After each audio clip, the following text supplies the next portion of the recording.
London, we present A Night Out, written for radio by Harold Pinter. The play is introduced by the producer, Donald McWhinney. Within the last 4 years, something like a bombshell has hit the London theatre. He's a young man of 29, and his name is Harold Pinter.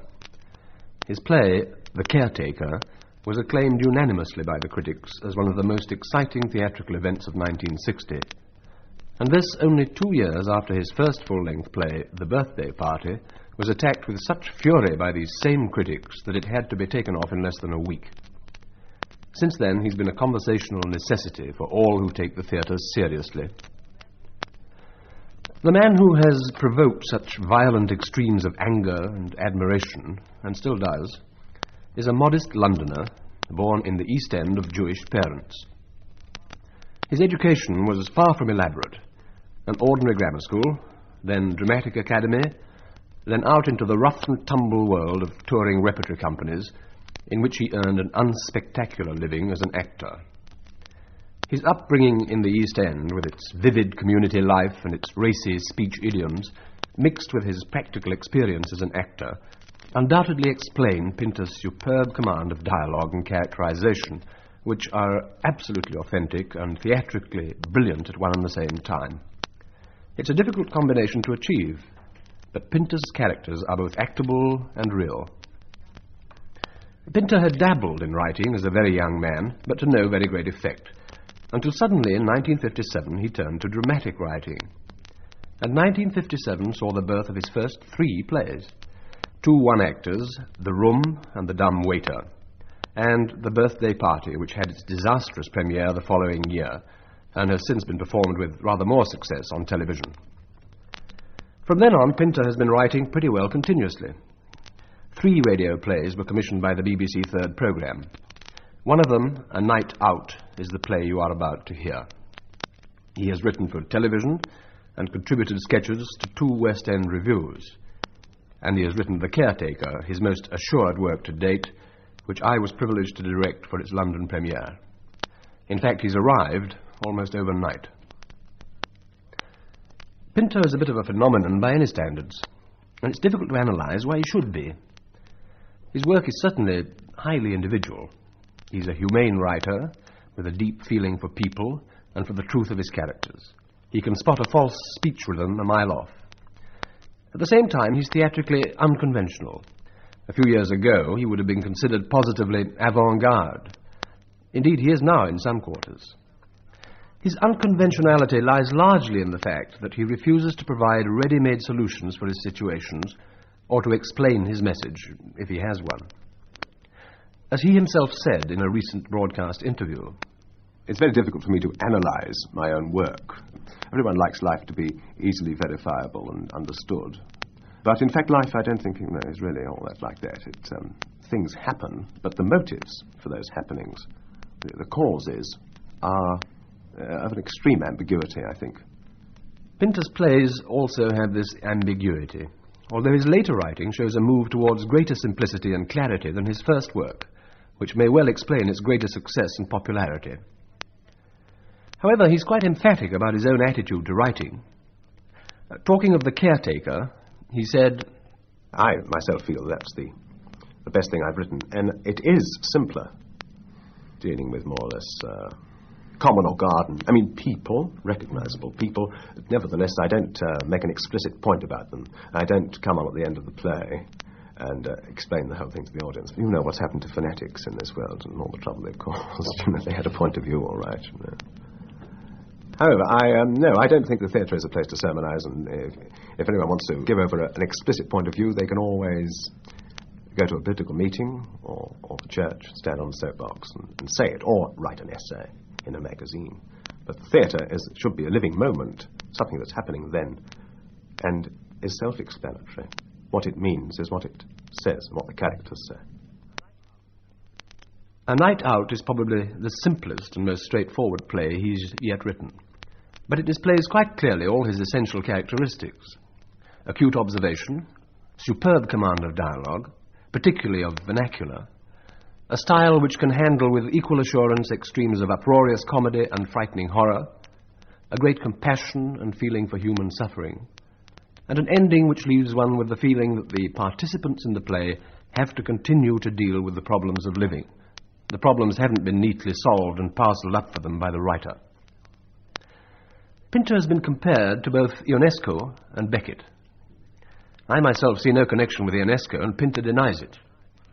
Beckett has undeniably been a great influence on Pinter, and the influence is noticeable in Pinter's passionate concern with language as a means of poetic expression. Otherwise, there's little or no point of contact between their work. It is true that Waiting for Godot prepared the way for a new climate in the London theatre and encouraged the development of an audience which can now accept plays like Rhinoceros and The Caretaker. But in a way, Beckett begins where Pinter leaves off. He carries his themes well beyond the borders of realism. Not that Pinter is merely a realist, he's not. But if one wants to compare him with anyone, I'd suggest Chekhov, which is quite a compliment. And whatever one thinks, this play, A Night Out, is the work of a young man we are certainly going to hear a lot more of.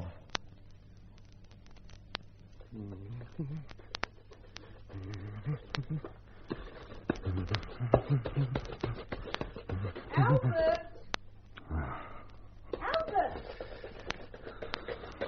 Albert, I've been calling you. What are you doing? Nothing. Did you hear me call you? I've been calling you from upstairs. You see my tie? Oh, I say, I'll have to put the flag out. Oh, what do you mean? Cleaning your shoes, Albert. I'll have to put the flag out, won't I? What are you looking for? My tie, the striped one, the blue one. The bulb's gone in Grandma's room. Has it? That's what I was calling you about. I went in and switched on the light and the bulb had gone. Aren't those your best trousers, Albert? What did you put on your best trousers for? Look, Mum, where's my tie? The blue one, the blue tie. Where is it? You know the one I mean, the blue striped one. I gave it to you this morning. What do you want your tie for? I want to put it on. I asked you to press it for me this morning. I gave it to you this morning before I went to work, didn't I? Nearly ready. Your dinner will be ready soon. You can look for it afterwards. Lay at the table, there's a good boy. Why should I look for it afterwards? You know where it is now. You've got 5 minutes. Go down to the cellar, Albert. Get a bulb and put it in Grandma's room. Go on. I don't know why you keep calling that room Grandma's room. She's been dead 10 years. Albert. I mean, it's just a junk room, that's all it is. Albert, that's no way to speak about your Grandma. You know that as well as I do. I'm not saying a word against Grandma. You'll upset me in a minute. You go on like that. I'm not going on about anything? Yes, you are. Now, why don't you go and put a bulb in Grandma's room, and by the time you come down, I'll have your dinner on the table. I can't go down to the cellar. I've got my best trousers on. I've got a white shirt on. Oh, you're dressing up tonight, aren't you? Dressing up, cleaning your shoes. Anyone would think you were going to the Ritz. I'm not going to the Ritz. What do you mean you're not going to the Ritz? What do you mean? Well, the way you said you're not going to the Ritz, it sounded like you were going somewhere else. I am. You're going out? You know I'm going out. I told you last week. I told you this morning. Look, where's my tie? I've got to have my tie. I'm late already. Come on, Mum, where is it? Oh, what about your dinner? Look, I've told you. I haven't got the... Oh, wait a minute. Oh, here it is. You can't wear that tie. I haven't pressed it. You have. Look at it. Of course you have. It's beautifully pressed. It's fine. Where are you going? I told you, honestly, 3 times. Honestly. I've told you 3 times I had to go out tonight. No, you didn't. God. Well, I thought you were joking. I'm not going to... I'm just going to have Mr. King's. I've told you. You just don't believe me. You're going to Mr. King's? Ryan's leaving. Can't you understand? He's leaving the firm. So Mr. King's giving a sort of part... Well, not a party exactly, just a few... We're all invited. I've got to go. Everyone else is going. I've got to go. I don't want to go, but I've got to. Well, I don't know. I won't be late. I don't want to go. I'd rather stay here with you. Would you? Well, you know I would. Who wants to go to Mr. King's party? We were going to have our game of cards. Well, we can't have our game of cards. Put the bulb in Grandma's room, Albert.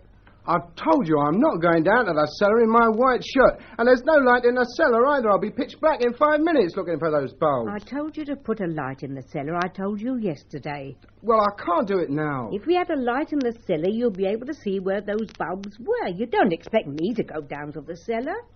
I don't know why we keep bulbs in the cellar. Your father would turn in his grave if he heard you raise your voice to me. You're all I've got, Albert. I want you to remember that. I haven't got anyone else. I want you to bear that in mind. Oh, I'm sorry. I raised my voice. Well, I've got to go. Albert! What? I want to ask you a question. What? Are you leading a clean life? A clean life? You're not leading an unclean life, are you? What are you talking about? You're not messing about with girls, are you? You're not going to go messing about with girls tonight. Don't be so ridiculous. Answer me, Albert. I'm your mother. I don't know any girls. If you're going to the firm's party, there'll be girls there, won't there? Girls from the office? Oh, I don't like them. Any of them. You promise? Promise what? That you won't upset your father. My father? How can I upset my father? You're always talking about upsetting people who are dead. Oh, Albert, you don't know how you hurt me. You don't know the hurtful way you've got speaking of your poor father like that. But he is dead. He's not. He's living in here. And this is his house. Look, Mum, I won't be late, and I won't Well, go... what about your dinner? It's nearly ready. Celia and Kidge are waiting for me. But- They're waiting for me at the coffee stall. I told you not to cook the dinner this morning, just because you never listened. Well, what am I going to do while you're out? I can't go into Grandma's room because there's no light. I can't go down to the cellar in the dark. We were going to have a game of cards. It's Friday night. What about our game of rummy? Give us a cheese roll as well, will you? Make it 2. Make it 2. 2 cheese rolls. What are those, sausages? First pull sausages. Want a sausage, Kedge? Ooh, no thanks. Yeah, you're right. 2 cheese rolls. What about these sausages? You want them or don't you? Just the rolls, mate. 2 cheese, 2 rolls makes 1 and 8pence. There'll be plenty to eat at the party, Seeley. Yeah, I'll bet. Hey, Eh? your mate was by here not long ago. Which mate? He had a cup of tea. Didn't he, Fred? Huh. Sitting over there, he was on the bench. He said he was going out to change, but to tell you he'd be back. Ah. Not gone more than 45 minutes. 1 and 8 from $half leaves you 10 pennies. Anyway, he told me to tell you when I'll see you he was coming back. Thanks very much. Well, I hope he won't be long. I don't want to miss the booze. Think there'll be much there, do you? Yes, he was sitting over there. Who was? You mate, yes, sitting over there he was. Took his cup of tea and went and sat down. Didn't he, Fred? Huh? He sat there looking very compressed with himself. Very what? Compressed. I thought he was looking compressed. Didn't you, Fred? Depressed. He means depressed. No wonder. What about that game on Saturday, eh? Well, you were going to tell me. You haven't told me yet. What game, Fulham? No, the firm. Firm's got a team, see? Play on Saturdays. Who'd you play? Other firms. You boys on a team, are you? Yeah. I've been off sick, though. Didn't play last week. Sick, eh? You want to try one of my sausages, don't you, Henry? Yeah. Oh, let's have a sit down. What happened with the game, then? Well, when you couldn't play, Gidney moved Albert to left back. He's a left half. I know he's a left half. I said to Gidney, I said to him, look, I said, why'd you go left back, Gidney? He said, no, I'm too valuable at centre half. He didn't, did he? Yeah. Well, you know he was on the right wing, didn't you? Connor. Oh, Tony Connor. No, you know Connor. What's the matter with you? You played against Connor yourself. Oh, what's his name? Mickey Connor. Yeah. Well, I thought he'd given up the game. Now, what are you talking about? He plays for the printing works, plays outside right for the printing works. Oh, he's a good ball player, that Connor, isn't he? Look, I said to Albert before the kick-off, Connor's on the right wing. I said, play your normal game. I told him 6 times before the kick-off. Well, what's the good of him playing his normal game? He's a left half, he's not a left back. Yeah, but he's a defensive left half, isn't he? That's why I told him to play his normal game. You don't want to worry about Connor, I said. He's a good ball player, but he's not all that good. Oh, he's good, though. No one's denying he's good, but he's not all that good, is he? I mean, he's not tip-top, you know what I mean? He's fast. He's fast, but he's not all that fast, is he? Well, not all that fast. And what about Levy? Was Levy fast? Well, Levy was a sprinter. He was a dasher, Levy. All he knew was run. He could move. Yeah, but look how Albert played him. He cut him off. He played him out of the game. And Levy's faster than Connor. Yeah, but he wasn't so clever, though. Well, what about Foxall? Oh, Lou Foxall? No, you're talking about Lou Fox. I'm talking about Sandy Foxall. Oh, the winger. Sure. He was a very smart ball player, Foxall. But what did Albert do? He played his normal game. He let him come. He waited for him. And Connor's not as clever as Foxall. He's clever, though. Oh, blimey, I know he's clever, but he's not as clever as Foxall, is he? Well, trouble is with Connor, he's fast too, isn't he? But if Albert would have played his normal game, he played the game foreign to him. How many Connor get? Connor? He made 3 and scored 2. No wonder he's depressed. Old Albert. Oh, he was very depressed after the game, I can tell you. Of course, Gidney was after him. Of course, you know Gidney. That runt. Yes, he was sitting over there where you are now. Wasn't he, Fred? Looking very compressed with himself. Light-headed bloke, isn't it? Yeah, light-haired. Albert, where are you going? Out. Your dinner's ready. I'm sorry, I haven't got time to have it.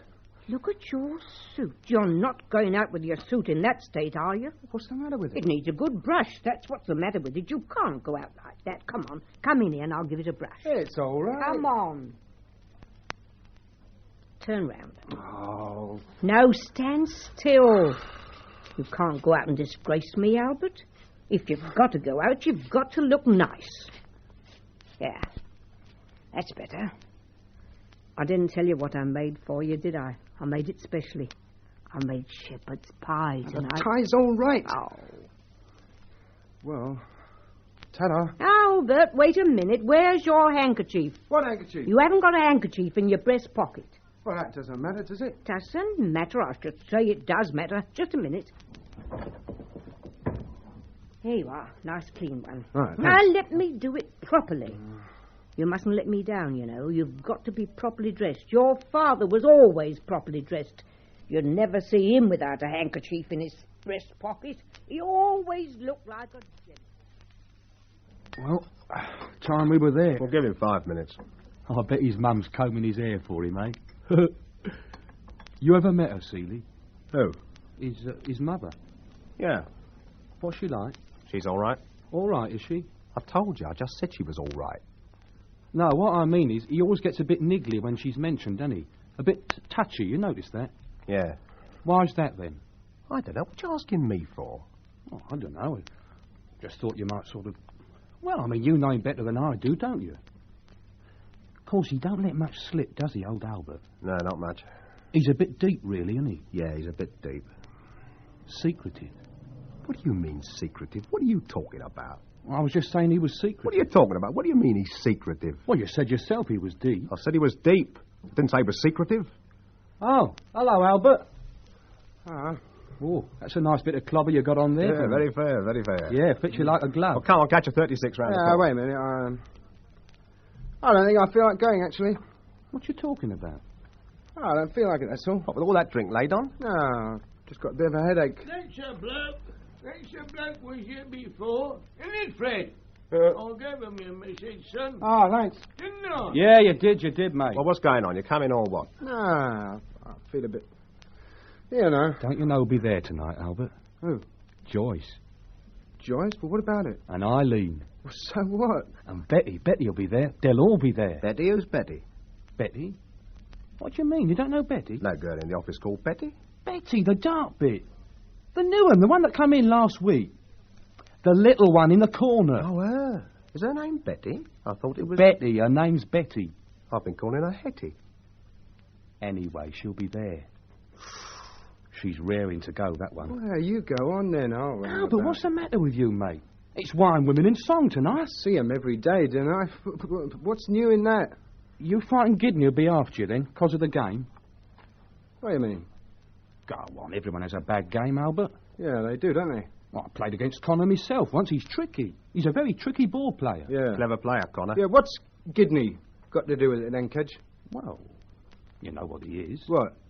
Well, he's captain of the team, isn't he, for a bang-off? You Scrap think round it, will you? It's late. You think I'm frightened of Gidney? I didn't say you Gidney's were. all right. What's the matter with Gidney? Yeah, what's wrong with him? Nothing. There's nothing wrong with him. He's a nice bloke. He's a charmer, isn't he? The cream of the cream. Oh, come on, you coming or what? Yeah, all right, I'll come. Yeah, just a minute. I'll get some fags. 20 fags, mate.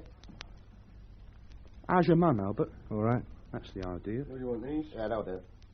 What do you mean, how's my mum? Oh, just asked how she was, that's all. Well, why shouldn't she be all right? I didn't say she wasn't. Well, she is. Oh, that's all right then, isn't it? What are you getting at? I don't know what's the matter with you tonight, Albert. What's up now? The kid here suddenly asked me how my mother is. Just a friendly question, that's all. Cool. You can't even ask a bloke how his mother is now without him getting niggly. Well, what's he Just suddenly asking a asked friendly me? question, mate. What's the matter with you? Oh, Well, how is she then? she's fine. What about yours? Fine. Fine. Mine's fine too, you know. Great. Absolutely great. A marvel for her age, my mother is. Of course, she had me very late. Well, you coming or not? Or what? I'm coming. No, I'm coming. It'll be dried up, all out. Anyway, where's the... Oh, sit here, all of it dried up. Rummy. Anyway, sit here, have to sit down. Oh, it'll be dried up, I know, dried up. Ah, sit down here. Sit here.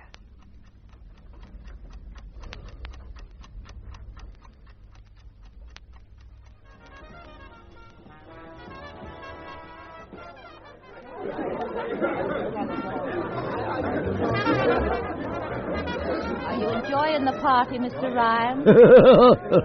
Enjoying the party, are you?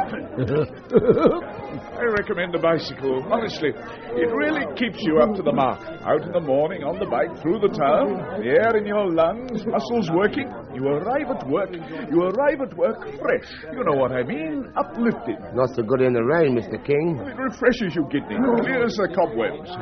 You don't walk to work, do you, Kidney? Me? I've got the car. Well, I try too, of course, but I often think seriously of taking up cycling again. I often think very seriously about it.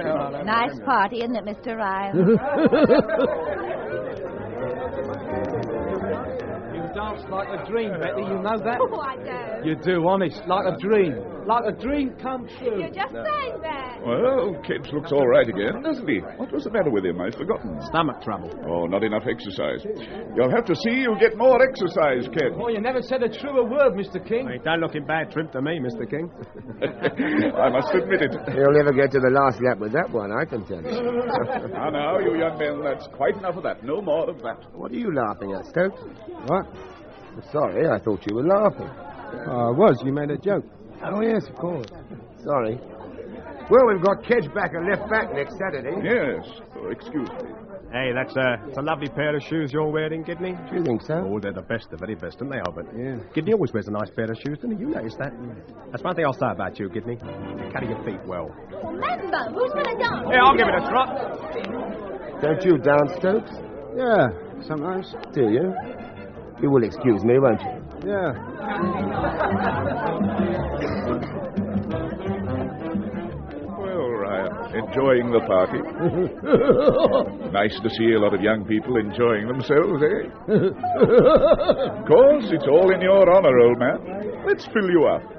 I'll be the oldest man in the office after you've gone.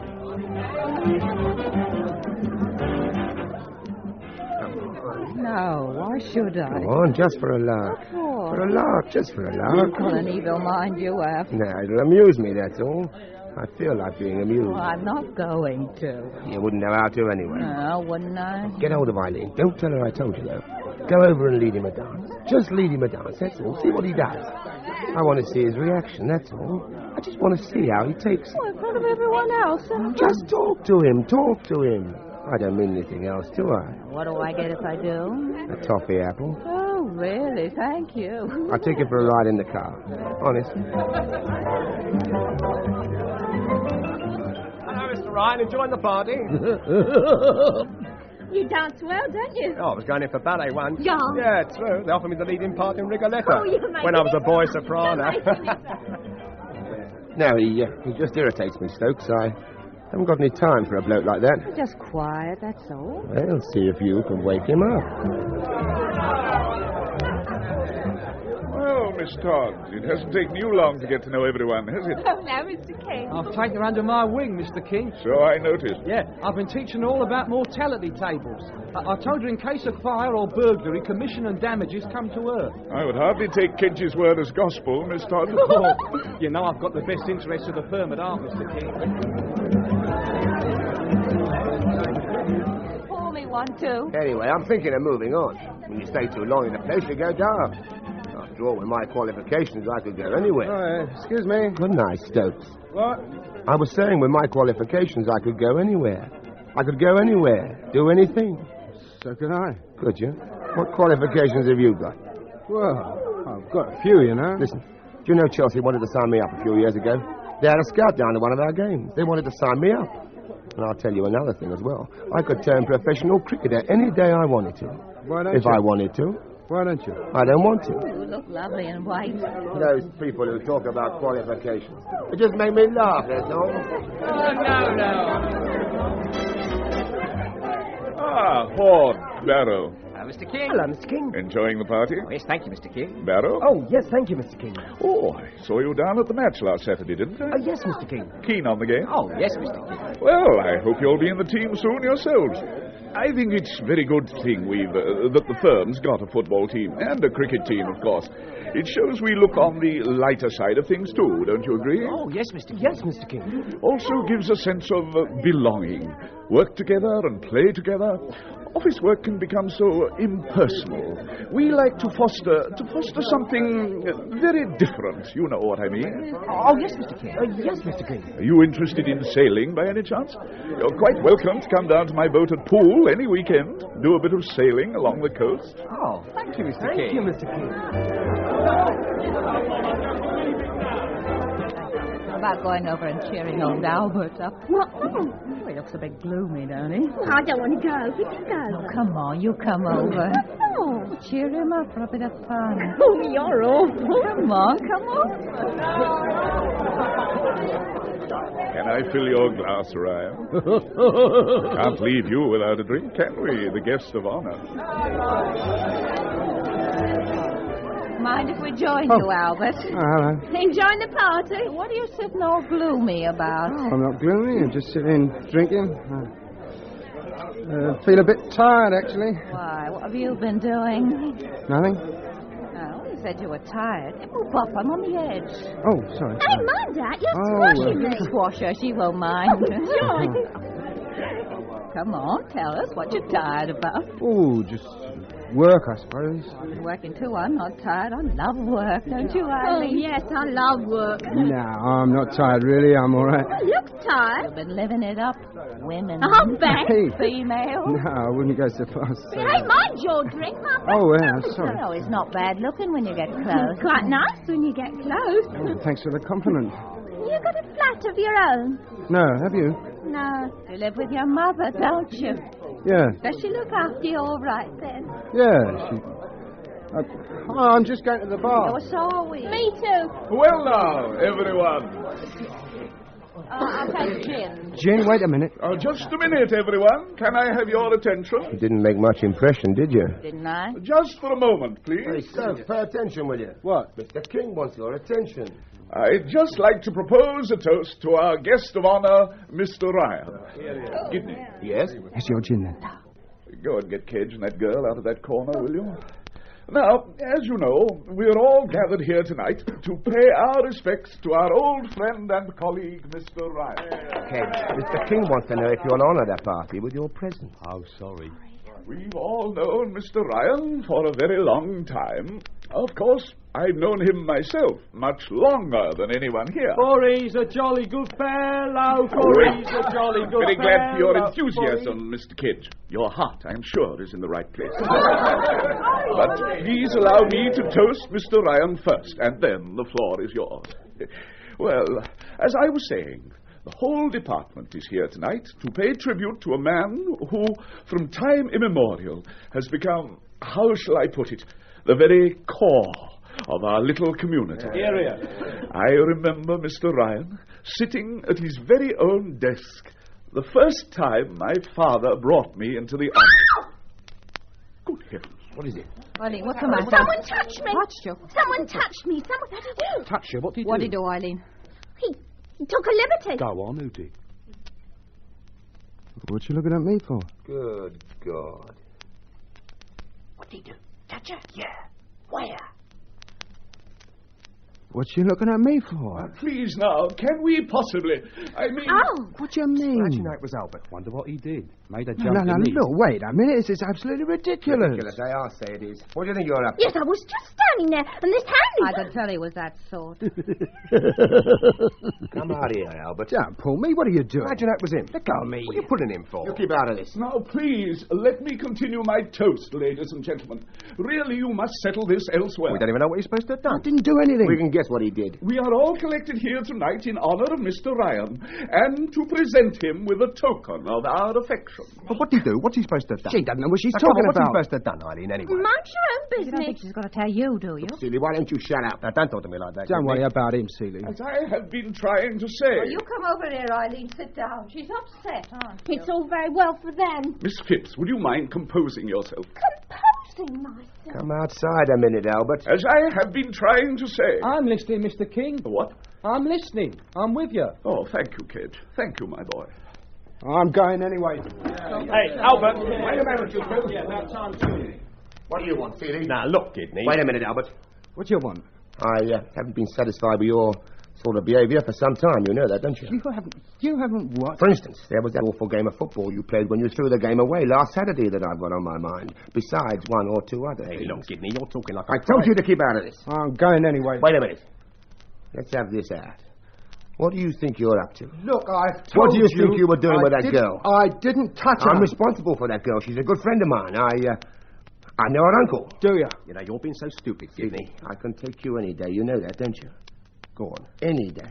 You can take me any day. Any day. Oh, go on, then. Go on, if you can take me. Seeley. No. If he says he can take me, if he can take me any day.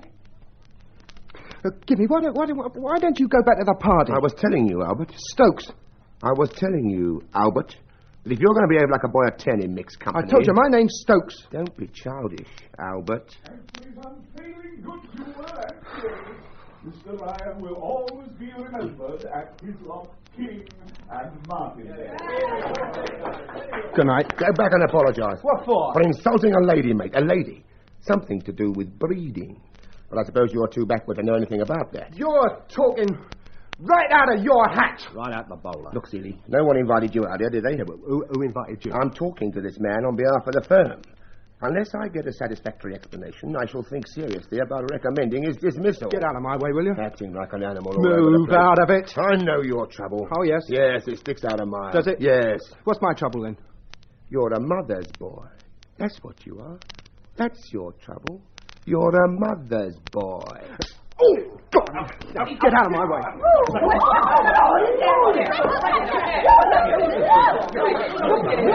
What in heaven's name is going on here?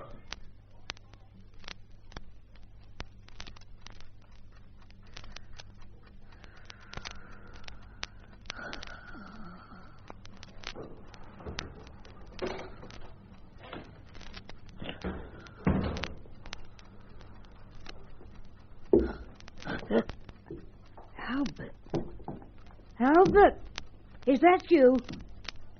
What are you creeping up the stairs for? Might have been a burglar. What would I have done then?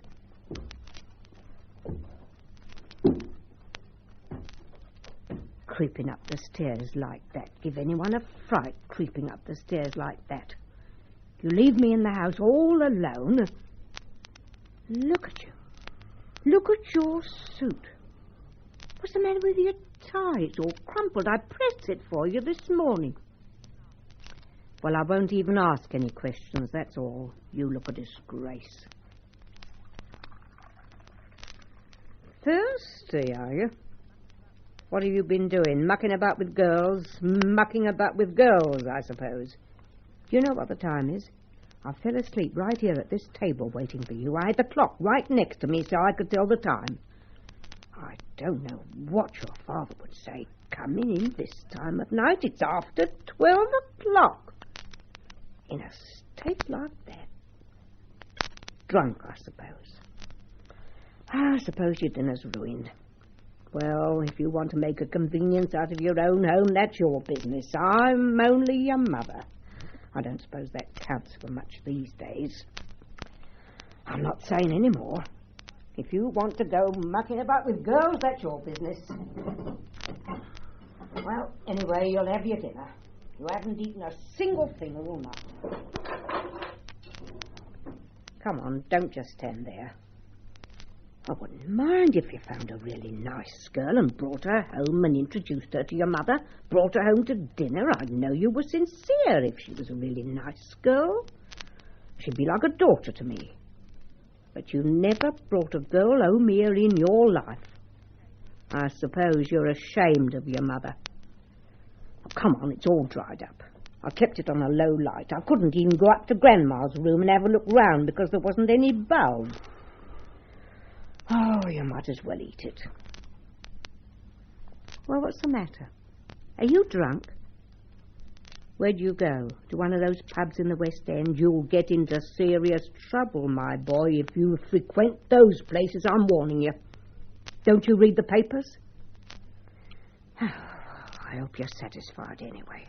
The house in darkness. I wasn't going to break my neck going down to that cellar to look for a bulb. You come home looking like I don't know what. Anyone would think you gave me a fortune out of your wages. Yes, I don't say anything, do I? I keep quiet about what you expect me to manage on. I never grumble.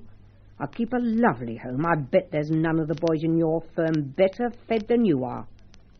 I'm not asking for gratitude. But one thing hurts me, Albert, and I'll tell you what it is. Not for years have you come up and said, Mum, I love you, like you did when you were a little boy. You've never said it without me having to ask you.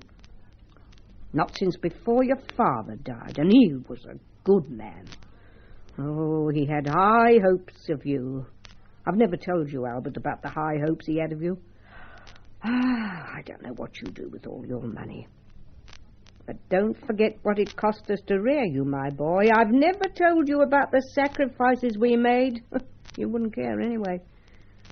Telling me lies about going to the firm's party. They've got a bit of respect of that firm. That's why we sent you there, to start off your career. They wouldn't let you carry on like that at one of their functions. Mr. King would have his eye on you. Oh, I don't know where you've been. Well, if you don't want to lead a clean life, it's your lookout. If you want to go mucking about with all sorts of bits of girls, if you're content to leave your own mother sitting here till midnight, and I wasn't feeling well anyway. I didn't tell you because I didn't want to upset you. I keep things from you. You're the only one I've got. But what do you care? You don't care. You don't care. The least you can do is to sit down and eat the dinner I cooked for you, especially for you. It's shepherd's pie. Oh!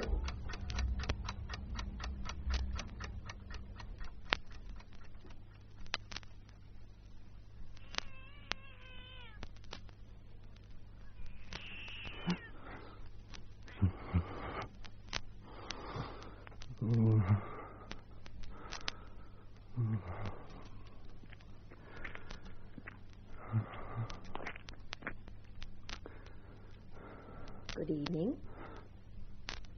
What are you doing? What are you doing out at this time of night? I live just round the corner. Like to? Chilly out here, isn't it? Come on. Come on. Come in, don't slam the door. Shut it gently. I light the fire. Chilly out, don't you find? Have you got a match? Please, don't walk so heavily, please. There's no need to let the whole house know you're here. Life's difficult enough as it is. Have you got a match? No. I don't think I have. Oh, God, you'd think you'd have a match. I say, would you mind taking your shoes off? You're really making a dreadful row, really. I can't bear noisy people. I know I had one somewhere.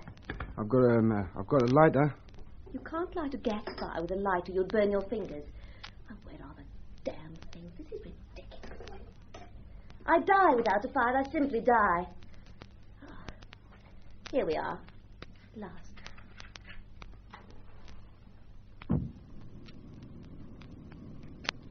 Do you like this photo? It's of my little girl. She's staying with friends. Rather fine, isn't she? Very aristocratic features, don't you think? She's at a very select boarding school at the moment, actually, in Hereford. Very near Hereford. I shall be going down to the prize day shortly. You do look idiotic standing there with one shoe on and one shoe off. All lopsided. Oh, boy. Do you mind not saying words like that? Oh, I didn't... I heard you curse. My lace broke. That's no excuse. What did I say? I'm sorry, I can't bear that sort of thing. It's just not in my personality. Sorry. It's quite all right. It's just something in my nature. I've got to think of my daughter, too, you know. Come near the fire a minute. Sit down. Not on that. That's my seat. It's my own stool. I did the needlework myself. Long time ago. Sit over there. In that. Which do you prefer? Electric or gas? For a fire, I mean. I don't know. There's no need to be rude. It was a civil question. I prefer gas. Or a log fire, of course. They have them in Switzerland. Have you got a headache? No. I didn't realize you had a lighter. You don't happen to have any cigarettes on you, I suppose? No. I'm very fond of a smoke. After dinner, with a glass of wine. Or before dinner with sherry. You look as if you've had a night out. Where have you been? Had a nice time? Quite nice. What do you do? Oh, I work in films. Films, really? What do you do? I'm an assistant director. Really? Oh, how funny. I used to be a continuity girl, but I gave it up. What a pity. Yes, I'm beginning to think you're right. You meet such a good class of people. Of course, now you say you're an assistant director, I can see what you mean. I mean, I could tell you had breeding the moment I saw you. You looked a bit washed out, perhaps, but there was no mistaking the fact that you had breeding. I'm extremely particular. You see, I do like a certain amount of delicacy in men, a certain degree, a certain amount of refinement. You do see my point. Some men I couldn't possibly entertain, not even if I was starving. I don't want to be personal, but that word you used when you broke your lace, it made me shiver. I'm just not that type. Made me wonder if you were as well-bred as I thought. You do look hot. Why are you so hot? It's chilly. Yes, you remind me. I saw the most ghastly, horrible fight before. There was a man. One man, he was sweating. Sweating. You haven't been in a fight by any chance? I don't know how men could be so bestial. It's hardly much fun for women, I can tell you. I don't want someone else's blood on my carpet. What you laughing at? Nothing. It's not in the least funny. What are you looking at? That's a nice big clock. Yes. It's late. I suppose we might as well. Haven't you got a cigarette? No. I'm sure I have somewhere. Yes. Here we are. I knew I had. I have to hide them, the woman who comes in to do my room. She's very light-fingered. I don't know why she comes in at all. Nobody wants her. All she does is spy on me, but I'm obliged to put up with her. This room is serviced. Means I have to pay a pretty penny.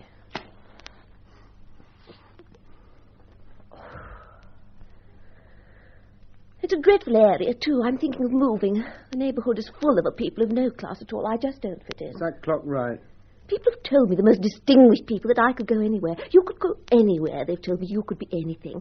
I'm quite well educated, you know. My father was he was a military man.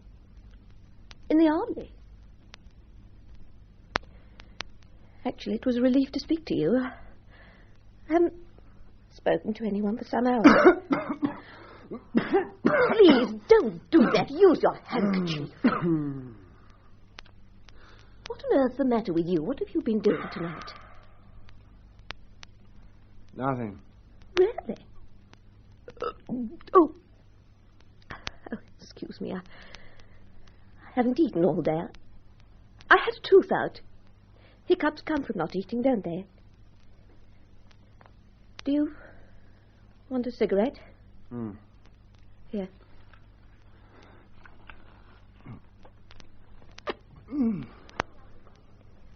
I mean, I'm no different from any other girls. In fact, I'm better.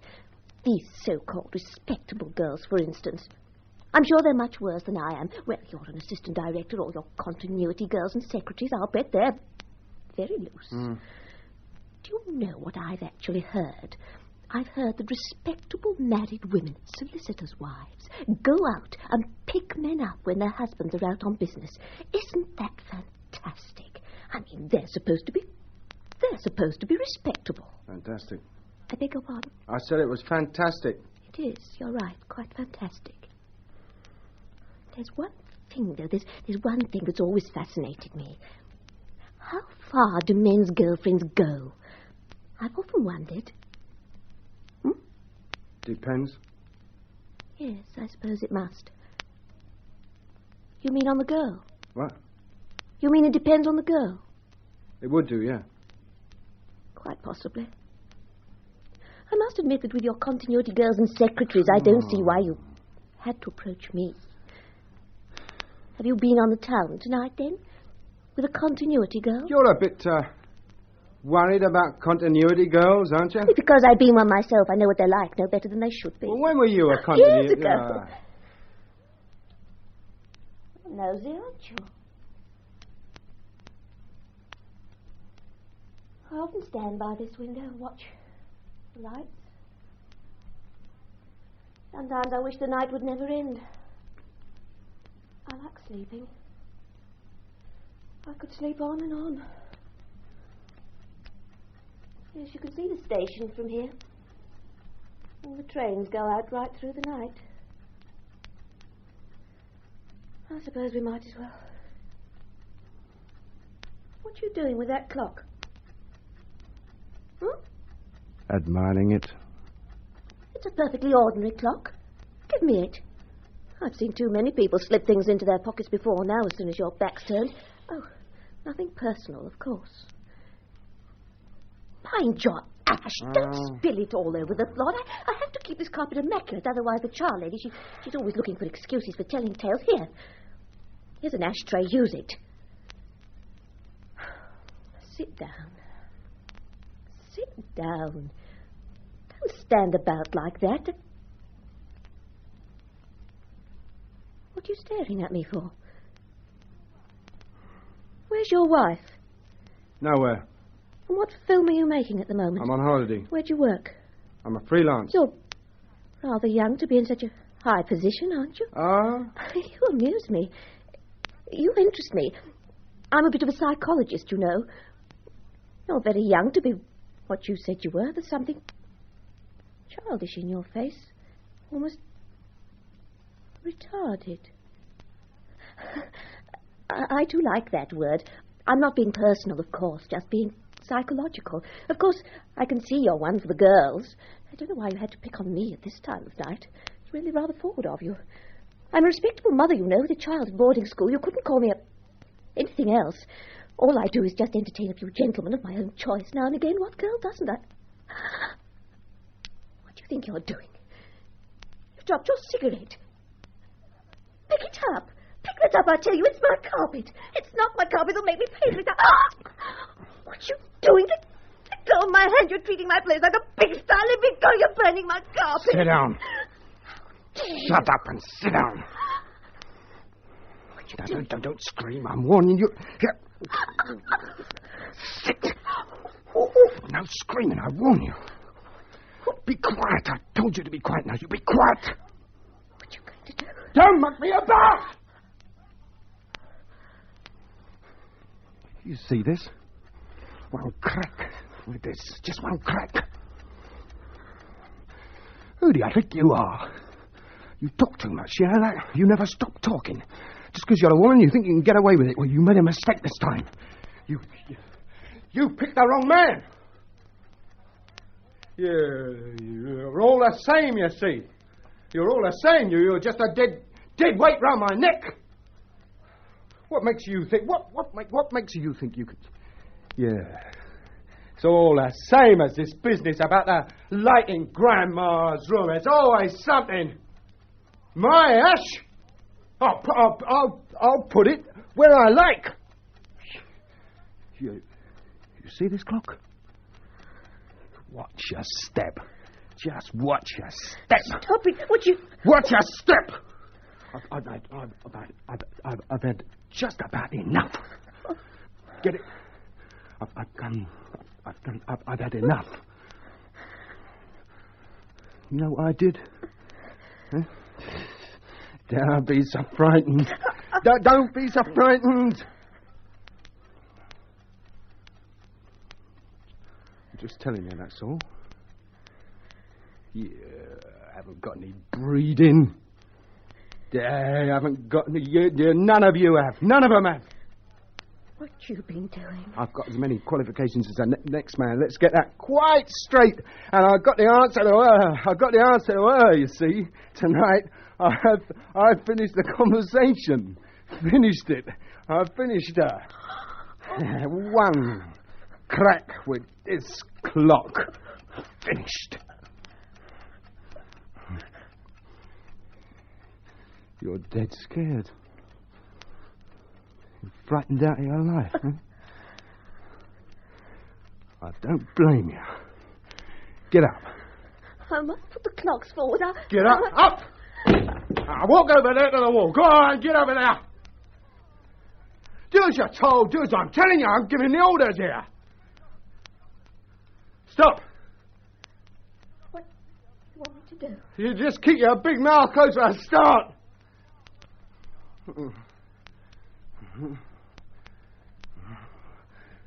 Now cover your face.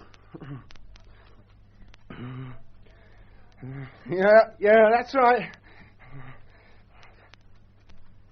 Come on, pick up those shoes. Pick them up. That's right. Now bring them over here. Come on. That's right. Well, go on. You don't expect me to put them on myself, do you? Go on, put them on. Yeah. Put them on.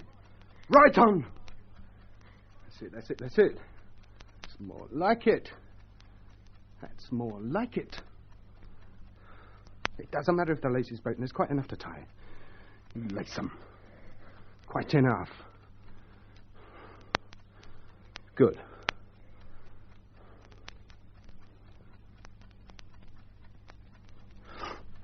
It's cold. It's freezing. Fire's gone. Hey, what's that? Through the window. Looks like light. Oh, it's perishing. Oh, what a dump. I'm not staying here. Getting out of this place. I dropped the clock. Here.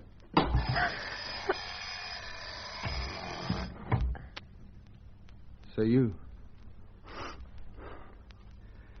bear that in mind. Mind how you talk to me. Hey, here. Here's $50. Buy yourself a seat at the circus.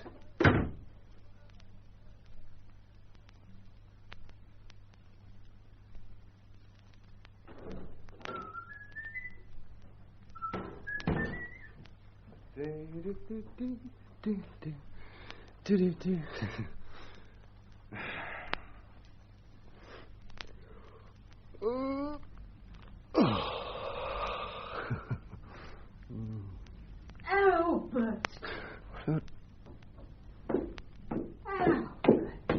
Do you know what the time is? Where have you been? I don't know what to say to you, Albert, to raise your hand to your own mother. You've never done that before in your life, to threaten your own mother. clock would have hurt me, Albert. And you'd have been... Oh, I know you'd have been very sorry. Aren't I a good mother to you? Everything I do is for your own good. You should know that. You're all I've got. Look at you. You look washed out. Oh, you look... I don't understand. What could have come over you? Listen, Albert. I'll tell you what I'm going to do. I'm going to forget it, you see? I'm going to forget all about it. We'll have your holiday in a fortnight. We can go away. We'll go away together.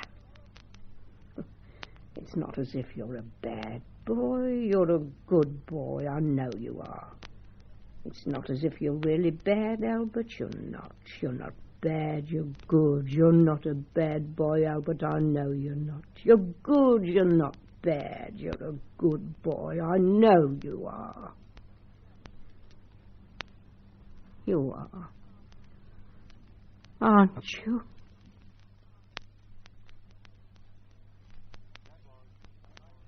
That was A Night Out, a play for radio by Harold Pinter. The part of Albert Stokes was played by Barry Foster and Mrs. Stokes by Mary O'Farrell, with David Barron as Seeley, John Rye as Kedge, David Bird as King, Nicholas Selby as Gidney, and Vivian Merchant as the girl. The play was introduced by Donald McQuinney, who produced it for the BBC. The play was introduced by Donald McQuinney, who produced it for the BBC.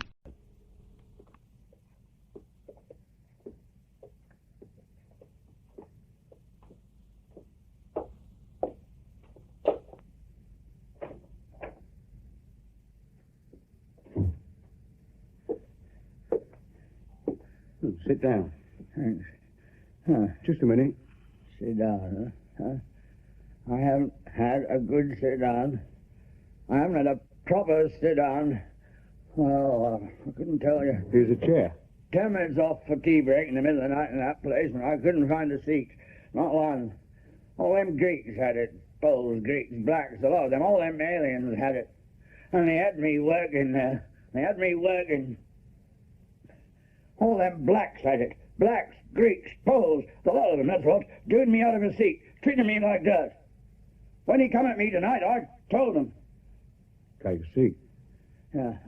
Well, what am I going to do first, you see? What I've got to do, I've got to loosen myself up, see what I mean? I could have got done in down there. You want to roll yourself one of these? No, I'll never smoke a cigarette. Tell you what, though, I'll have a bit of that tobacco there for me pipe, if you like. Yes, go on, take some out of that. Can't you understand? Just enough to fill me pipe, that's all. I had a tin only a while ago. But it was knocked off. It was knocked off on the Great West Road. Where shall I put it? I'll take it. When he come at me tonight, I told him, didn't I? You heard me tell him, didn't you? Oh, so he'll have a go at you. Go at me! You wouldn't grumble. Filthy skate. An old man like me. I've had dinner with the best. Yes, I saw him have a go at you. All them toe rags, mate, got the manners of pigs. I might have been on the road a few years, but you can take it from me, I'm clean. I keep myself up. That's why I left my wife. Fortnight after I married her. No, not so much as that. No more than a week. I took the lid off a saucepan. You know what was in it? A pile of her underclothing, unwashed. A pan for vegetables it was. The vegetable pan. Well, that's when I left her, and I haven't seen her since. I've eaten my dinner off the best of plates. But I'm not young anymore. I remember the days I was as handy as any of them. They didn't take any liberties with me. But I haven't been so well lately. I had a few attacks. Did you see what happened with that one? I only got the end of it. He comes up to me, he parks a bucket of rubbish at me and tells me to take it out of the back. Well, it's not my job to take out the bucket. They got a boy there for taking out the buckets. I wasn't engaged to take out buckets. My job is cleaning the floor, clearing out the tables, doing a bit of washing up. Nothing to do with taking out buckets. Yeah, well, so I had. Even if I had, Even if I was supposed to take out the bucket, who was this git to come up and give me orders? We got the same standing. He's not my boss. He's nothing superior to me. What was he? A Greek? Not him. He was a Scotch. He was a Scotsman. You got into Ireland, did you? Yes. I told him what to do with his bucket, didn't I? You heard. Look here, I said, I'm an old man, I said. When I was brought up, we had some idea how to talk to old people with a proper respect.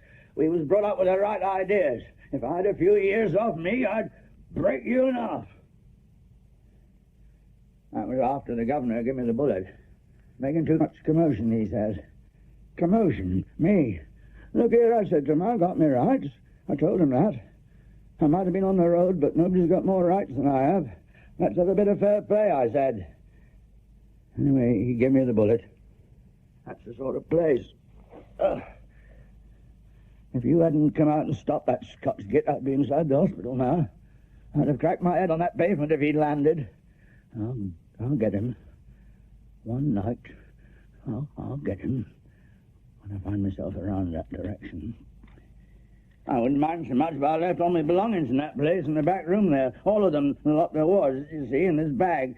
Every lousy blasted bit of all my bleeding belongings I left down there now, in the rush of it. I bet he's having a poke around in it now at this very moment. I'll pop down sometime and pick them up for you. What you got there? It's a toaster. There's something wrong with the plug. Anyway, I'm obliged to you. Let me have a bit of a rest, like, for a few minutes. This your room? Yes. You got a good bit of stuff here. Yes. Must be worth a few bobblers, put it all together. There's enough of it. There's a good bit of it, all right. You sleep here, do you? Yes. What, in that? Yes. Yeah, well, you'll be well out of the draft there. You don't get much wind. No, you'll be well out of it. It's different when you're kipping out. Would be. Nothing but wind, then. Yes, when the wind gets up, it... Yeah.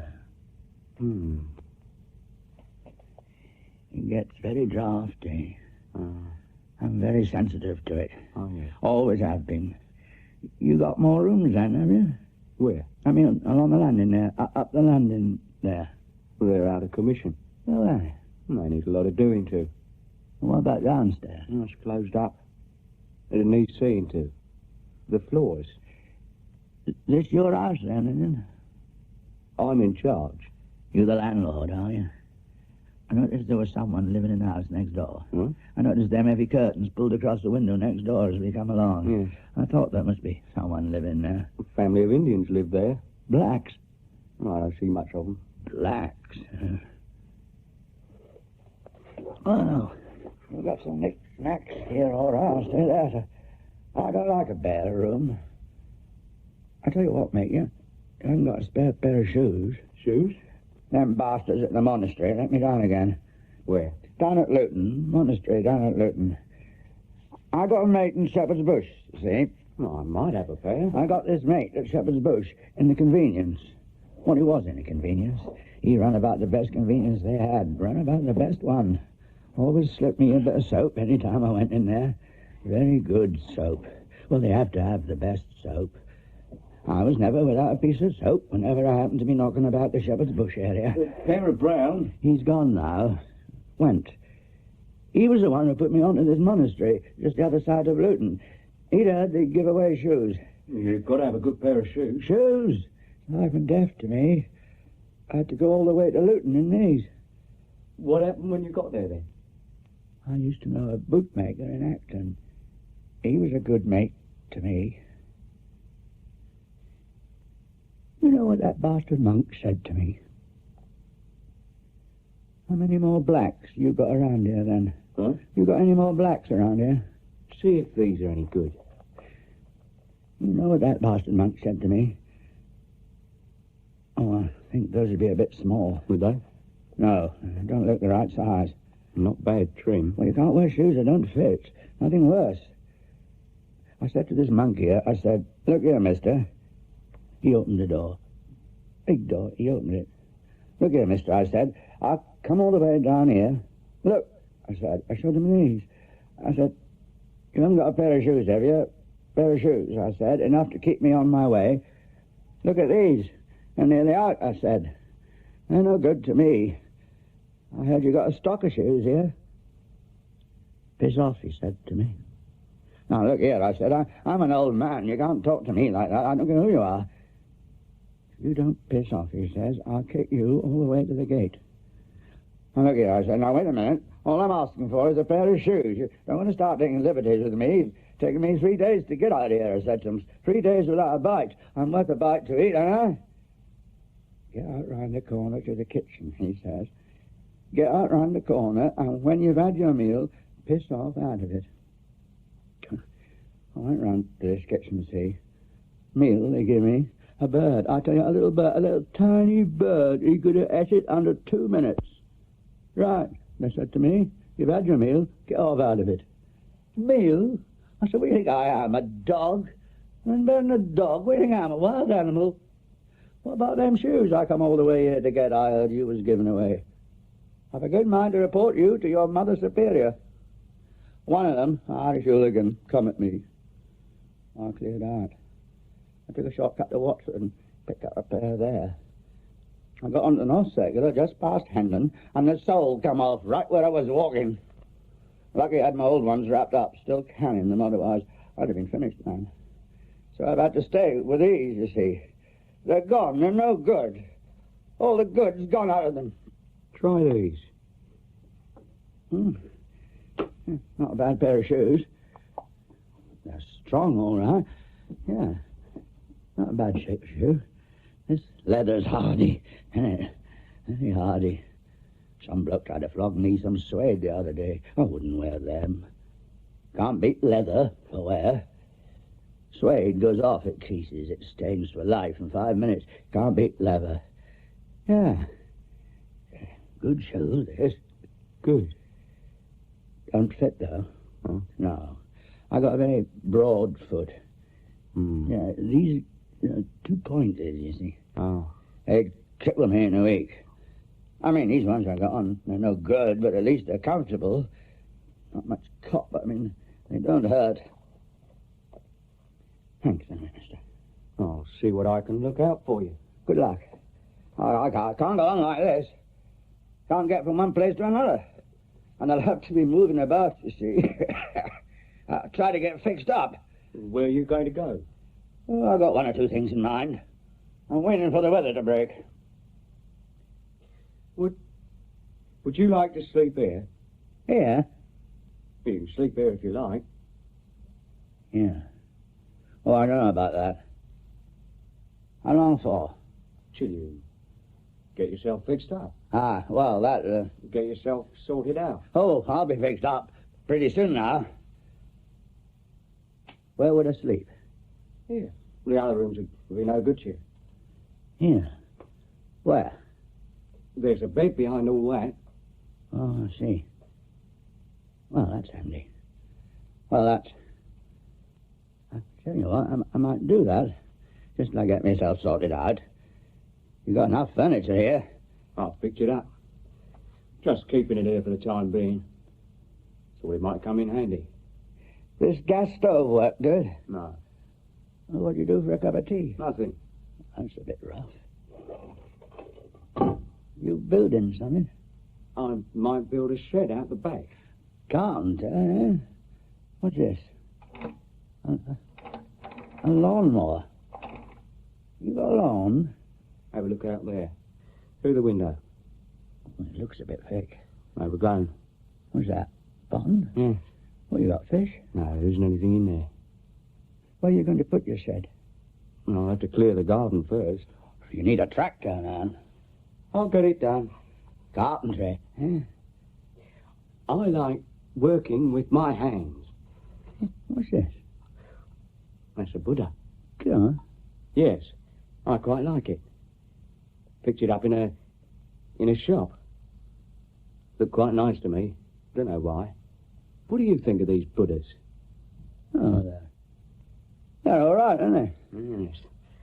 I was pleased when I got hold of this one. It's very well made.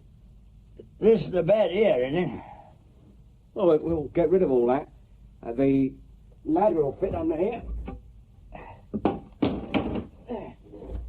What about this sink here? Well, I think that'll fit in under here as well. I'll give you a hand. Oh, it's a ton weight, isn't it? Under here. This ain't in use at all. No, I'll be getting rid of it. Here. There's a lavatory down the landing. It's got a sink in there. We can put this stuff over there.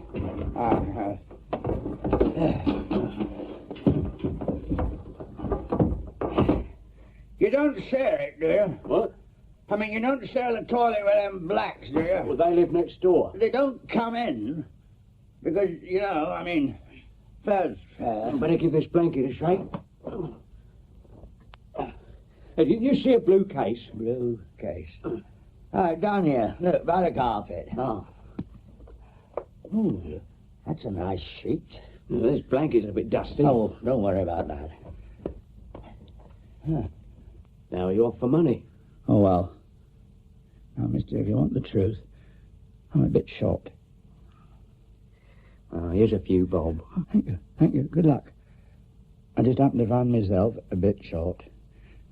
You see, I got nothing at all for that week's work I did last week. That's the position. That's what it is. I went into a pub the other day, ordered a Guinness. They gave it to me in a thick mug. I sat down, but I couldn't drink it. I can't drink Guinness from a thick mug. I only like it out of a thin glass. I had a few sips, but I couldn't finish it. If only the weather would break, then I'd be able to get down to Sidcup. Sidcup? And the weather's so blasted bloody awful. How can I get down to Sidcup in these shoes? Why do you want to get down to Sidcup? Well, I got my papers there. Your what? I got my papers there. Well, what are they doing at Sidcup? A man I know has got them. I left them with him, you see. They prove who I am. I can't move without them papers. They tell you who I am, you see. I'm stuck without them. Why's that? You see what it is, you see. I changed my name. Years ago. I've been going around under an assumed name. That's not my real name. What name you been going under? Jenkins. Bernard Jenkins, that's my name. That's the name I'm known, anyway. But it's no good me going on with that name. I got no rights. I got an insurance card here under the name of Jenkins. See? Bernard Jenkins. Look. Got 4 stamps on it. 4 of them. Well, I can't go along with these. But that's not my real name. They'd find out. They'd have me in the nick. What's your real name, then? Davis. Mac Davis. That was before I changed my name. It looks as though you want to sort all that out. If only I could get down to Sidcup. I've been waiting for the weather to break. He's got my papers, this man I left them with. He's got it all done there. I could prove everything. How long's he had them? Huh? How long's he had them? Oh, it must be... It's in the war. It must be about near on 15 years ago. I see you got a bucket up there. Any time you want to get into bed, just get in. Don't worry about me. Eh? Well, I think I will. I'm a bit done in. Trying to put my trousers on this clothes horse. Yes. I see you got a bucket hanging out there from the ceiling. Leak. Well, I'll try your bed then. You getting in? I'm mending this plug. You can't move this gas stove, can you? A bit heavy. Yeah. Oh. It's not bad. It's not bad. A fair bed. I think I'll sleep in this. I'll have to fix a proper shade on that bulb. The light's a bit glaring. Oh, don't you worry about that, mister. Don't you worry about that.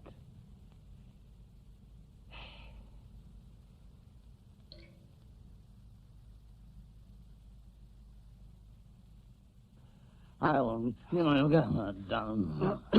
What's this? It's all right. What's this? It's all right. Oh. Yeah. Sleep well? Yeah. Dead eyed. Must have been dead eyed. Were you dreaming or something? Dreaming? Yes. I don't dream. I've never dreamed. No, nor have I. Nor me. Why'd you ask me that, then? You were making noises. Who was? You were. Now, wait a minute. What do you mean? What kind of noises? You were making groans. You were jabbering. Jabbering? Me? Yes. I don't jabber, man. Nobody ever told me that before. What would I be jabbering about? I don't know. I mean, where's the sense in it? Nobody ever told me that before. You a hold it on bloke, mate. Well, you woke me up. I thought you might have been dreaming. I wasn't dreaming. I've never had a dream in my life. Maybe it was the bed. Nothing wrong with his bed. Might be a bit unfamiliar. There's nothing unfamiliar about me with beds. I slept in beds. I don't make noises just because I sleep in a bed. I slept in plenty of beds. I'll tell you what. Maybe it were them blacks. What? Them noises. What blacks? Them you got next door. Maybe it were them blacks making noises coming up through the walls. Well, that's my opinion. Where you going? You going out? Yes. Oh, wait a minute, then. Just wait a minute. What you doing? I better come with you. Why? I mean, I better come out with you anyway. Why? Well, don't you want me to go out? What for? I mean, when you're out, don't you want me to get out when you're out? You don't have to go out. You mean I can stay here? Do what you like. You don't have to come out just because I go out. You don't mind me staying here? Oh, I've got a couple of keys somewhere. This door and the front door. Oh, thank you very much. Best of luck. I think I'll take a stroll down the road. A little kind of shop. Man, there got a jigsaw the other day. I quite like the look of it. A jigsaw, mate? Yes, could be very useful. Yeah. What's that then, exactly, then? A jigsaw. Well, it comes from the same family as the fret saw. But it's an appliance, you see. You have to fix it onto a portable drill. Oh, that's right. They're very handy. They are, yes. You know, I was sitting in a cafe the other day. I happened to be sitting at the same table as this woman. Well, we started to pick up a bit of a conversation. I don't know, about her holiday it was, where she'd been. She'd been down to the south coast. I can't remember where, though. Anyway, we were just sitting there, having this bit of conversation, and suddenly she put her hand over to mine, and she said, "How would you like me to have a look at your body?" Get out of it. Yes. To come out with it just like that in the middle of this conversation, it struck me as a bit odd. Well, they've said the same thing to me. Have they? Women, there's many a time they've come up to me and asked me more or less the same question. What did you say your name was? Bernard Jenkins is my assumed one. No, your other one. Davis. McDavis. Welsh, are you? Huh? You Welsh? Well, I've been round, you know what I mean. I've been about. Where were you born, then? What do you mean? Where were you born? I was, it's a bit hard, like, to set your mind back. See what I mean? Going back a good way. Lose a bit of track, like, you know. You see this plug? Switch it on here, if you like. This little fire. Right, mister. Just plug in here. Right, mister. What do I do? Just switch it on, that's all. The fire will come on. I'll tell you what, I won't bother with it. No trouble. No, I don't go in for them things much. Should work. Right. Hey, I was going to ask you, mister, what about this stove? I mean, do you think it's going to be letting out any... What do you think? It's not connected. You see, the trouble is it's right on top of my bed, you see.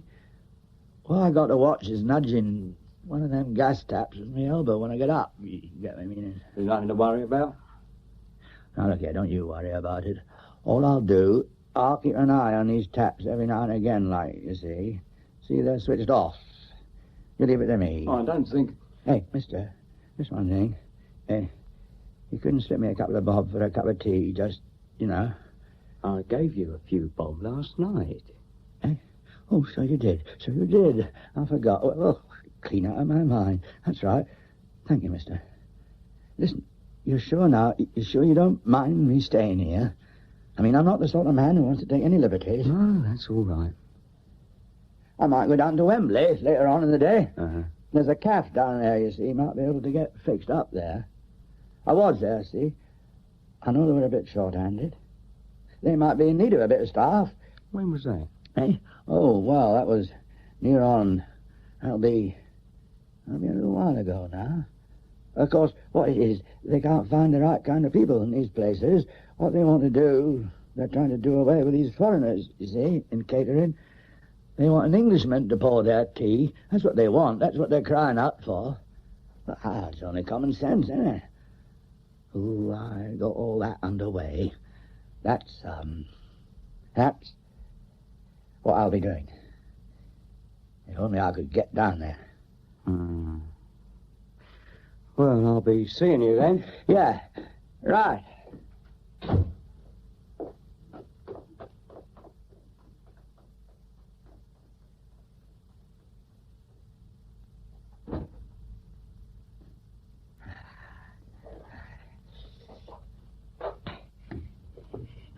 Not a bad pair of shoes. A bit pointed. Screws. Tins of paint. What's he going to paint? I'll have to find out about that bucket up there. He's got some stuff in here. Full of stuff. Look at all this. God. What's he got all these papers for? That pile of papers. What's he got all these papers for? And a sheet and a pillow ready in here. Nothing. Still, I'll sleep though. I don't make no noises. What's this case? It's locked. Must be something in it. Oh! Ah! What? Oh! What's the game? Well? Nothing. What's your name? I don't know you. I don't know who you are. Hey? Jenkins. Jenkins? Yeah. Jenkins. You sleep here last night? Yeah. Sleep well? Yeah. I'm awfully glad. It's awfully nice to meet you. What did you say your name was? Jenkins. I beg your pardon? Jenkins. Oh, you remind me of my uncle's brother. He was always on the move, that man. Never without his passport. Had an eye for the girls. Very much your build. Bit of an athlete. Long jump specialist. He had a habit of demonstrating different run-ups in the drawing room around about Christmas time. Had a penchant for nuts. That's what it was. Nothing else but a penchant. Couldn't eat enough of them. Peanuts, walnuts, Brazil nuts, monkey nuts. Wouldn't touch a piece of fruitcake. Had a marvellous stopwatch. Picked it up in Hong Kong. The day after, they chucked him out of the Salvation Army. Used to go in number 4 for Beckenham Reserves. That was before he got his gold medal. Had a funny habit of carrying his fiddle on his back, like a papoose. I think there was a bit of the Red Indian in him. To be honest, I've never made out how he came to be my uncle's brother. I've often thought that maybe it was the other way around. I mean, that my uncle was his brother, and he was my uncle. But I never called him uncle. As a matter of fact, I called him Sid. And my mother called him Sid, too. It was a funny business. Your spitting image he was, married a Chinaman, went to Jamaica. I hope you slept well last night. Listen, I don't know who you are. What bed did you sleep in? No, look here. Hey? That one. Not the other one? No. Seriously? How do you like my room? Your room? Yes. This ain't your room. I don't know who you are. I've never seen you before. You know, believe it or not, you've got a funny kind of resemblance to a bloke I once knew in Shoreditch. Actually, he lived in Aldgate. I was staying with a cousin in Camden Town. And this chap, he used to have a pitch in Finsbury Park, just by the bus depot. When I got to know him, I found out he was brought up in Putney. That didn't make any difference to me. I know quite a few people who were born in Putney. Even if they weren't born in Putney, they were born in Fulham. The only trouble was, he wasn't born in Putney, he was only brought up in Putney. It turned out he was born in the Caledonian Road, just before you get to the Nag's Head. His old mum was still living at the Angel. All the buses passed right by the door. She could get a 38, 581, 30 or 38A. Take her down the Essex Road to Dalston Junction in next to no time. Well, of course, if she got the 30, he'd take her up Upper Street Way, round by Highbury Corner and down to St Paul's Church. But she'd get to Dalston Junction just the same in the end. I used to leave my bike in her garden on my way to work. Yes, it was a curious affair. Dead spit of you he was. A bit bigger round the nose, but there was nothing in it. Did you sleep here last night? Yes. Sleep well? Yes. Did you have to get up in the night? No. What's your name? Now, look here. What? Jenkins. Jenkins. Sleep here last night? Yes. How'd you sleep? I slept. Sleep well? Now, look. What bed? That. Not the other? No. Tuesday? Tuesday? What sort of sleep did you have in that bed? All right. You weren't uncomfortable? All right. Are you a foreigner? No. Born and bred in the British Isles? I was. What did they teach you? Huh? How did you like my bed? That's my bed. You want to mind you don't catch a draft. Get your trousers. You intending to settle down here? Give me my trousers, sir. You settling down for a long stay? Give me my bloody trousers. Why? Where are you going? Give me, I'm going to Sidcup. You know, you remind me of a bloke I bumped into once, just the other side of the Guildford bypass. I was brought here. Pardon? I was brought here. I was brought here. Brought here? Who brought you here? The man who lives here. He. Fibber. I was brought here last night. I met him in a cafe. I was working. I got the bullet. I was working there. Bloke saved me from a punch-up, brought me here, brought me right here. I'm afraid you're a born fibber, aren't you? You're speaking to the owner. This is my room. You're standing in my house. It's his. He's seen me all right. That's my bed. What about that, then? That's my mother's bed. Well, she wasn't in it last night. Now, don't get perky, son. Don't get perky. Keep your hands off my old mum. I ain't. I haven't. Don't get out of your depth, friend. Don't start taking liberties with my old mum. Let's have a bit of respect. I got respect. You won't find anyone with more respect. Well, stop telling me all those fibs. No, listen to me. I've never seen you before, have I? Never seen my mother before either, I suppose. I think I'm coming to the conclusion that you're an old rogue. You're nothing but an old scoundrel. No, listen, son. Listen, sonny. You stink. You ain't got no right. You're stinking the place out. You're an old robber. There's no getting away from it. You're an old skate. You don't belong in a nice place like this. You're an old barbarian. Honest. You got no business wandering about in an unfurnished flat. I could charge £7 a week for this if I wanted to. Get a taker tomorrow. $350 a year exclusive. No argument. I mean, if that sort of money's in your range, don't be afraid to say so. Here you are. Furniture and fittings, I'll take 400 or the nearest offer. Rateable value, 90 quid for the annum. You can reckon water, heating and lighting at close on 50. That'll cost you 890 if you're all that keen. Now say the word and I'll let my solicitor draft you out a contract. Otherwise, I've got the van outside. I can run you to the police station in 5 minutes. Have you in for trespassing, loitering with intent, daylight robbery, filching, thieving and stinking the place out. And what do you say? Unless you're really keen on a straightforward purchase. Of course, I'll get my brother to decorate it up for you first. I've got a brother who's a #1 decorator. He'll decorate it up for you. If you want more space, there's 4 more rooms along the landing ready to go. Bathroom, living room, bedroom and nursery. You can have this as your study. This brother I mentioned is just about to start on the other rooms. Yes, just about to start. So what do you say? 800 odd for this room or 3,000 down for the whole upper story. On the other hand, if you prefer to approach it in the long-term way, I know an insurance firm in West Ham will be pleased to handle a deal for you. No strings attached. Open and above board. Untarnished record. 20% interest, 50% deposit. Down payments, back payments, family allowances, bonus schemes, remission of term for good behaviour, 6 months lease, yearly examination of the relevant archives, tea laid on, disposal of shares, benefit extension, compensation on cessation, comprehensive indemnity against riot, civil commotion, labour disturbances, storm, tempest, thunderbolt, larceny or cattle. All subject to a daily check and double check. Of course, we need a signed declaration from your personal medical attendant as assurance that you possess the requisite fitness to carry the can, won't we? Now, who do you bank with? Who do you bank with?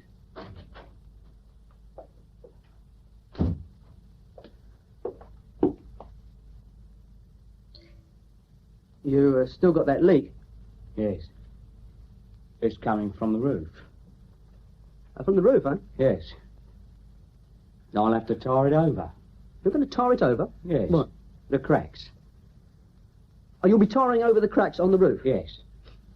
You think that'll do it? It'll do it for the time being. Oh. What do you do? What do you do when that bucket's full? Empty it. I was telling my friend that you were about to start decorating the other rooms. Yes. I got your bag. Oh, thanks, mister. Thanks. Give it you, did they? What's this? Oh, give it, Ed. That's my bag. I've seen this bag before. That's my bag. This bag's very familiar. What do you mean? Where'd you get it? Oh, scrap it. It's mine. Whose? It's mine. Tell him it's mine. It's your bag? Give it me. Give it to him. What? Give him what? Well, a bloody bag. What bag? Look here. Where are you going? I'm going to get my old... Watch your steps, sonny. You're knocking at the door when no one's at home. Don't push it too hard. You come busting into a private house, laying your hands on anything you can lay your hands on. Don't overstep the mark, son. You thieving bastard! You thieving skate! Let me get my... Oh, here you are. Give us it! Oh, no! There's your bag. How'd you get on at Wembley? Well, I didn't get down there. No. I couldn't make it.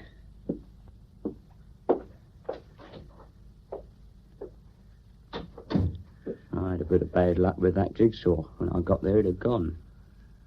Who's that fella? He's my brother. Is he? He's a bit of a joker, isn't he? Mm. Yeah. He's a real joker. Well, he's got a sense of humour. Yeah, I noticed. He's a real joker, that lad. You see that?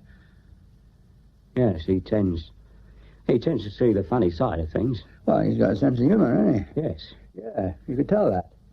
I could tell the first time I saw him. He had his own way of looking at things. I'm supposed to be doing up the upper part of the house for him. What? You mean it's his house? Yes. I'm supposed to be decorating this landing for him and making a flat out of it. What did he do then? He's in the building trade. He's got his own van. You don't live here, do you? Once I get that shed up outside, I'll be able to give a bit more thought to the flat, you see. Perhaps I can knock up one or two things for it. I can work with my hands, you see. That's one thing I can do. I never knew I could, but I can do all sorts of things now with my hands. You know, manual things. When I get that shed up out there, I'll have a workshop, see. I could do a bit of woodwork. Simple woodwork to start. Working with good wood. Of course, there's a lot to be done to this place. What I think, though, I think I'll put in a partition in one of the rooms along the landing. I think it'll take it.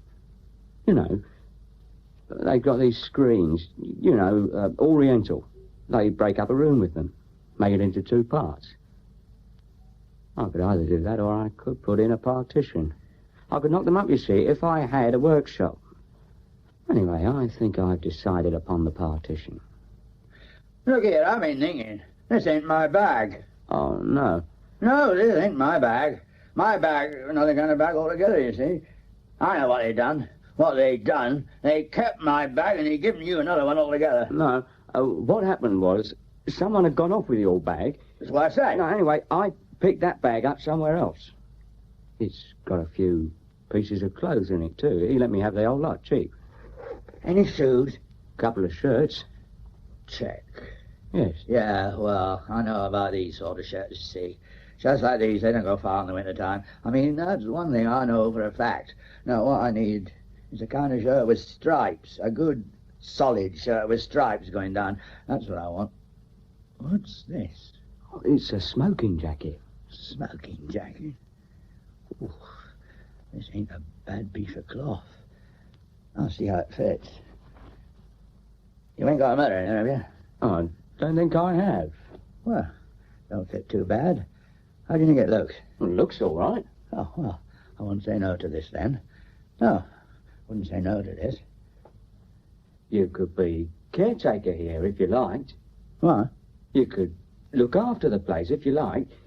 You know, the stairs and the landing, the front steps, keep an eye on it, polish the bells. Bells? I'll be fixing a few down by the front door. Brass. Caretaking, eh? Yes. Well, I never done caretaking before, you know. I mean to say, I've never been a caretaker before. How do you feel about being one, then? Well, I reckon... Well, I'd have to know, you know... What sort of... Yeah, what sort of, you know... Well, I mean, I'd have to... Well, I could tell you. Yeah, that's it. That's it, you see. You get what I mean? When the time comes... I mean, that's what I'm getting at, you see. More or less exactly what you... You see, what I'm getting at is, I mean, what sort of jobs?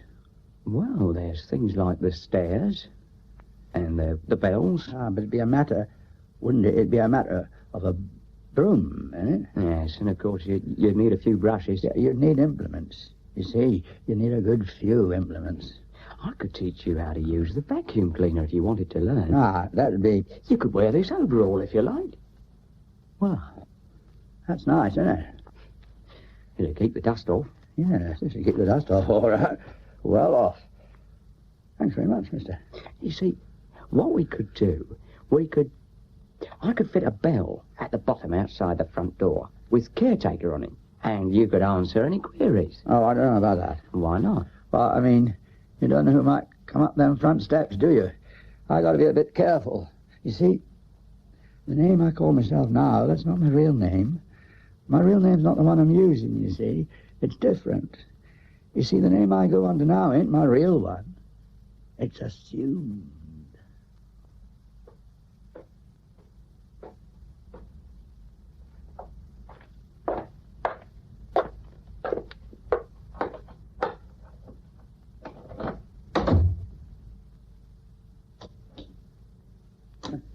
What's this? What's the matter with this damn light? Oh, don't tell me the damn light's gone. What'll I do? Damn light's gone now. I can't see a thing. What'll I do now? Oh, what was that? Give me a light. Wait a minute. Go! Oh, where is it? Where's the bloody box? What's that? Who's that? What's that? Where's my box? It was down here. Who's this? Who's moving it? Come on. Who's this? Who's this got my box? Who's in here? I got a knife here. I'm ready. Come on then. Who are you?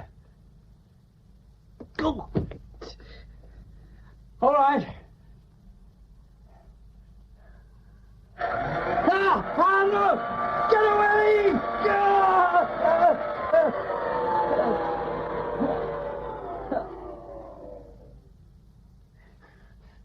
I'm ready for you. I'm here. I was just doing some spring cleaning. There used to be a wall plug for this vacuum cleaner, but it doesn't work. I had to fit it in the light socket. How do you think the place is looking? I gave it a good going over. We take it in turns once a fortnight, my brother and me, to give the place a thorough going over. I was working late tonight. I only just got here. But I thought I'd better get on with it as it's my turn. Can't help being house proud. Now, what are you waving that about for? You come near I'm me. sorry if I gave you a start, but I had you in mind too, you know. I mean, my brother's guest. Got to think of your comfort, haven't we? Don't want the dust to get up your nose. How long are you thinking of staying here, by the way? As a matter of fact, I was going to suggest that we lower your rent. Make it just a nominal sum. I mean, until you get fixed up. Just nominal, that's all. Still, if you're going to be spiky, I'll have to reconsider the whole proposition. Hey? You're not thinking of doing any violence on me, are you? You're not the violent sort, are you? I'll keep myself to myself, mate. But if anyone starts with me, though, they know what they got coming. I can believe that. You do. I've been all over, see? You understand my meaning? I don't mind a bit of a joke now and then, but anyone will tell you that no one starts anything with me. I get what you mean, yes. I can be pushed so far, but... No further. That's it. What are you doing? No, I just want to say that I'm very impressed by that. Huh? Oh, I'm very impressed by what you've just said. Yes. That's impressive, that is. Well, I'm impressed anyway. You know what I'm talking about, then? Yes, I know. I think we understand one another. Well, I tell you, I'd like to think that. You've been playing me about, you know. I don't know why. I've never done you no harm. No, you know what it was? We just got off on the wrong foot, that's all it was. Ah, we did. Like a sandwich? Huh? Have one of these. Now, don't you pull anything. No. You're still not understanding me. I can't help being interested in any friend of my brother's. I mean, you're my brother's friend, aren't you? Oh, I wouldn't put it as far as that. But don't you find him friendly, then? Well, I wouldn't say we was all that friends. I mean, he done me no harm, but I wouldn't say he was any particular friend of mine. What's in that sandwich, then? Cheese. That'll do me. Take one. Thank you, mister. Oh, I'm sorry to hear my brother's not very friendly. He's friendly. He's friendly. I didn't say he wasn't. Salt? Oh, thanks. I just can't exactly make 'em out. Oh, I forgot the pepper. I just can't get a hang of 'em, that's all. I had a bit of beetroot somewhere. Must have mislaid it. Listen, can I ask your advice? I mean, you're a man of the world. Can I ask your advice about something? You go right ahead. Well, what it is, you see, I'm a bit worried about my brother. Your brother? Yes. You see, his trouble is... What? Well, it's not a very nice thing to say. Well, now you say it. He doesn't like work. Go on. No, he just doesn't like work. That's his trouble. That's right. It's a terrible thing to have to say about your own brother. Ah. He's just shy of it, very shy of it. I know that sort. You know the type. Well, I've met them. I mean, I want him to get going in the world. Well, stands to reason. If you've got an older brother, you want to push him on. You want to see him make his way. Can't have him idle. He's only doing himself harm. That's what I say. Yeah. But he won't buckle down to the job. You don't like work? Work shy. Sounds like it to me. Well, you've met the type, have you? Me? Well, I know that sort. Yes. I know that sort. I've met them. They're causing me great anxiety. You see, I'm a working man. I'm a tradesman. I've got my own van. That's a fact. He's supposed to be doing a little job for me. I keep him here to do a little job. But I don't know. I'm coming to the conclusion he's a slow worker. Well, what would your advice be? Well, he's a funny bloke, your brother. What? I was saying he's a bit of a funny bloke, your brother. Funny? Why? Well, he's funny. What's funny about him? Not liking work. Oh, what's funny about that? Nothing. I don't call it funny. Or me. You don't want to start getting hypercritical. No, I wasn't that. I wasn't. I was only... Don't get too glib. Look, all I meant was... Cut it! Look, I've got a proposition to make to you. I'm thinking of taking over the running of this place, you see. I think it could be run a bit more efficiently. I've got a lot of ideas, a lot of plans. How would you like to stay on here as caretaker? What? I'll be quite open with you. I could rely on a man like you around the place, keeping an eye on things. Oh, now, wait a minute. I ain't never done no caretaking before, you know. Doesn't matter about that. It's just that you look a capable sort of man to me. I am a capable sort of man. I mean to say, I've had plenty of offers in my time, you know. There's no getting away from that. Well, I could see before when you took out that knife that you wouldn't let anyone mess you about. No one messes me about, man. I mean, you've been in the services, haven't you? What? You've been in the services. You can tell by your stance. Oh. Yeah.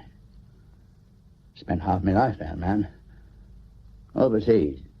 Like. Serving. I was. In the colonies, weren't you? I was over there. I was one of the first over there. That's it. You're just the man I've been looking for. What for? Caretaker. Yeah. Well, look. Listen. Who's the landlord here? Him or you? Me? I am. I got deeds to prove it. Ah. Well, listen. I don't mind doing a bit of caretaking. I wouldn't mind looking after the place for you. Of course, we come to a small financial agreement, mutually beneficial. Oh, I'll leave you to reckon that out, right? Thanks. There's only one thing. What's that? Can you give me any references? Huh? Just to satisfy my solicitor. I got plenty of references. All I got to do is to go down to Sidcup tomorrow. I got all the references I want down there. Where's that? Sidcup. He ain't only got me references down there, he got all my papers down there. I know that place like the back of my hand. Listen, you can't pick me up a pair of good shoes, can you? I got a bad need for a good pair of shoes. I can't get anywhere without a pair of good shoes, see? You think there's any chance of you being able to pick me up a pair?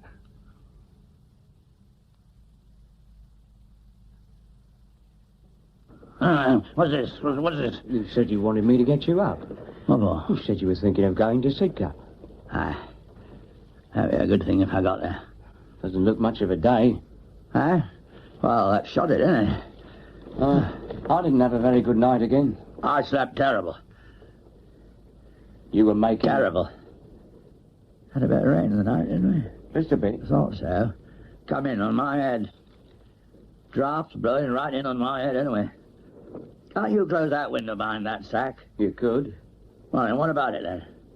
The rain's coming right in on my head. You've got to have a bit of air. Listen, I've lived all my life in the air, boy. You don't have to tell me about air. What I'm saying is there's too much air coming in that window when I'm asleep. It's very stuffy in here without that window open. Yeah, but listen, you don't know what I'm telling you. That bloody rain, man, come right in on my head. It spoils me sleep. I could catch me dead cold with it, with that draft. That's all I'm saying. Just shut that window and no one's going to catch any cold, that's all I'm saying. I couldn't sleep in here without that window open. Yeah, what about me? What are you going to say about my position? Well, why don't you sleep the other way round? What do you mean? Sleep with your feet to the window. What good would that do? Well, the rain wouldn't come in on your head. No, couldn't do that. No, I couldn't do that. I mean, I got used to sleeping this way. It isn't me that has to change, it's that window. See? It's raining now. Look at it. It's coming down now. I think I'll have a walk down to Goldhawk Road. I got talking to a man there. He had a sore bench. He looked in pretty good condition to me. I don't think it's much good to him. I'll have a walk down there, I think. Listen to that. That's done my trip to Sidcover. Eh? What about closing that window now? It'll be coming in here. Close it for the time being. What's all that under that tarpaulin out there? Wood. What for? To build my shed. You haven't come across that pair of shoes you was going to look out for me, have you? Oh, no. I'll see if I can pick some up today for you. Well, I can't go out in this with these, can I? I can't even go out and get a cup of tea. There's a cafe just along the road. Maybe, mate. I used to go there quite a bit. Oh, years ago now. But I stopped. Oh, I used to like that place.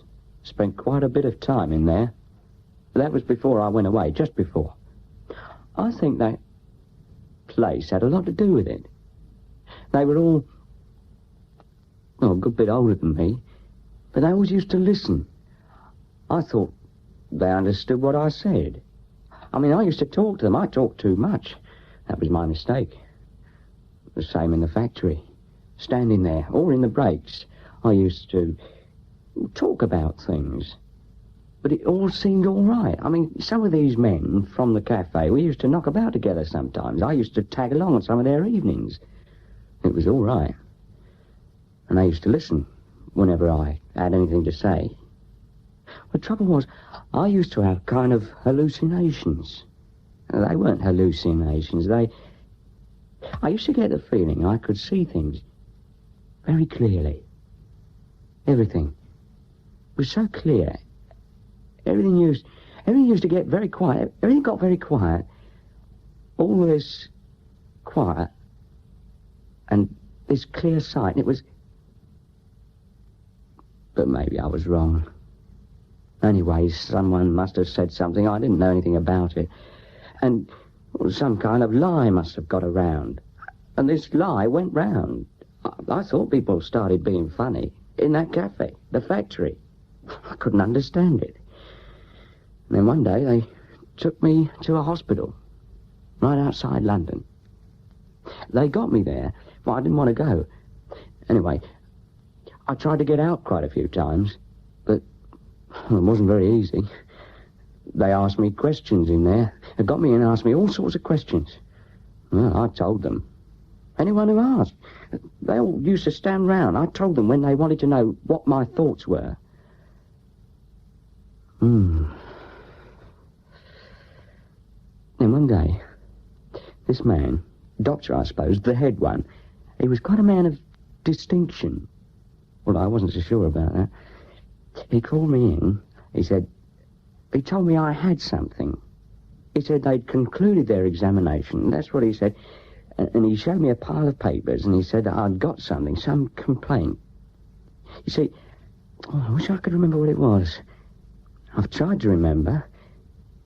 He just said that, you see, you've got this thing, that's your complaint.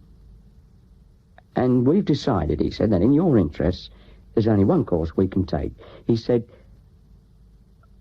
but I can't exactly remember how he put it. He said, we're going to do something to your brain. He said, if we don't, you'll be in here for the rest of your life, but if we do, you stand a chance. You can go out, he said, and live like the others. Well, what do you want to do to my brain, I said to him. But he just repeated what he'd said. Well, I wasn't a fool. I knew I was a minor. I knew he couldn't do anything without getting permission. I knew he had to get permission from my mother. So I wrote to her and told her what they were trying to do.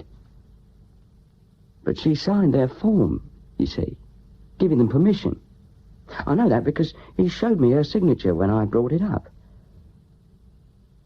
Well, that night I tried to escape. That night I spent 5 hours sawing at one of the bars on the window in this ward, right throughout the dark. They used to shine a torch over the beds every half hour, so I timed it just right, and then it was nearly done. And the man had a fit right next to me, and they caught me anyway. About a week later, they started to come round and do this thing to the brain.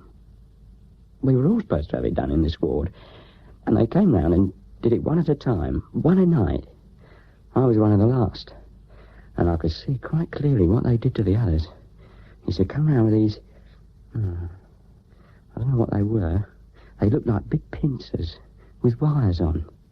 The wires were attached to a little machine. It was electric. They used to hold the man down, and this the chief doctor, used to fit the pincers, something like earphones. He used to fit them on either side of the man's skull. There was a man holding the machine, you see, and he'd do something. I can't remember whether he pressed a switch or turned something, just a matter of switching on the current. I suppose it was. And the chief would just press these pincers on either side of the skull and keep them there. Then he'd take them off. They'd cover the man up, and they wouldn't touch him again until later on. Some used to put up a fight, but most of them didn't. They just lay there. Well, they were coming round to me. And the night they came, I got up and stood against the wall. They told me to get on the bed, and I knew they had to get me on the bed because if they did it while I was standing up, they might break my spine. So I stood up, and then one or two of them came for me. Well, I was younger then. I was much stronger than I am now. I was quite strong then. I laid one of them out, and I had one round the throat, and then suddenly this chief had these pincers on my skull. And I knew he wasn't supposed to do it while I was standing up. That's why Anyway, he did it. So I did get out. I got out of the place, but I couldn't walk very well. I don't think my spine was damaged. That was perfectly all right. And the trouble was, my thoughts had become very slow. I couldn't think at all. I couldn't get my thoughts together. I could never quite get it together. The trouble was I couldn't hear what people were saying. I couldn't look to the right or the left. I had to look straight in front of me because if I turned my head round, I couldn't keep upright. And I had these headaches. I used to sit in my room, and that was when I lived with my mother and my brother. He was younger than me, and I laid everything out in order in my room, all the things I knew were mine, but I didn't die. The thing is, I should have been dead. I should have died. And then anyway, after a time, I got a bit better, and I started to do things with my hands, and then I came here, because my brother had got this house, and so I decided to have a go at decorating it. So I came into this room, and I started to collect wood for my shed, and all these bits and pieces that I thought might come in handy for the flat or around the house sometime. I feel much better now. But I don't talk to people now. I steer clear of places like that cafe. I never go in them now. I don't talk to anyone like that. I've often thought of going back and trying to find the man who did that to me. But I want to do something first. I want to build that shed out in the garden. I got a feeling he's done something to them cracks. See, there's been plenty of rain in the last week, but it ain't been dripping into the bucket. There was someone walking about on the roof the other night. Well, it must have been him. I got a feeling he's tarred it over on the roof out there. Ain't said a word to me about it. He don't say a word to me. He don't answer me when I talk to him. He don't give me no knife. He don't give me no knife to cut me bread. How can I cut a loaf of bread without no knife? I mean, it's an impossibility. You've got a knife. What? You've got a knife. I got a knife, sure I got a knife, but how'd you expect me to cut a good loaf of bread with that? I mean, it's not a bread knife. Nothing to do with cutting bread. I picked it up somewhere. I don't know where it's been, do I? No. What I want... I know what you want. But what about this gas stove? He tells me it's not connected. How do I know it's not connected? Here I am, I'm sleeping right with it. I wake up in the middle of the night and I'm looking right into the oven, man. It's right next to my face. How do I know? I could be lying there in bed, it might blow up, it might do me harm. He don't seem to take any notice of what I say to him. I told him the other day, see, I told him about them blacks coming up from next door and using the lavatory. I told him it was all dirty in there. All the banisters were dirty. They were black. All the lavatory was black. What did he do? He's supposed to be in charge of it here. He had nothing to say. A couple of weeks ago, he sat there. He gave me a long chat about a couple of weeks ago. A long chat he gave me. Since then, he ain't said hardly a word. He went on talking there. I don't know what he was... No, he wasn't looking at me. He wasn't talking to me. He don't care about me. He was talking to himself. That's all he worries about. I mean, you come up to me, you ask my advice. Well, you'd never do a thing like that. I mean, we don't have any conversation, see? Well, you can't live in the same room with someone who don't have any conversation, will you? And you and me, we could get this place going. Yes. You're quite right. Look what I could do with this place. I could turn this place into a penthouse. For instance, this room. This room you could have as a kitchen. Right size, nice window, sun comes in. I'd have teal blue, copper and parchment linoleum squares. I'd have those colours re-echoed in the walls. I'd offset the kitchen units with charcoal grey worktops. Plenty of room for cupboards for the crockery. We'd have a small wall cupboard, a large wall cupboard, a corner wall cupboard with revolving shelves. You wouldn't be short of cupboards. You could put the dining room across the landing, see? Yes, Venetian blinds on the window. Cork floor, cork tiles. You could have off-white pile linen rug, a table in Aframosia teak veneer, sideboard with matte black drawers, curved chairs with cushioned seats, armchairs in oatmeal tweed, beach frame settee with woven seagrass seat, white-topped, heat-resistant coffee table, white tile surround. Yes. In the bedroom. What's a bedroom? It's a retreat. It's a place to go for rest and peace, so you want quiet decoration. The lighting, functional. Furniture, mahogany and rosewood. Deep azure blue carpet, unglazed blue and white curtains, a bedspread with a pattern of small blue roses on a white ground, dressing table with a lift-up top containing a plastic tray, table lamp of white raffia. It wouldn't be a flat, it'd be a palace. I'd say it wouldn't. A palace. Who would live here? I would. My brother and me. What about me? All this junk here.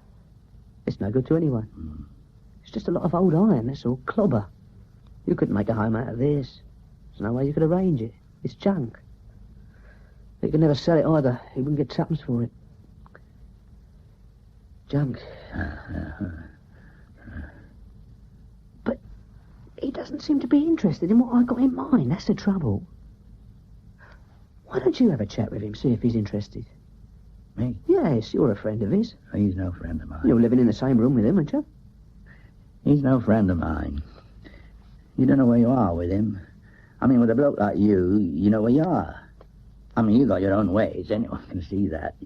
You may have some funny ways, but that's the same with all of us. But with him, it's different, see. I mean, at least with you, the thing with you is you're straightforward. That's it. You're straightforward. Yeah. But with him, I mean, you don't know what he's up to half the time. Oh. He's got no feelings. See, what I need is a clock. I need a clock to tell the time. How can I tell the time without a clock? I can't do it. I said to him, Look here, what about getting the clock so that I can tell what time it is? I mean, if you can't tell what time you're at, you don't know where you are. You understand my meaning? See, what I got to do now, if I'm walking about outside, I got to get my eye on a clock and keep the time in my head for when I come in. That's no good. I mean, I'm not in here 5 minutes and I've forgotten it. I've forgotten what time it was. Well, look at it this way. If I don't feel well, I have a bit of a lay down. Then, when I wake up, I don't know what time it is to go and have a cup of tea. You see, it's not so bad when I'm coming in. I can see the clock on the corner. The moment I'm stepping into the house, I know what time it is. But when I'm in, it's when I'm in, I haven't the foggiest idea what time it is. Now, what I need is a clock in here, in this room. Well, then I stand a bit of a chance. Well, he don't give me one. He wakes me up. He wakes me up in the middle of the night, tells me I'm making noises. I tell you, I've half a mind to give him a mouthful one of these days. He don't let you sleep? He don't let me sleep. He wakes me up. That's terrible. I've been plenty of other places. They always let me sleep. It's the same the whole world over. Except here. Well, sleep's essential. I've always said that. You're right. It's essential. I mean, I get up in the morning, I'm worn out. I've got business to see to. I've got to move myself. I've got to sort myself out. I've got to get fixed up. Well, when I wake up in the morning, I ain't got no energy in me. And on top of that, I ain't got no clock. Yeah. He goes out. I don't know where he goes to. Where's he go? He never tells me. We used to have a bit of a chat. Not anymore. I never see him. He goes out, he comes in late. Next time I know, he's shoving me about in the middle of the night. Listen, I wake up in the morning, and he's smiling at me. He's standing there, looking at me, smiling. I can see him, you see. I can see him through the blanket. He puts on his coat, he turns himself round, he looks down at my bed, and there's a smile on his face. What the hell's he smiling at? What he don't know is I'm watching him through that blanket. He don't know that. He don't know that I can see him. He thinks I'm asleep, but I got my eye on him all the time through that blanket, see? And he don't know that. He just looks at me and he smiles. But he don't know that I can see him doing it. Now, what you want to do, you want to speak to him, see? I got that worked out. You want to tell him that we got ideas for this place. We could build it up. We could get it started. You see, I could decorate it out for you. I could give you a hand in doing it, between us. Where do you live now, then? Me? Oh, I've got a little place. Not bad. Everything laid on. You must come up and have a drink sometime, listen to some Tchaikovsky. No, you see, you're the bloke who wants to talk to him. I mean, you're his brother. Huh? Yes. Maybe I will. Where you going? This is him.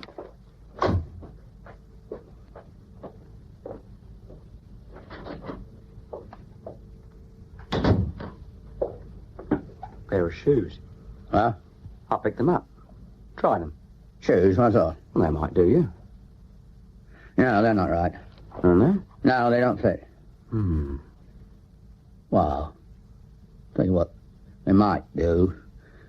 Till I get another pair. Where's the laces? No laces. Oh, I can't wear them without laces. I just got the shoes. Oh, now, look, that puts a tin lid on it, doesn't it? I mean, you couldn't keep these shoes on right without a pair of laces. The only way to keep a pair of shoes on if you haven't got no laces is to tighten the foot, see? Walk about with a tight foot, see? Well, that's no good for the foot. Puts a bad strain on the foot. If you can do the shoes up proper, there's less chance of you getting a strain. Oh, I might have some somewhere. Well, you see what I'm getting at. Here's some. These are brown. Well, that's all I got. The shoes are black. Well, they can do, anyway, until I get another pair. Maybe they'll get me down to Sidcup tomorrow. If I get down there, I'll be able to sort myself out. I've been offered a good job. Man has offered it to me. He's got plenty of ideas. He's got a bit of a future. But they want my papers, you see. They want my references. I'd have to get down to Sidcup before I could get hold of them. That's where they are, see. Trouble is getting there. That's my problem. The weather's dead against it. God knows these shoes be much good. It's a hard road. I've been down there before, coming the other way, like. Last time I left there, it was... Last time? Oh, you know, a while back. The road was bad and the rain was coming down. It's lucky I didn't die there on the road. But I got here. I kept going all along. Yeah, I kept going all along. I'm saying I can't go on like this. What I got to do, I got to get back there and find this man. Christ, that bastard. He ain't even listening to me.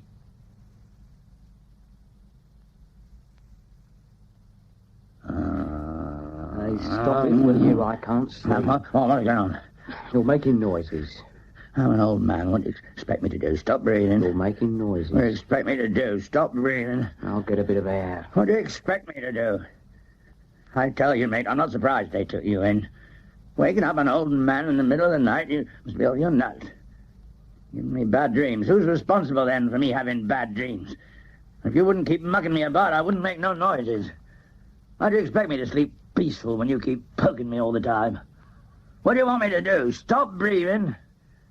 God, it's getting so freezing in here, I have to keep my trousers on to go to bed. I never done that before in my life. That's what I got to do here. Just because you won't put in any bleeding eating. I've had just about enough with you mugging me about. I've seen better days than you have, man. Nobody ever got me inside one of them places anyway.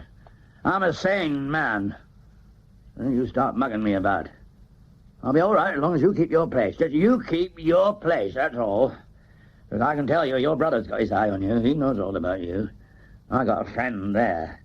Don't you worry about that. I got a true pal there. Treated me like dirt. Why'd you invite me in the first place if you was going to treat me like this? You think you're better than me? You got another thing coming. I know enough. They had you inside one of them places before. They can have you inside again. Your brother's got his eye on you. They can put them pincers on your head again, man. They can have them on again, any time. All they got to do is get the word. They'd carry you in there, boy. They'd come here and pick you up and carry you in. They'd keep you fixed. They'd put them pincers on your head. They'd have you fixed.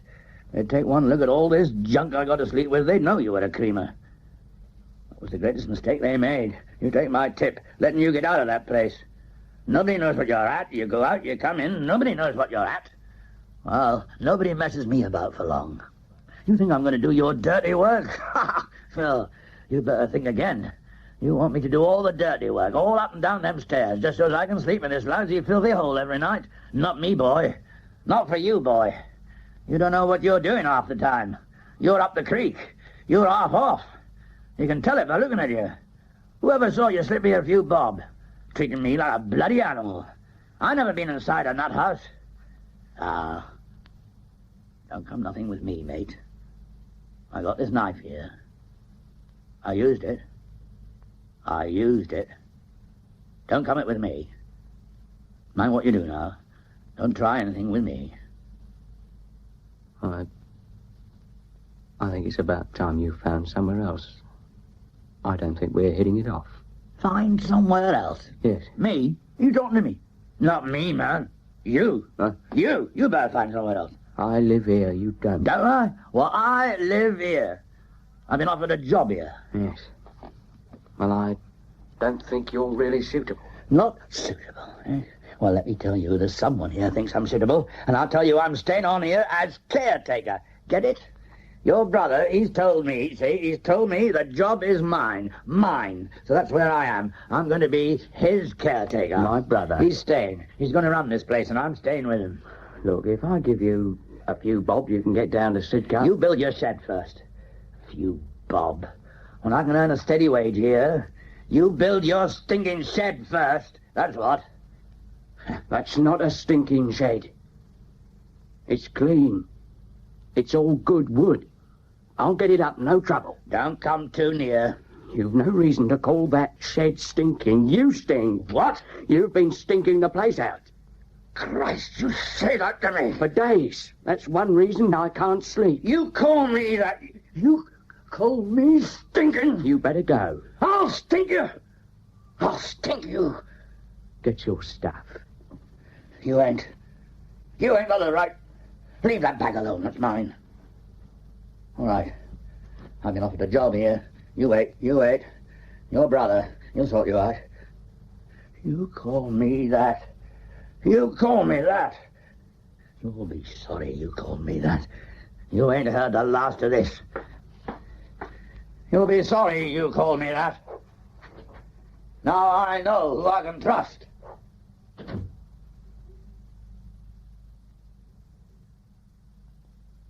Stink. You know, me. I told you what he said, didn't I? Stink. You know that? That's what he said to me. That's what he said to me. You don't stink. No, sir. If you stink, I'll be the first one to tell you. I told him. I said to him, you ain't heard the last of this man, I said. Don't you forget your brother. I told him you'll be coming along to sort him out. He don't know what he started doing that to me. I said to him, he'll be along. Your brother will be along. He's got sense, not like you. What do you mean? Eh?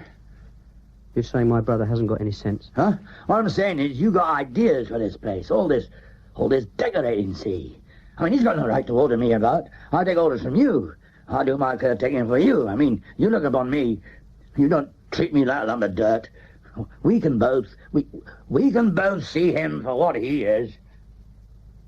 And what did he say then when you told him I'd offered you the job as caretaker? He said something about he lived here. Yes. He's got a point, hasn't he? A point? This is your house, isn't it? You let him live here. Yes. It's my house. I got it cheap. And I let him live here. That's what I'm saying. You own the place. Yes, but he does live here, doesn't he? I could tell him to go. Ah, that's what I'm saying. I could tell him to go, I suppose. I'm the landlord. On the other hand, he's the sitting tenant. Giving him notice, you see what it is. It's a technical matter. That's what it is. It depends how you regard this room. I mean, it depends whether you regard this room as furnished or unfurnished. You see what I mean? No, I don't. All this furniture, you see, in here, it's all his. Except the beds, of course. So what it is, it's a fine legal point. That's what it is. I tell you, he should go back where he come from. Come from? Yeah. Where did he come from? Well, he... You get a bit out of your depth sometimes, don't you? Well, anyway, as things stand, I don't mind having a go at doing up the place. Ah, that's what I wanted to hear. No, I don't mind. But you'd better be as good as you say you are. What do you mean? Well, you say you're an interior decorator. You better be a good one. A what? What do you mean, a what? A decorator. An interior decorator. Me? What do you mean? I never touched that. I've never been that. You've never would? No, not me, man. I'm not an interior decorator. I've been too busy. Too many other things to do, see, but I could always turn my hand to most things. Give me a bit of time to pick it up. I don't want you to pick it up. I want a first-class, experienced interior decorator. I thought you were one. Me? No, wait a minute. You've got the wrong man. How could I have the wrong man? You're the only man I've spoken to. You're the only man I told about my dreams, about my deepest wishes. You're the only one I told. And I only told you because I understood you were an experienced first-class professional interior and exterior decorator. Now, look here. You mean you wouldn't know how to fit teal, blue, copper and parchment linoleum squares and have those colours re-echoed in the walls?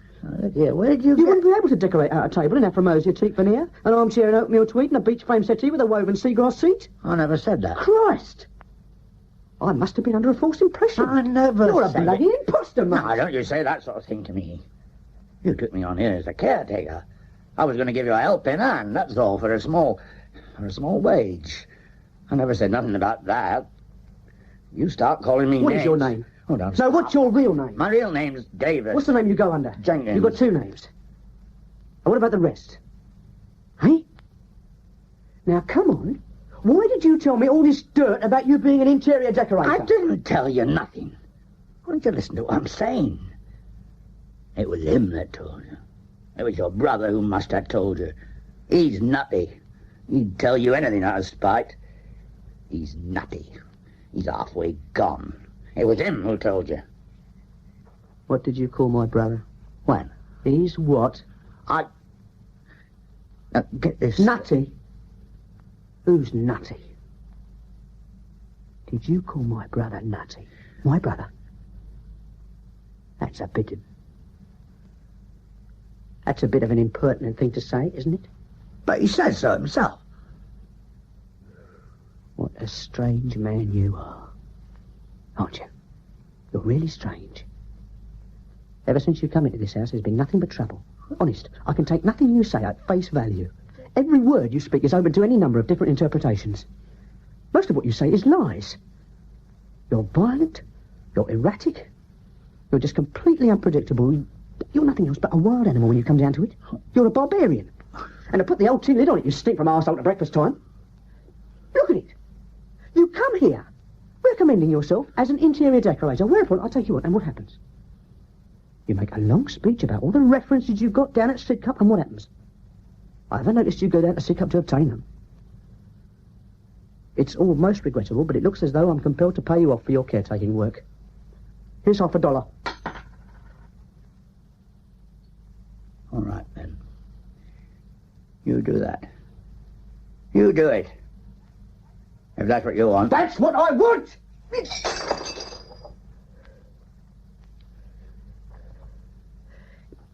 Anyone would think this house was all I'd got to worry about. I've got plenty of other things I can worry about. I've got other things. I've got plenty of other interests. I've got my own business to build up, haven't I? I've got to think about expanding in all directions. I don't stand still. I'm moving about all the time. I'm moving. All the time. I've got to think about the future.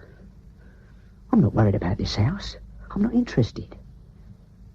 My brother can worry about it. He can do it up. He can decorate it. He can do what he likes with it. I'm not bothered. I thought I was doing him a favour letting him live here. He's got his own ideas. Let him have them. I'm going to chuck it in. What about me?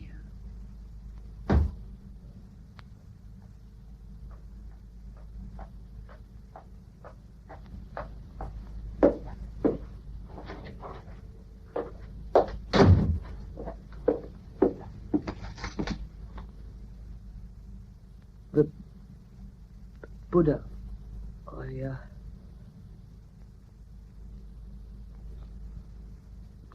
Look, what about...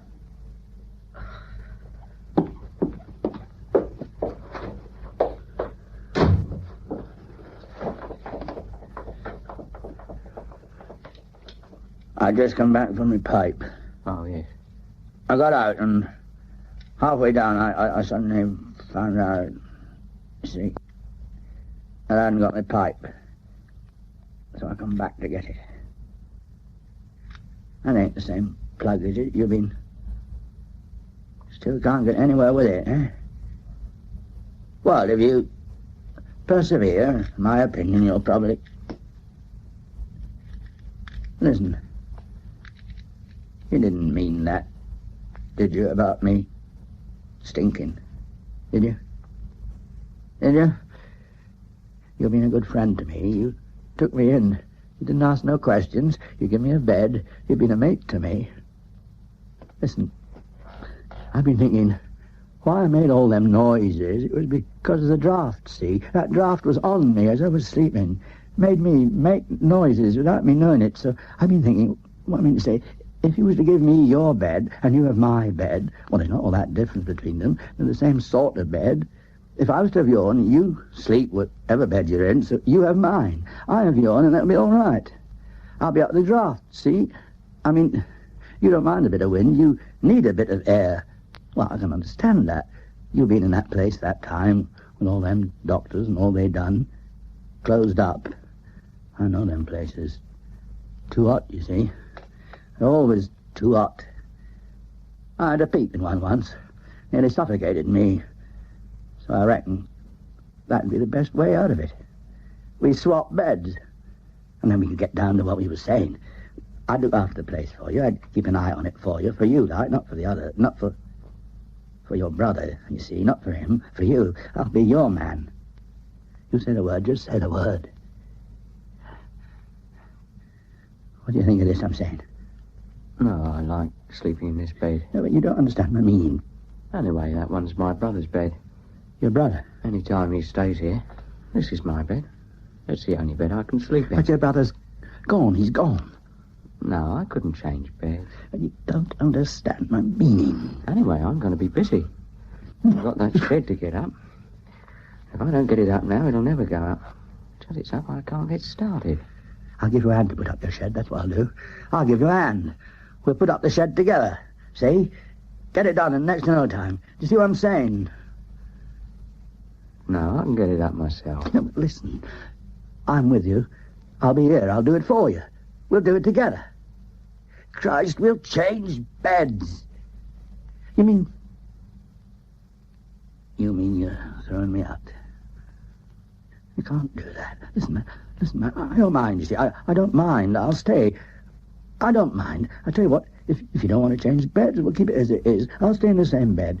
Maybe if I can get a stronger piece of sacking light to go to the window, keep out the draught. That'll do it. What do you say? We'll keep it as it is. No. Why not? You make too much noise. But, look, listen here. I mean, what am I going to do? What shall I do? Where am I going to go? If you want me to go, I'll go. Just say the word. I tell you what, though, them shoes you give me, they're working out all right. They're all right. Maybe I could get down. Listen, if I got down, if I was to get my papers, would you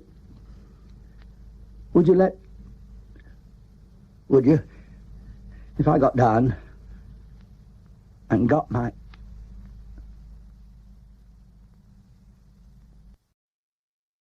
Now on Radio 4, as part of our Harold Pinter season, a special Saturday play from the BBC archives, Charles Lafoe's 1970 production of Harold Pinter's The Birthday Party.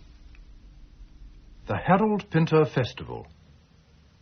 In 1958, Harold Pinter's first full-length play, The Birthday Party, was produced at the Arts Theatre in Cambridge and then at the Lyric Theatre, Hammersmith, where it ran for only 16 performances.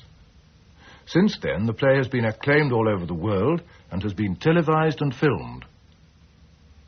In our broadcast, Lee Montague plays Goldberg, Norman Rodway, McCann, John Hollis, Stanley, and Sylvia Coleridge, Meg. The Birthday Party. The living room of a house in a seaside town. Petey comes in, sits at the table, and begins to read. Is that you, Petey? Petey, is that you? Petey? What? Is that you? Yes, it's me. What? Are you back? Yeah. I've got your cornflakes ready. Here's your cornflakes.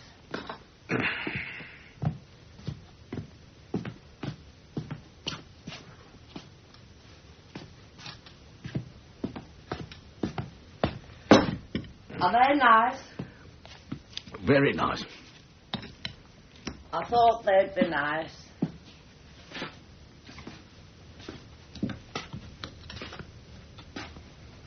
You got your paper? Yeah. Is it good? Not bad. What does it say? Nothing much. You read me out some nice bits yesterday. Yeah, well, I haven't finished this one yet. Will you tell me when you come to something good? Yeah. Have you been working hard this morning? No, just stacked a few of the old chairs. Cleaned up a bit. Is it nice out? Very nice. Is Stanley up yet? I don't know. Is he? I don't know. I haven't seen him down yet. Well, then he can't be up. Haven't you seen him down? I've only just come in. He must be still asleep. What time did you go out this morning, Petey? Same time as usual. Was it dark? No, it was light. Well, sometimes you go out in the morning and it's dark. That's in the winter. Oh, in winter? Yeah, it gets light later in winter. Oh. What are you reading? Someone's just had a baby. Oh, they haven't. Who? Some girl. Who, Petey, who? I don't think you'd know her. What's her name? Lady Mary Splatt. I don't know her. No. What is it? A girl. Not a boy? No. Oh, what a shame. I'd be sorry. I'd much rather have a little boy. Little girl's all right. I'd much rather have a little boy. I'll finish my cornflakes. Were they nice? Very nice. I've got something else for you. Good.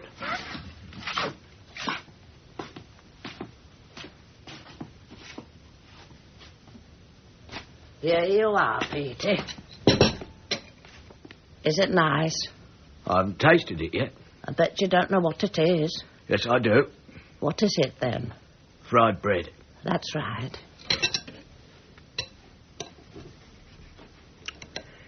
Very nice. I knew it was. Oh, Meg, 2 men came up to me on the beach last night. 2 men? Yeah. They wanted to know if we could put them up for a couple of nights. Put them up? Here? Yeah. How many men? 2. What did you say? Well, I said I didn't know. So they said they'd come round to find out. Are they coming? Well, they said they would. Have they heard about us, Petey? They must have done. Yes, they must have done. They must have heard this was a very good boarding house. It is. This house is on the list. It is. I know it is. They might turn up today. Can you do it? Oh, I've got that lovely room they can have. You got a room ready? I've got the room with the armchair all ready for visitors. You sure? Yes. That'll be all right then if they come today. Good. I'm going to wake that boy. There's a new show coming to the palace. On the pier? No, the palace in the town. Stanley could have been in it if it was on the pier. This is a straight show. What do you mean? No dancing or singing. What do they do then? They just talk. Oh. You like a song, eh, Meg? I like listening to the piano. I used to like watching Stanley play the piano. Of course, he didn't sing. I'm going to call that boy. Didn't you take him up his cup of tea? I always take him up his cup of tea, but that was a long time ago. Did he drink it? I made him. I stood there till he did. I'm going to call him. Stan? Stanley?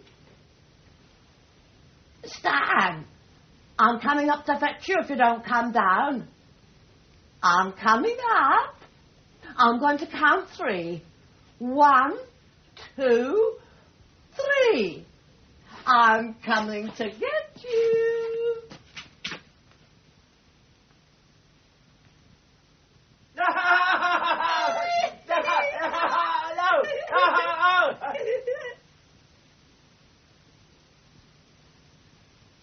He's coming down.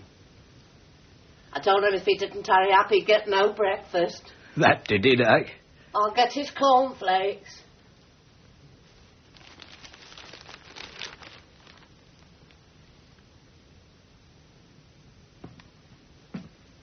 Morning, Stanley. Morning. So he's come down at last, has he?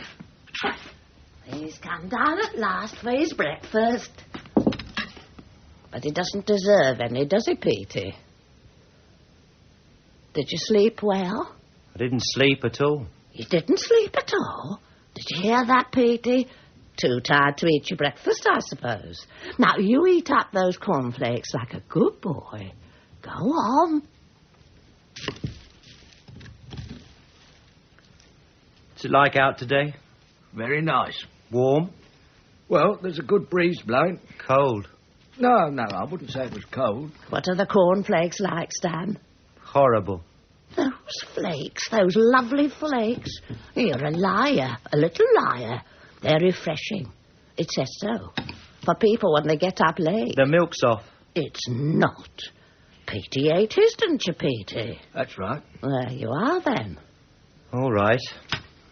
I'll go on to the second course. He hasn't finished the first course and he wants to go on to the second course. I feel like something cooked. Well, I'm not going to give it to you. Give it to him. I'm not going to. No breakfast. All night long I've been dreaming about this breakfast. I thought you said you didn't sleep. Daydreaming. All night long. Now she won't give me any. Not even a crust of bread on the table. Well, I can see I'll have to go down to one of those smart hotels on the front. You won't get a better breakfast there than here. There you are. You like this? What's this? Fried bread. Well, I bet you don't know what it is. Oh, yes, I do. What? Fried bread. He knew. What a wonderful surprise. You didn't expect that, did you? I bloody well didn't. Well, I'm off. You're going back to work? Yeah. Your tea. You haven't had your tea. That's all right. No time now. I've got it made inside. No, never mind. See you later. Ta-ta, Stan. Ta-ta. What do you mean? You're a bad wife. I'm not. Who said I am? Not to make your husband a cup of tea. Terrible. He knows I'm not a bad wife. Giving him sour milk instead? It wasn't sour. Disgraceful. You mind your own business anyway.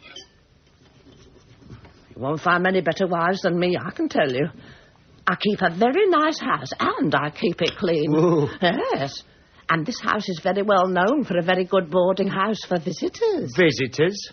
Do you know how many visitors you've had since I've been here? How many? One. Who? Me, I'm your visitor. You're a liar. This house is on the list. I bet it is. I know it is.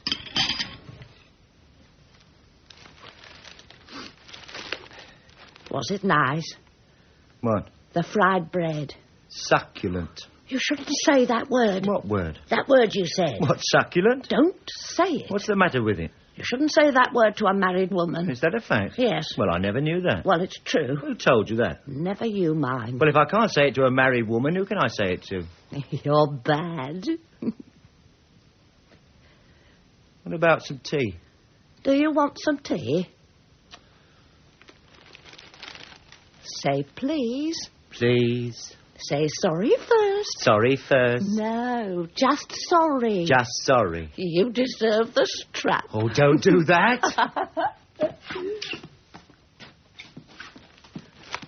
I brought the pot in. Don't know what I'd do without you. You don't deserve it, though. Why not? Go on. Calling me that. How long has that tea been in the pot? It's good tea. Good strong tea. Well, it isn't tea, it's gravy. It's not. Get out of it, you succulent old washing bag. I'm not. And it isn't your place to tell me if I am. And it isn't your place to come into a man's bedroom and wake him up. Stanley, don't you like your cup of tea of a morning? The one I bring you. I can't drink this muck. Didn't anyone ever tell you to warm the pot at least? That's good strong tea, that's all. Oh, God, I'm tired. Stan. What? Am I really succulent? Oh, you are. I'd rather have you than a cold in the nose any day. You're just saying that. Look, why don't you get this place cleared up? It's a pigsty. And another thing, what about my room? It needs sweeping, it needs papering. I need a new room. Oh, Stan, that's a lovely room. I've had some lovely afternoons in that room. Yeah.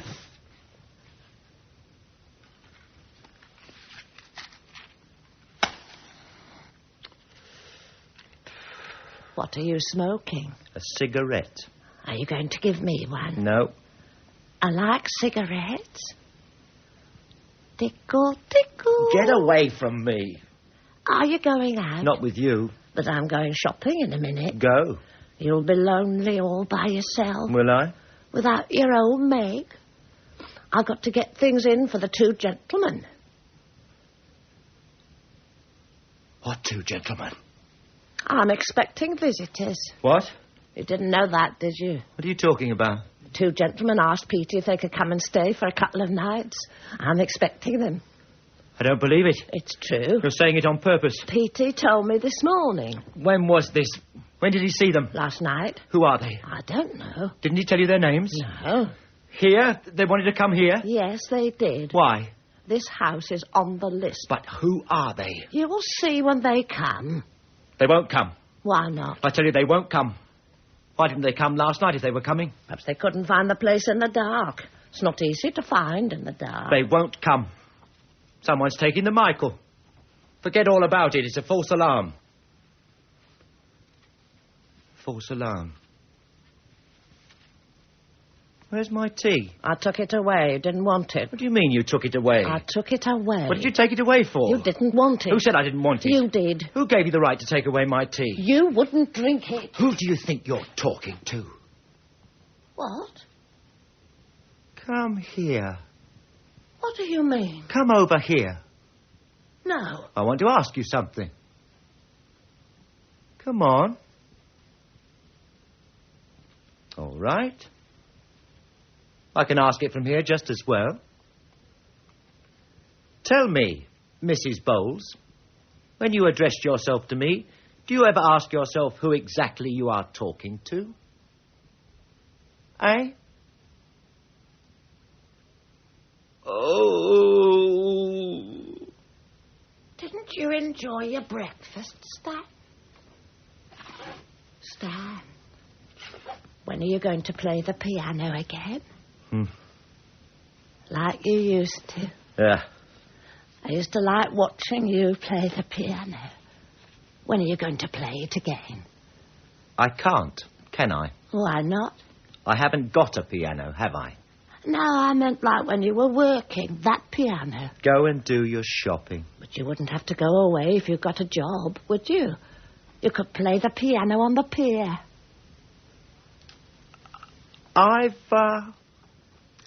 I've been offered a job, as a matter of fact. What? Yes, I'm considering a job at the moment. You're not. A good one, too. A nightclub in Berlin. Berlin? Berlin, a nightclub, playing the piano. Fabulous salary, and all found. How long for? We don't stay in Berlin. Then we go to Athens. How long for? Yes, then we pay a flying visit to, what's its name? Where? Constantinople. Zagreb, Vladivostok. It's a round-the-world tour. Have you played the piano in those places before? Played the piano? I've played the piano all over the world, all over the country. I once gave a concert. A concert? Yes. It was a good one, too. They were all there that night. Every single one of them. It was a great success.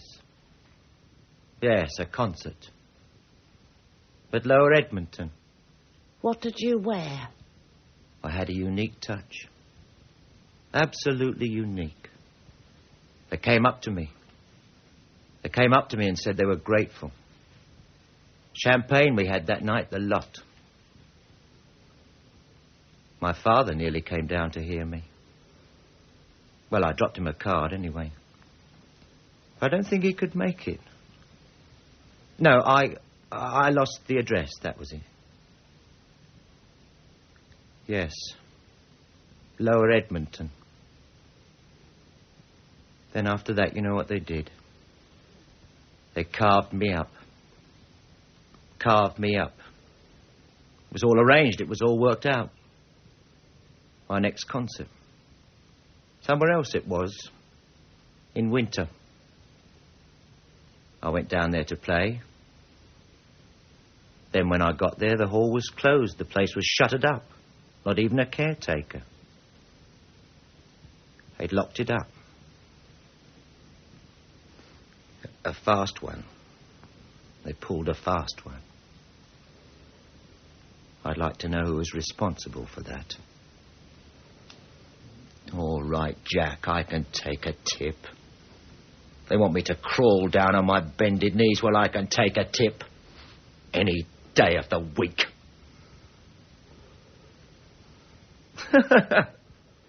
Look at her. You're just an old piece of rock cake, aren't you? That's what you are, aren't you? Don't you go away again, Stan. You stay here. You'll be better off. You stay with your old Meg. Oh. Aren't you feeling well this morning, Stan? Did you pay a visit this morning? Meg, do you know what? What? Have you heard the latest? No. I'll bet you have. I haven't. Shall I tell you? What latest? You haven't heard it? No. They're coming today. Who? They're coming in a van. Who? And do you know what they've got in that van? What? They've got a wheelbarrow in that van. They have? Oh, yes, they have. You're a liar. A big wheelbarrow. And when the van stops, they wheel it out and they wheel it up the garden path and then they knock at the front door. They don't. They're looking for someone. They're not. They're looking for someone, a certain person. No, they're not. Shall I tell you who they're looking for? No. You don't want me to tell you? You're a liar.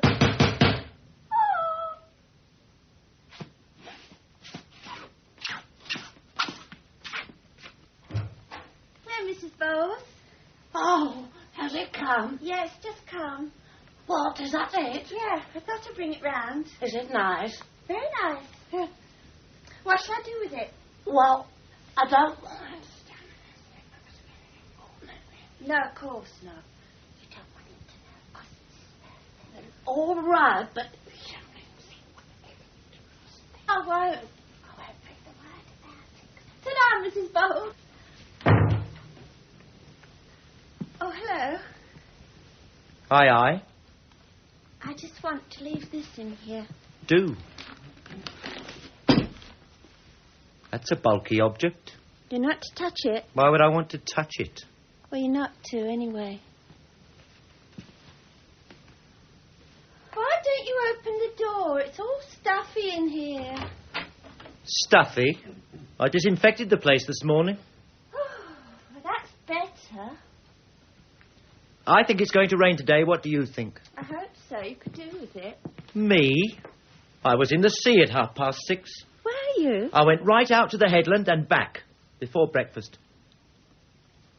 Don't you believe me?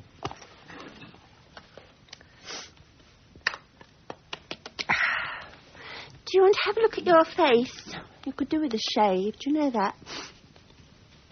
Didn't you ever go out? Why don't you have a wash? You look terrible. A wash wouldn't make any difference. Come out. Get a bit of air. You depress me looking like that. Air? Well, I don't know about that. It's lovely out. And I've got a few sandwiches. What sort of sandwiches? Cheese. I'm a big eater, you know. Well, that's all right. I'm not hungry. How would you like to go away with me? Where? Nowhere. Still, we could go. But where could we go? Nowhere. There's nowhere to go. So we could just go. Wouldn't matter. We might as well stay here. No. It's no good here. Well, where else is there? Nowhere. Well, that's a charming proposal. Do you have to wear those glasses? Yes. So you're not coming out for a walk? I can't at the moment. You're a bit of a washout, aren't you? Stanley goes to the mirror and looks in it, then into the kitchen. He takes off his glasses and begins to wash his face. Goldberg and McCann come in by the back door. McCann carries 2 suitcases, Goldberg a briefcase. Stanley, wiping his face, glimpses their backs through the hatch. Is this it? This is it? Are you sure? Sure, I'm sure. What now? Don't worry yourself, McCann. Take a seat. What about you? What about me? Are you going to take a seat? We'll both take a seat. Sit back, McCann. Relax. What's the matter with you? I bring you down for a few days to the seaside. Take a holiday. Do yourself a favor. Learn to relax, McCann. You'll never get anywhere. Yeah, sure, I do try, Nat. The secret is breathing. Take my tip. It's a well-known fact. Breathe in. Breathe out. Take a chance. Let yourself go. What can you lose? Look at me. When I was an apprentice yet, McCann, every second Friday of the month, my Uncle Barney used to take me to the seaside. Regular as clockwork. Brighton, Canvey Island, Rottingdean. Uncle Barney wasn't particular. After lunch and Shabbos, we'd go and sit in a couple of deck chairs. You know, the ones with canopies. We'd have a little paddle. We'd watch the tide coming in, going out, the sun coming down. Golden days, believe me, McCann. Uncle Barney. Of course, he was an impeccable dresser, one of the old school. He had a house just outside Basingstoke at the time, respected by the whole community. Culture? Don't talk to me about culture. He was an all-round man. What do you mean? He was a cosmopolitan. Hey, Nat. Yes, one of the old school. Nat, how do we know this is the right house? What? How do we know this is the right house? What makes you think it's the wrong house? I didn't see a number on the gate. I wasn't looking for a number. No? You know one thing Uncle Barney taught me? Uncle Barney taught me that the word of a gentleman is enough. That's why when I had to go away on business, I never carried any money. One of my sons used to come with me. He used to carry a few coppers for a paper, perhaps, to see how the MCC was getting on overseas. Otherwise, my name was good. Besides, I was a very busy man. What about this, Nat? Isn't it about time someone came in? McCann, what are you so nervous about? Pull yourself together. Everywhere you go these days, it's like a funeral. That's true. True, of course it's true. It's more than true, it's a fact. You may be right. What is it, McCann? You don't trust me like you did in the old days. Sure, I trust you, Nat. But why is it that before you do a job, you're all over the place, and when you're doing the job, you're as cool as a whistle? I don't know, Nat. I'm just all right once I know what I'm doing. When I know what I'm doing, I'm all right. Well, you do it very well. Thank you, Nat. That was kind of you, Nat. You know what I said when this job came up? I mean, naturally, they approached me to take care of it, and you know who I asked for? Who? You. That was very good of you, Nat. No, it was nothing. You're a capable man, McCann. That's a great compliment, Nat, coming from a man in your position. Well, I've got a position, I won't deny You it. certainly have. I would never deny that I had a position. And what a position. It's not a thing I would deny. Yes, it's true. You've done a lot for me. I appreciate it. Say no more. You've always been a true Christian. In a way. No, I just thought I'd tell you that I appreciate it. It's unnecessary to recapitulate. You're right there. Quite unnecessary. Hey, Nat, just one thing. What now? This job. No, listen. This job, is it going to be like anything we've ever done before? No, just tell me that. Just that, and I won't ask any more. The main issue is a singular issue and quite distinct from your previous work. All is dependent on the attitude of our subject. At all events, McCann, I can assure you that the assignment will be carried out and the mission accomplished with no excessive aggravation to you or myself. Satisfied? Sure. Thank you, Nat. Ah! Mrs. Bowles? Yes? We spoke to your husband last night. Perhaps he mentioned this? We heard that you kindly let rooms for gentlemen, so I brought my friend along with me. We were after a nice place, you understand, so we came to you. I'm Mr. Goldberg, and this is Mr. McCann. Very pleased to meet you. We're pleased to meet you, too. That's very nice. You're right. How often do you meet someone it's a pleasure to meet? Never. But today it's different. How are you keeping, Mrs. Bowles? Oh, very well, thank you. Yes? Really? Oh, yes, really. I'm glad. Well, what do you say? You can manage to put us up, eh, Mrs. Bowles? Well, it would have been easier last week. It would, eh? Yes. Why? How many have you got here at the moment? Just one at the moment. Just one? Yes, just one until you came. And your husband, of course. Yes, but he sleeps with me. What does he do, your husband? He's a deck chair attendant. Oh, very nice. Yes, he's out in all weathers. Of course. And your guest, is he a man? A man. Or a woman? No, a man. Been here long? He's been here about a year now. Oh, yes, a resident. What's his name? Stanley Webber. Oh, yes. Does he work here? He used to work. He used to be a pianist in a concert party on the pier. Oh, yes, on the pier, eh? Does he play a nice piano? Oh, lovely. He once gave a concert. Oh, where? In a big hall. His father gave him champagne, but then they locked the place up and he couldn't get out. The caretaker had gone home, so he had to wait until the morning before he could get out. They were very grateful.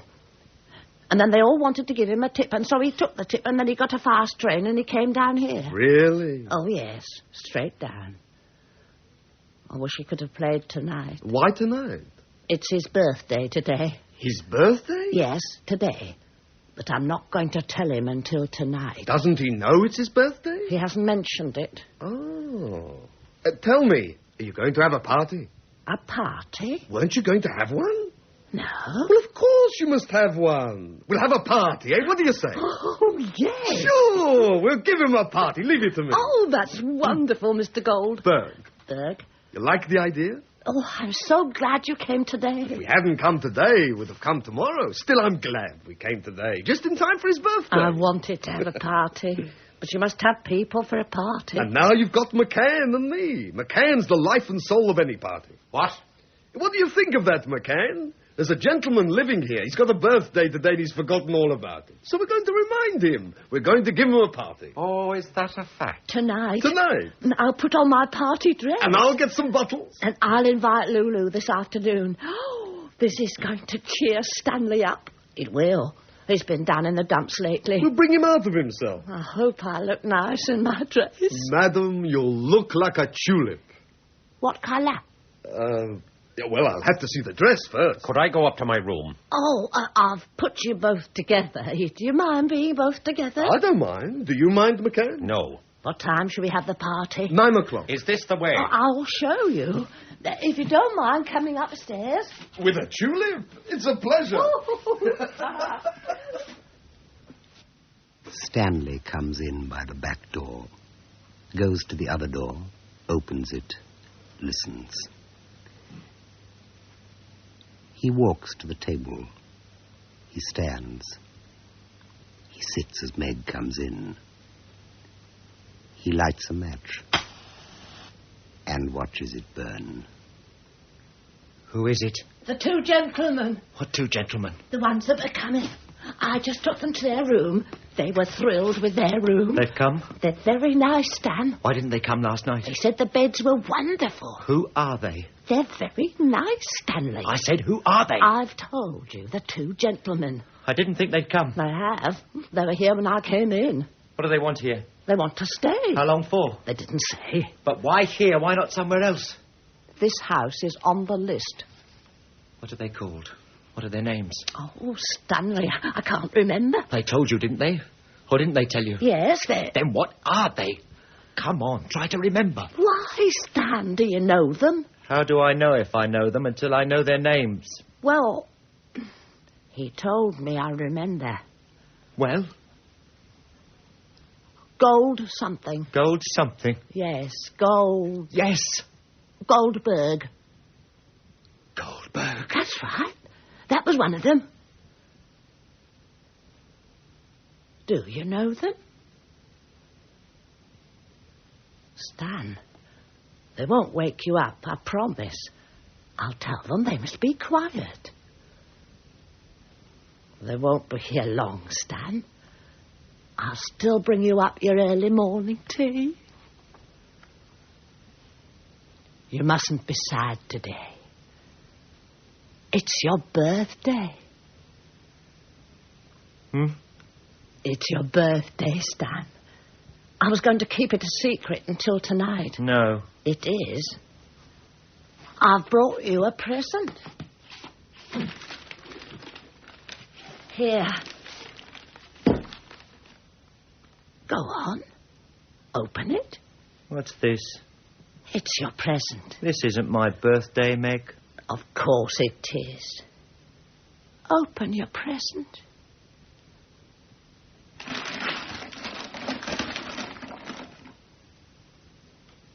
It's a drum.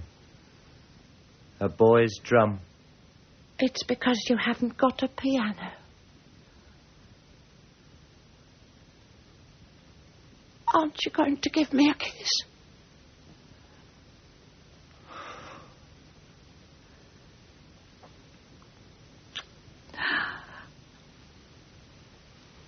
There are some sticks in there.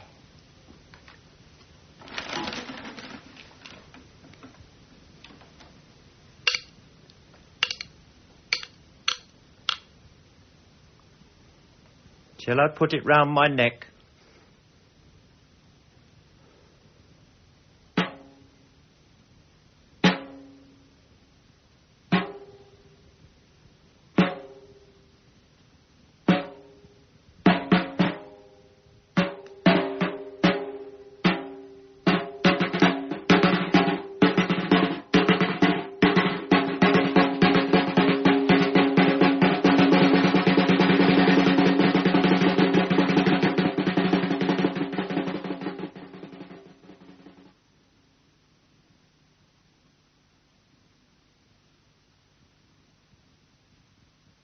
McCann is sitting at the table, tearing a newspaper into 5 equal strips.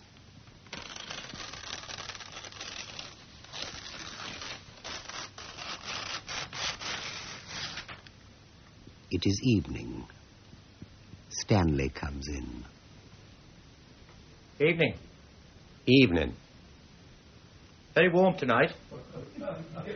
Someone out there. I don't think we've met. No, we haven't. My name's McCann. Staying here long? Not long. What's your name? Weber. I'm glad to meet you, sir. Many happy returns of the day. Were you going out? Yes. On your birthday? Yes, why not? But they're holding a party here for you tonight. Oh, really? That's unfortunate. Ah, no, it's very nice. I'm sorry, I'm not in the mood for a party tonight. Oh, is that so? I'm sorry. Yes, I'm going out to celebrate quietly on my own. That's a shame. Well, if you'd move out of my way... But everything's laid on. The guests are expected. Guests? What guests? Myself, for one. I had the honour of an invitation. I wouldn't call it an honour, would you? It'll just be another booze-up. But it is an honour. I'd say you were exaggerating. Oh, no, I'd say it was an honour. I'd say that was plain stupid. Oh, no. Who are the other guests? A young lady. Oh, yes, and... My friend. Your friend? That's right. It's all laid on. Excuse me. Where are you going? I want to go out. Why don't you stay here? So you're down here on holiday? A short one. Mind that. What is it? Mind it. Leave it. I've got a feeling we've met before. No, we haven't. Ever been anywhere near Maidenhead? No. There's a Fuller's tea shop. I used to have my tea there. I don't know it. And a Boots library. I seem to connect you with the High Street. Yes? Charming town, don't you think? I don't know it. Oh, no. A quiet, thriving community. I was born and brought up there. I lived well away from the main road. Yes? You're here on a short stay. That's right. You'll find it very bracing. Do you find it bracing? Me? No. But you will. I like it here, but I'll be moving soon. Back home. I'll stay there, too, this time. No place like home. I wouldn't have left but business calls. Business called and I had to leave for a bit. You know how it is. You in business? No, I think I'll give it up. I've got a small private income, you see. I think I'll give it up. Don't like being away from home. I used to live very quietly, played records, that's about all. Everything delivered to the door. Then I started a little private business, in a small way, and it compelled me to come down here. Kept me longer than I expected. You never get used to living in someone else's house, don't you agree? I live so quietly. You can only appreciate what you've had when things change. That's what they say, isn't it? Cigarette? I don't smoke.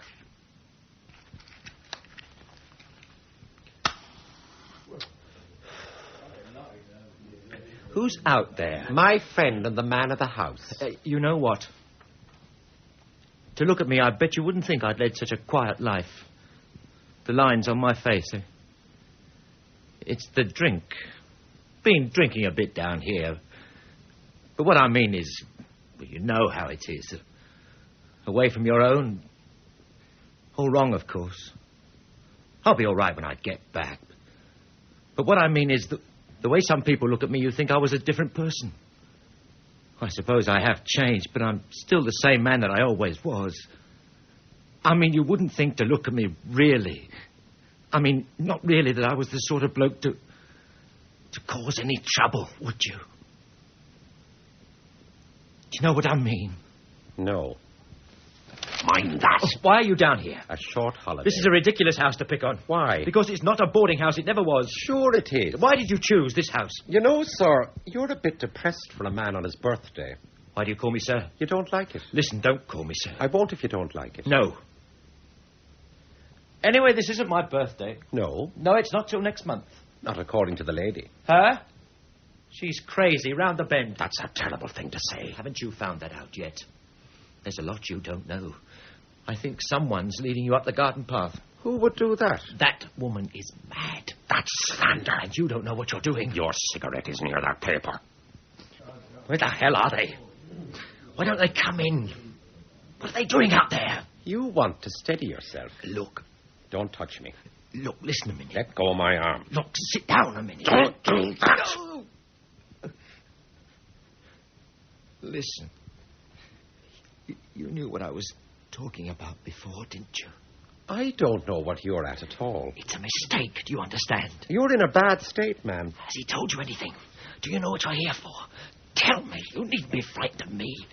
Why hasn't he told you? Told me what? I've explained to you, damn you, that all those years I lived in Basingstoke, I never stepped outside the door. You know, I'm flabbergasted with you. Look. You look an honest man. You're being made a fool of, that's all. Do you understand? Where do you come from? Where do you think? I know Ireland very well. I've many friends there. I love that country and I admire and trust its people. I trust them. They respect the truth and they have a sense of humour. I think their policemen are wonderful. I've been there. I've never seen such sunsets. What about coming out to have a drink with me? There's a pub down the road, serves draft Guinness. Very difficult to get in these parts. Mother in a million. Oh, hello, Stan. You haven't met Stanley, have you, Mr. Goldberg? Oh, I haven't had the pleasure. Well, this is Mr. Goldberg. This is Mr. Webber. Pleased to meet you. We were just getting a bit of air in the garden. I was telling Mr. Bowles about my old mum. What days. Yes, you know, when I was a youngster on Friday, I used to go for a walk down the canal with a girl who lived down my road. A beautiful girl. What a voice that bird had. A nightingale, my word of honour. Good, pure. She wasn't a Sunday school teacher for nothing. Anyway, I'd leave her with a little kiss on the cheek. I never took liberties. We weren't like the young men these days in those days. We knew the meaning of respect. So I'd give her a peck and I'd bowl back home. Humming away I'd be past the children's playground. I'd tip my hat to the toddlers. I'd give a helping hand to a couple of stray dogs. Everything came natural. I can see it like yesterday. The sun falling behind the dog stadium. Like behind the town hall. What town hall? In Carrickmacross. There's no comparison. Up the street, into my gate, inside the door, home. Sign me, my old mum used to shout, quick, before it gets cold. And there on the table, what would I see? The nicest piece of gefilte fish you could wish to find on a plate. I thought your name was Nat. She called me Simon. Yes, we all remember our childhood. Too true. Hey, Mr. Webber, what do you say? Childhood. Hot water bottles, hot milk, pancakes, soap suds. What a life. Well, I'll have to be off. Off? It's my chess night. You're not staying for the party? No, I'm sorry, Stan. I didn't know about it till just now, and we've got a game on. I'll try and get back early. We'll save some drink for you, all right? Oh, that reminds me. You'd better go and collect the bottles. Now? Of course, now. Time's going on. Round the corner, remember? Mention my name. I'm coming your way. Beat him quick and come back, Mr. Bowles. Do me best. See you later, Stan. A warm night. Don't mess me about. I beg your pardon? I'm afraid there's been a mistake. We're booked out. Your room is taken. Mrs. Bowles forgot to tell you. You'll have to find somewhere else. Are you the manager here? That's right. Is it a good game? I run the house. I'm afraid you and your friend will have to find other accommodation. Oh, I forgot. I must congratulate you on your birthday. Congratulations. Perhaps you're deaf. No, what makes you think that? As a matter of fact, every single one of my senses is at its peak. Not bad going, for a man past 50. But a birthday I always feel is a great occasion, taken too much for granted these days. What a thing to celebrate. Birth. Like getting up in the morning. Marvellous. Some people don't like the idea of getting up in the morning. I've heard them. Getting up in the morning, they say, what is it? Your skin's crabby, you need a shave, your eyes are full of muck, your mouth is like a boghouse, the palms of your hands are full of sweat, your nose is clogged up, your feet stink. What are you but a corpse waiting to be washed? Whenever I hear that point of view, I feel cheerful. Because I know what it is to wake up with the sun shining, the sound of the lawnmower, all the little birds, the smell of the grass, church bells, tomato juice. Get out. Get that drink out. These are unlicensed premises. You're in a terrible humour today, Mr. Webber. And on your birthday, too, with a good lady getting her strength up to give you a party. Told you to get those bottles out. Mr. Webber, sit down a minute. Let me just make this clear. You don't bother me. To me, you're nothing but a dirty joke. But I have a responsibility towards the people in this house. They've been down here too long. They've lost their sense of smell. I haven't. And nobody's going to take advantage of them while I'm here. Anyway, this house isn't your cup of tea. There's nothing here for you from any angle. Any angle. So why don't you just go without any more fuss? Mr. Webber, sit down. It's no good starting any kind of trouble. Sit down. Why should I? If you want to know the truth, Weber, you're beginning to get on my breasts. Really? Well, that's... Sit down. No. McCann. Nat. Ask him to sit down. Yes, Nat. Do you mind sitting down? Yes, I do mind. Yes, now, but it'd be better if you did. Why don't you sit down? No, not me. You. No, thanks. Nat. What? He won't sit down. Well, ask him. I've asked him. Ask him again. Sit down. Why? You'd be more comfortable. So would you. All right. If you will, I will. You first. Well. Right. Now you've both had a rest, you can get out. That's a dirty trick. I'll take the shite out of them. No. I have stood up. Sit down again. Once I'm up, I'm up. Same here. You've made Mr. Goldberg stand up. It'll do him good. Get in that seat. McCann. Get down in that seat. Weber. Sit down.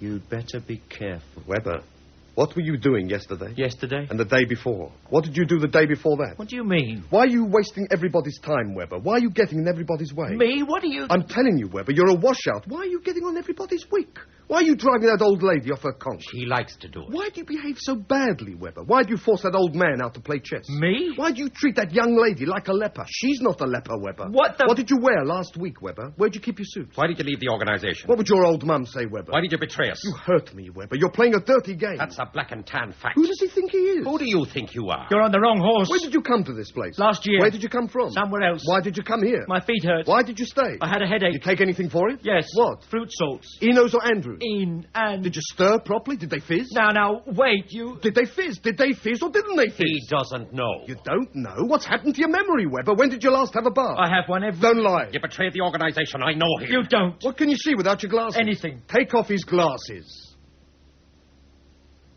Weber, you're a fake. When did you last wash up a cup? The Christmas before last. Where? Lion's Corner House. Which one? Marble Arch. Where was your wife? Answer. What wife? What have you done with your wife? He's killed his wife. Why did you kill your wife? What wife? How did he kill her? How did you kill her? You throttled her. With arsenic. There's your man. Where's your old mum? In a sanatorium. Yes? Why did you never get married? She was waiting at the porch. You skedaddled from the wedding. You left her in the lurch. You left her in the pudding club. She was waiting at the church. Weber, why did you change your name? I forgot the other one. What's your name now? Joe Soap. You stink of sin. I can smell it. Do you recognize an external force? What? Do you recognize an external force? That's the question. Do you recognize an external force responsible for your suffering for you? It's late. Late enough. When did you last pray? He's sweating. When did you last pray? He's sweating. Is the number 846 possible or necessary? Neither. Wrong. Is the number 846 possible or necessary? Both. Wrong. It's necessary but not possible. Both. Wrong. Why do you think the number 846 is necessarily possible? Must be. Wrong. It's only necessarily necessary. We admit possibility only after we grant necessity. It is possible because necessary, but by no means necessary through possibility. The possibility can only be assumed after the proof of necessity. Right. Right? Of course right. We're right and you're wrong, Weber, all along the line. All along the line. Where is your lechery leading you? You'll pay for this. You stuff yourself with dry toast. You contaminate womankind. Why didn't you pay the rent? Mother defiler. Why do you pick your nose? I demand justice. What's your trade? What about Ireland? I play the piano. How many fingers do you use? No hands. No society would touch it, not even a building society. You're a traitor to the cloth. What do you use for pyjamas? Nothing. You verminate the sheet of your birth. What about the Albert Jensenist heresy? Who watered the wicket in Melbourne? What about the Blessed Oliver Plunkett? Speak up, Weber. Why did the chicken cross the road? He wanted to. He wanted to. He doesn't know. Why did the chicken cross the road? He wanted to. He wanted to. Why did the chicken cross the road? He wanted. He doesn't know. He doesn't know which came first. Which came first? Chicken, egg. Which came first? Which came first? Which came first? Which came Which first? came first? Which Which came came first? He doesn't know. Do you know your own face? Wake him up. Stick a needle in his eye. You're a plague, Weber. You're an overthrow. You're what's left. But we've got the answer to you. We can sterilize What about Drogheda? Your bite is dead. Only your pong is left. You betrayed our land. You betrayed our breed. Who are you, Weber? What makes you think you exist? You're dead. You're dead. You can't live. You can't think. You can't love. You're dead. You're a plague gone bad. There's no juice in you. You're nothing but an odor. They stand over him. He is crouched in the chair. He looks up slowly and kicks Goldberg in the stomach. McCann seizes a chair. Steady, McCann. Right, Judas. Steady, McCann. Come on. He's sweating. Easy, McCann. The bastard sweat pig is sweating. I brought the drum down. I'm dressed for the party. Wonderful. You like my dress? Wonderful. Out of this world. I know. My father gave it to me. Doesn't it make a beautiful noise? It's a fine piece of work. Maybe Stan will play us a little tune afterwards. Oh, yes. Will you, Stan? Could I have my glasses? Oh, yes. Here they are. Here they are. Now, what have we got here? Well, enough to scuttle a liner. We've got 4 bottles of scotch and 1 bottle of Irish. Oh, Mr. Goldberg, what should I drink? Glasses. Glasses first. Open the scotch, McCann. Here's my very best glasses in here. I don't drink scotch. You've got the Irish. Here they are. Good. Mrs. Bowles, I think Stanley should pour the toast, don't you? Oh, yes. Come on, Stanley. Do you like my dress, Mr. Goldberg? It's out on its own. Turn yourself round a minute. I used to be in the business. Go on, walk up there. Oh, no. Don't be shy. Walk up the boulevard. Let's have a look at you. What a carriage. What's your opinion, McCann? Like a countess, nothing less. Madam, now turn about and promenade to the kitchen. What an importance. You can pour my Irish, too. You look like a gladiola. Stan, what about my dress? One for the lady, one for the lady. Now, madam, your glass. Thank you. Lift your glasses, ladies and gentlemen. We'll drink a toast. Oh, Lulu isn't here. It's past the hour. Now, who's going to propose the toast? Mrs. Bowles. It can only be you. Me? Who else? But what do I say? Say what you feel, what you honestly feel. It's Stanley's birthday. Your Stanley. Look at him, and it'll come. Wait a minute, the light's too strong. Let's have proper lighting. McCann, have you got your torch? Here. Switch out the light, put on the torch. Yeah, not on the lady, on the gentleman. You must shine it on the birthday boy. Now, Mrs. Bowles, it's all yours. I don't know what to say. Look at him. Just look at him. Isn't the light in his eye? No. Go on. Well, it's very, very nice to be here tonight in my house. And I want to propose a toast to Stanley because it's his birthday. And he's lived here for a long while now. And he's my Stanley now. And I think he's a good boy, although sometimes he's bad. And he's the only Stanley I know. And I know him better than all the world, although he doesn't think so. Here. Well, I could cry because I'm so happy having him here and not gone away on his birthday. And there isn't anything I wouldn't do for him. And all you good people here tonight. Beautiful. A beautiful speech. Put the light on, McCann. Oh, that was a lovely toast. Buck up now. Come on, smile at the birdie. That's better. We've got a drink yet. Oh, look who's here. Lulu. How do you do, Lulu? I'm Nat Goldberg. Hello. Stanley, a drink for your guest. You just missed a toast, my dear. What a toast. How did I? Stanley, a drink for your guest. Stanley. Right. Now, raise your glasses. Everyone standing up? No, not you, Stanley. You must sit down. Yes, that's right. He must sit down. You don't mind sitting down a minute? We're going to drink to you. Come on.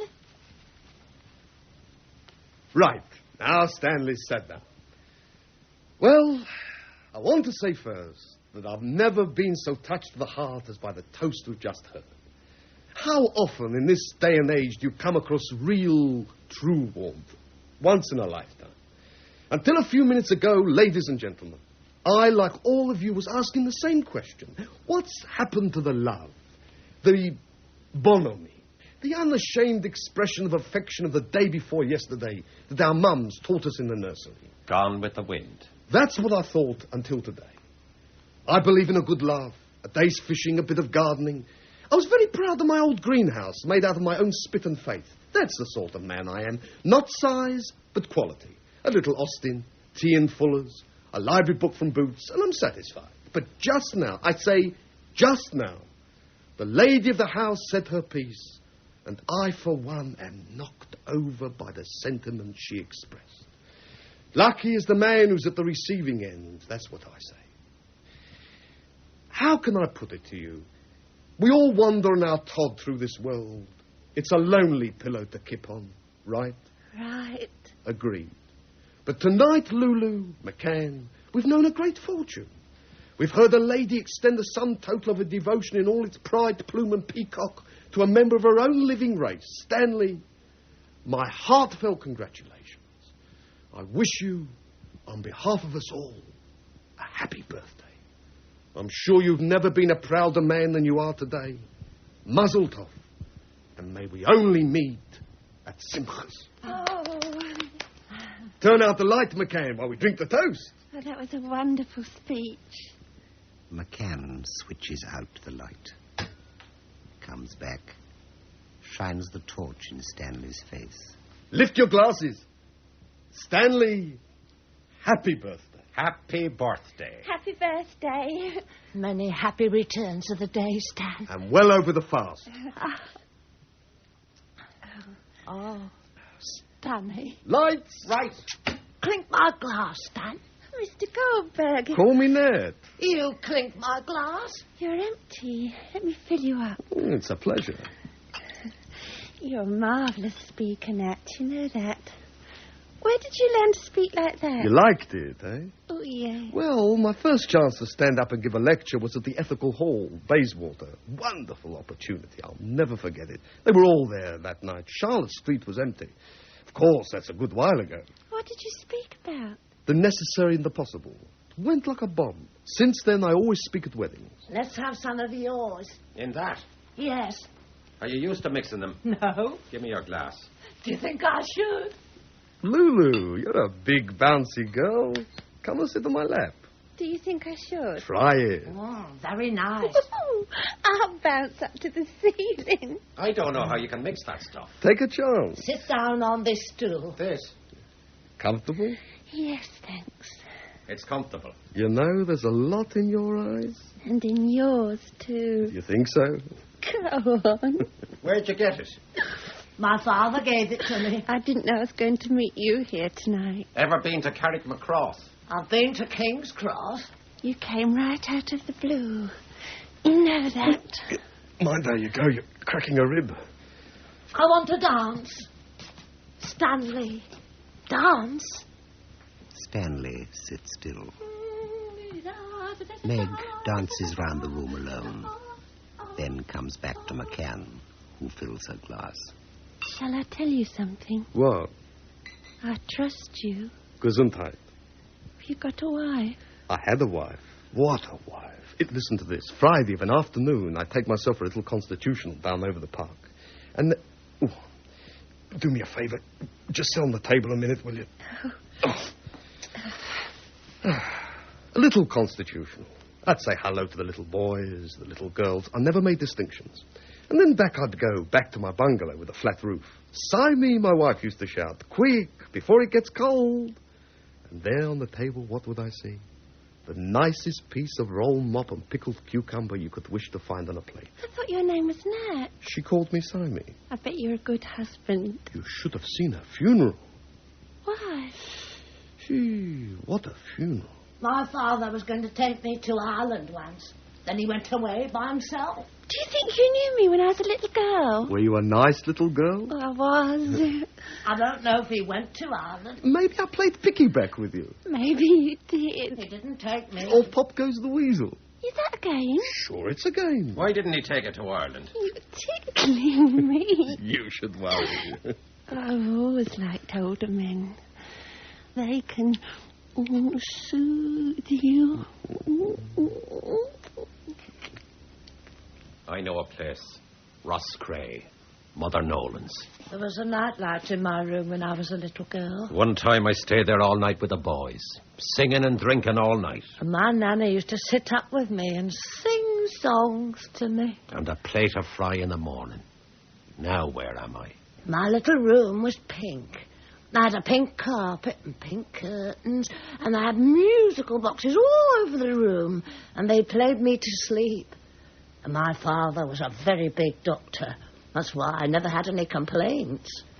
I was cared for, and I had little sisters and brothers in other rooms, all different colours. Tullamore, where are you? Now give us a drop more. Glorio, Glorio, to the bold Fenian man. Oh, what a lovely voice. Give us a song, McCain. Love song. The night that poor Paddy was stretched, the boys, they all paid him a visit. A love song. Oh, the Garden of Eden has vanished, they say, but I know the lie of it still. Just turn to the left at the foot of Ben Clay and stop when halfway to Coot Hill. It's there you will find it, I know, sure enough, and it's whispering over to me. Come back, Paddy Riley, to Ballyjamesduff. Come home, Paddy Riley, to me. You're the dead image of the first man I ever loved. Goes without saying. I want to play a game. A game? What game? Any game. Oh, yes, let's play a game. What game? Hide and seek. Blind man's buff. Yes. You want to play Blind Man's Buff? Yes. All right, Blind Man's Buff. Come on, everyone up. McCain, Stanley. Stanley. Stanley, up. What's the matter with him? Stanley, we're going to play a game. Oh, come on, don't be sulky, Stan. Come on. Right. Now, who's going to be blind first? Mrs. Bolt. Oh, not me. Of course you. Who, me? Here you are. How do you play this game? Haven't you ever played Blind Man's Buff? Keep still, Mrs. Bowles. You mustn't be touched, but you can't move after she's blind. You must stay where you are after she's blind, and if she touches you, then you become blind. Turn round. How many fingers am I holding up? I can't see. Right. Right. Everyone move about. McCain, Stanley. Now stop. Now still. Off you go. Meg moves about the room. Goldberg fondles Lulu at arm's length. Meg touches McCann. Caught you. Take off your scarf. What lovely hair. There. It's you. Put it on, McCain. There. Turn round. How many fingers am I holding up? I don't know. Right. Everyone move about. Right. Stop. Still. Oh, this is lovely. Quiet. Now, all move again. Stop. Still. McCann moves about. Goldberg fondles Lulu at arm's length. McCann draws near Stanley. He stretches his arm and touches Stanley's glasses. It's Stanley. Enjoying the game? It's your turn, Stan. I'll take your glasses. Give me the scarf. Tie your scarf, Mrs. Bowles. That's what I'm doing. Kiss me.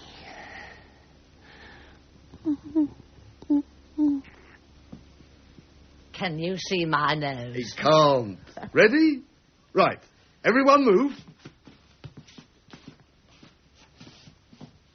Stop. And still. Stanley stands blindfold. McCann backs slowly away. He breaks Stanley's glasses, snapping the frames. Stanley begins to move very slowly. McCann picks up the drum and places it sideways in Stanley's path. Stanley walks into the drum and falls over with his foot caught in it. Shh. Stanley rises. He begins to move towards Meg, dragging the drum on his foot. He reaches her and stops. His hands move towards her and reach her throat. He begins to strangle her. McCann and Goldberg rush forward and throw him off. The lights go out. The lights! What's happened? The lights! Wait a minute. Where is he? Let go of me. They were touching me. Who's this? It's me. Where is he? Why has the light gone out? Where's your torch? Not on me. Me torch! Oh, God. Where's your torch? Pick up your torch. I can't find it. Hold me. Get down on your knees. Help him find the torch. I can't. It's gone. Why has the light gone out? Everyone quiet. Help him find the torch.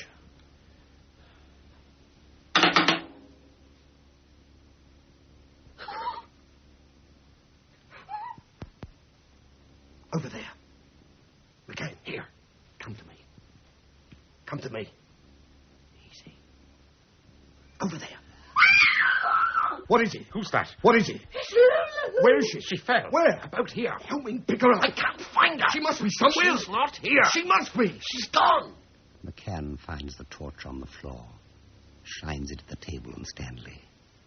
Lulu is lying spread-eagled on the table, Stanley bent over her.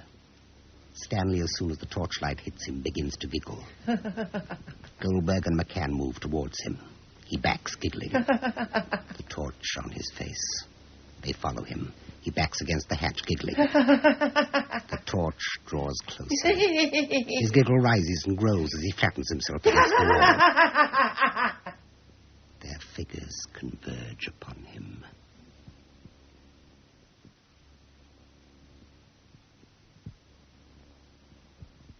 The next morning, Petey comes in, sits at the table, and begins to read. Is that you, Stan? Stanley? Yeah, Is that you? it's me. Oh, it's you. I've run out of cornflakes. Well, what else have you got? Nothing. Nothing? Just a minute. You got your paper? Yeah, Is it good? not bad. The two gentlemen had the last of the fry this morning. Oh, did they? There's some tea in the pot there. I'm going out shopping in a minute. Get you something nice. I've got a splitting headache. You slept like a log last night. Did I? Dead out. I must have been tired. Oh, look. The drum's broken. Why is it broken? I don't know. It still makes a noise. You can always get another one. It's probably broken in the party. Well, I don't remember it being broken, though, in the party. What a shame. You can always get another one, Meg. Well, at least he did have it on his birthday, didn't he? Like I wanted him to. Yeah. Have you seen him down yet? Peter? What? Have you seen him down? Who? Stanley. No. Nor have I.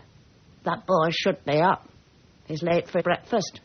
There isn't any breakfast. Yes, but he doesn't know that. I'm going to call him. No, don't do that, Meg. Let him sleep. But you say he stays in bed too much? Let him sleep this morning. Leave him. I've been up once with his cup of tea, but Mr. McCann opened the door. He said they were talking. He said he'd made him one. He must have been up early. I don't know what they were talking about. I was surprised, because Stanley's usually fast asleep when I wake him. But he wasn't this morning. I heard him talking. Do you think they know each other? I think they're old friends. Stanley had a lot of friends. I know he did. When are you going to do your shopping, Meg? Yes, I must. I've got a rotten headache. You go and get a bit of air. Yes, I will. I will. I'll go and get the shopping. It's Stanley. Look, he's coming down. What am I going to do about his breakfast? P.T., what shall I give him? There's no cornflakes. Reception committee. Oh, I thought it was Stanley. You find a resemblance? Oh, no. You look quite different. Different build, of course. I thought he was coming down for his breakfast. He hasn't had his breakfast yet. Your wife makes a very nice cup of tea, Mr. Bowles. You know that? She does sometimes. Sometimes she forgets. Is he coming down? Down? Of course he's coming down. On a lovely sunny day like this, he shouldn't come down. He'll be up and about in next to no time. And what a breakfast he's going to get. Mr. Goldberg? Yes? Is that your car outside? You like it? Are you going to go for a ride? A smart car, eh? Nice shine on it, all right. What is old is good. Take my tip. There's room there, room in the front, room in the back. The pot's hot. More tea, Mr. Bowles? No, thanks. That car's never let me down. Are you going to go for a ride?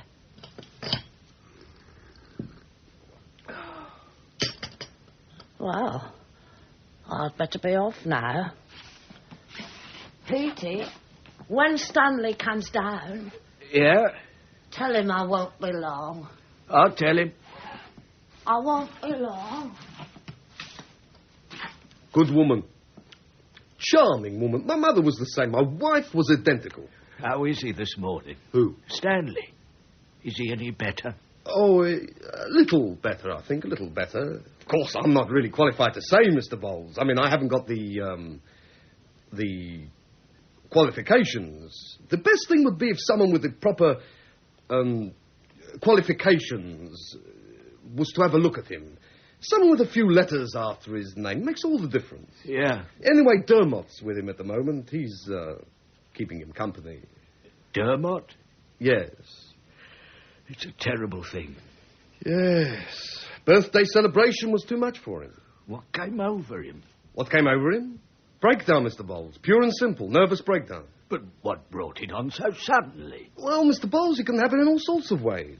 A friend of mine was telling me about it only the other day. We've both been concerned with another case. Not entirely similar, of course, but quite alike. Anyway, he was telling me, you see, this friend of mine, that sometimes it happens gradual, day by day. It grows and grows and grows, day by day. And then other times it happens all at once. Poof! Like that. The nerves break. There's no guarantee how it's going to happen, but with certain people, it's a foregone conclusion. Really? Yes. This friend of mine, he was telling me about it only the other day. Have an Abdullah. No, I don't take them. Once in a while I treat myself to a cigarette. An Abdullah, perhaps, or a... What a night. Came in the front door, and all the lights were out. Put a shilling in the slot, came in here, the party was over. You put a shilling in the slot? Yeah. And the lights came on? Yeah. Then I came in here. I could have sworn it was a fuse. There was dead silence. Couldn't hear a thing. So I went upstairs, and your friend, Dermot, met me on the landing. And he told me. Who? Your friend, Dermot. Dermot? Yes. They get over it sometimes, though, don't they? I mean, they can recover from it, can't they? Recover? Yes. Sometimes they recover in one way or another. I mean, he might have recovered by now, mightn't he? It's conceivable. It's conceivable. Well, if he's no better by lunchtime, I'll go and get hold of a doctor. It's all taken care of, Mr. Bowles. Don't worry yourself. What do you mean? Oh, it's you, Mr. McCann. All packed up?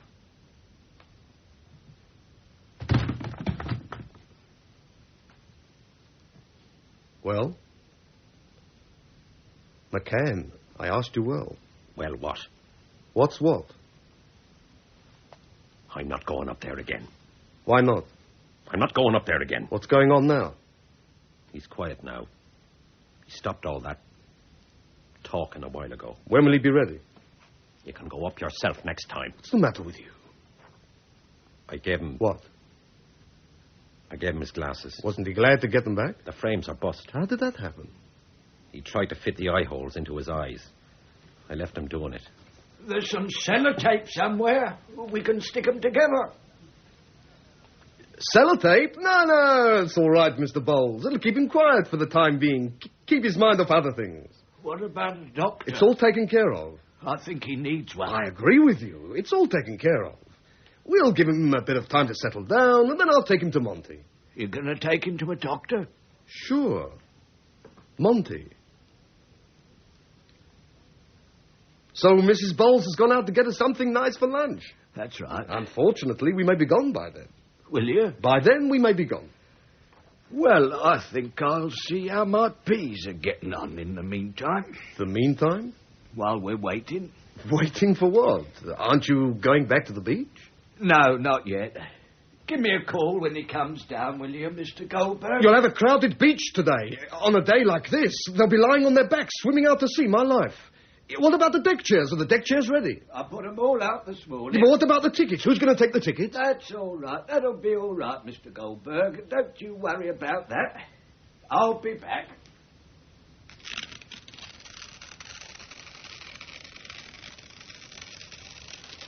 Is everything ready? Sure. Stop doing that. What? Why do you do that all the time? It's childish, pointless. It's without a solitary point. What's the matter with you today? Questions. Stop asking me so many questions. What do you think I am?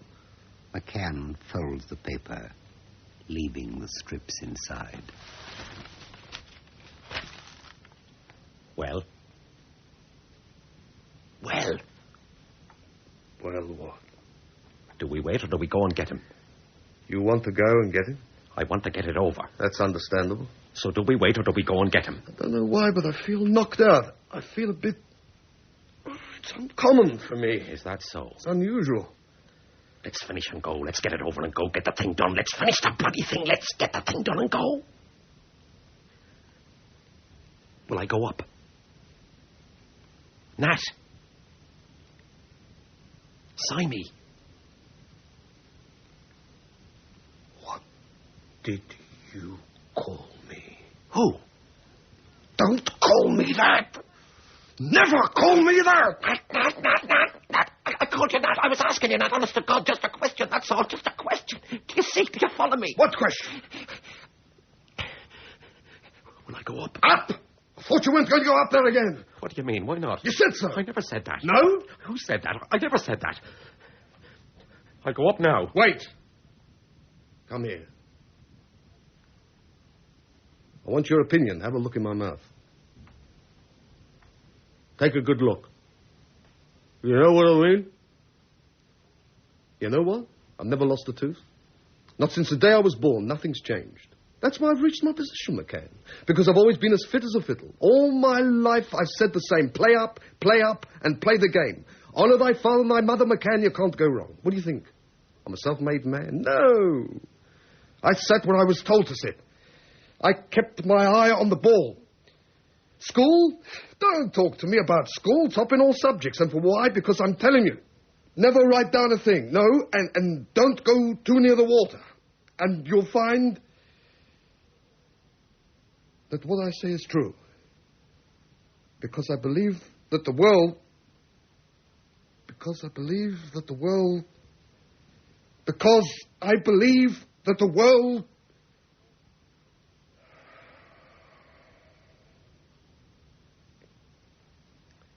Sit down, McCann. Sit here where I can look at you. McCann kneels in front of the table. My father said to me, Benny, he said, come here. He was dying. I knelt down. By him day and night. Who else was there? Forgive, Benny, he said, and let live. Yes, Dad. Go home to your wife. I will, Dad. Keep an eye open for lowlives, for schnorrers, and for layabouts. He didn't mention names. I lost my life in the service of others, he said. I'm not ashamed. Do your duty and keep your observations. Always bid good morning to the neighbours. Never, never forget your family, for they are the rock, the constitution, and the core. If you're ever in any difficulties, Uncle Barney will see you in the clear. I knelt down. I swore on the good book, and I knew the word I had to remember. Respect. Because McCann, Seamus, who came before your father? His father. And who came before him?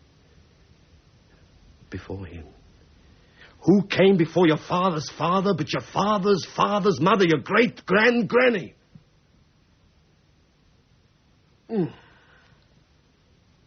That's why I've reached my position, McCann. Because I've always been as fit as a fiddle. My motto, work hard and play hard. Not a day's illness. All the same, give me a blow. Blow in the mouth. One for the road.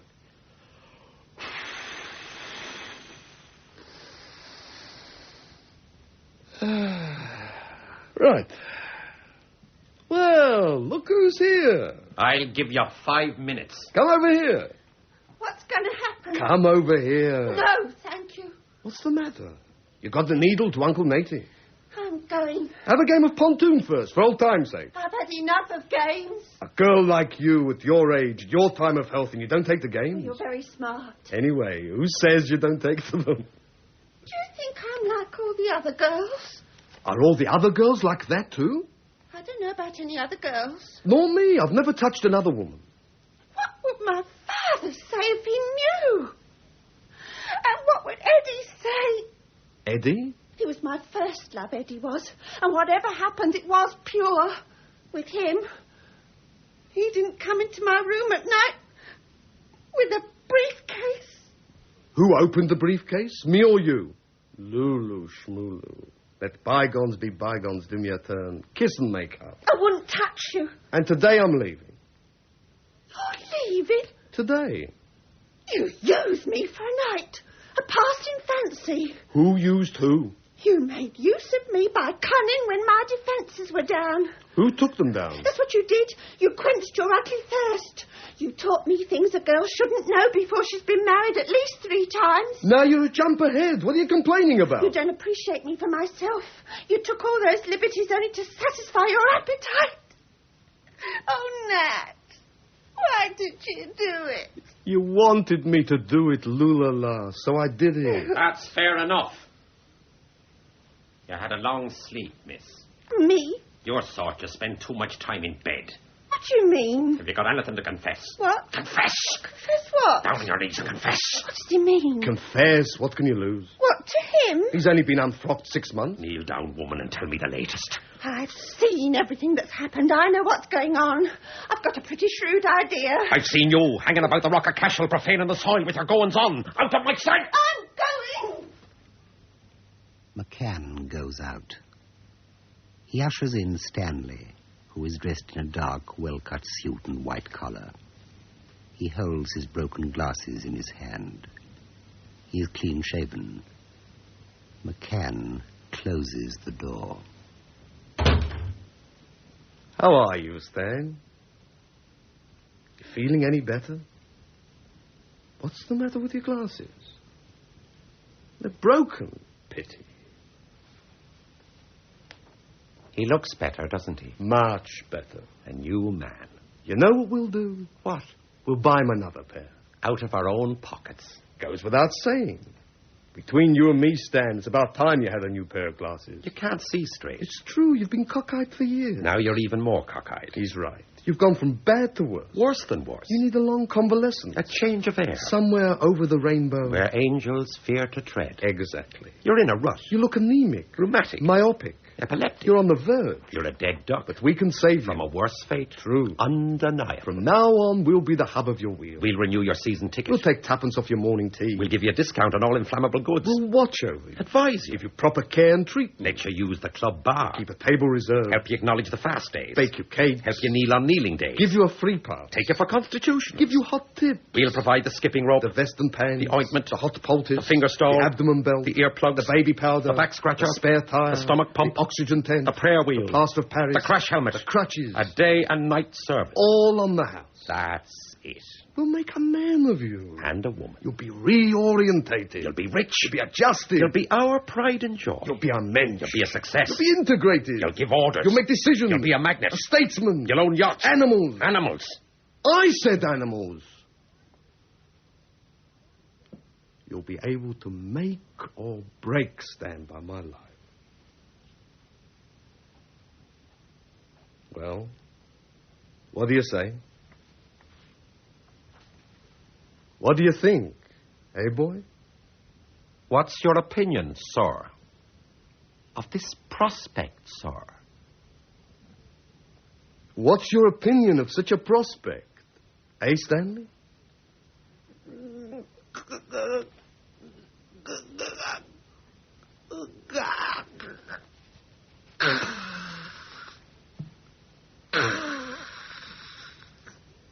Well, Stanley boy, what do you say, eh?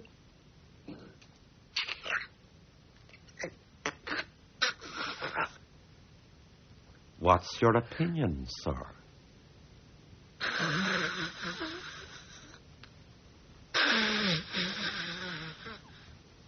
Mr. Webber, what's your opinion? What do you say, Stan? What do you think of the prospect? What's your opinion of the prospect?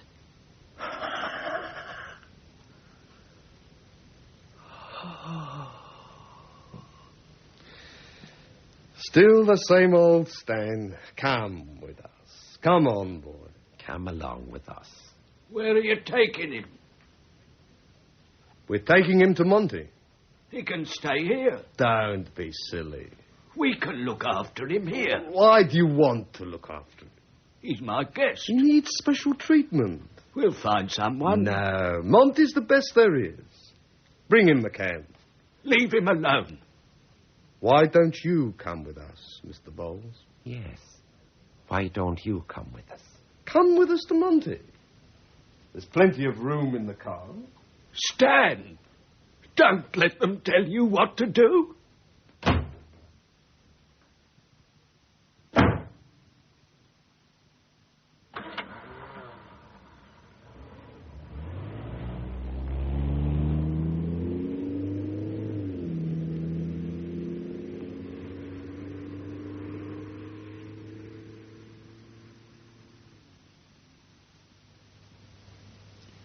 Petey slowly goes to the table.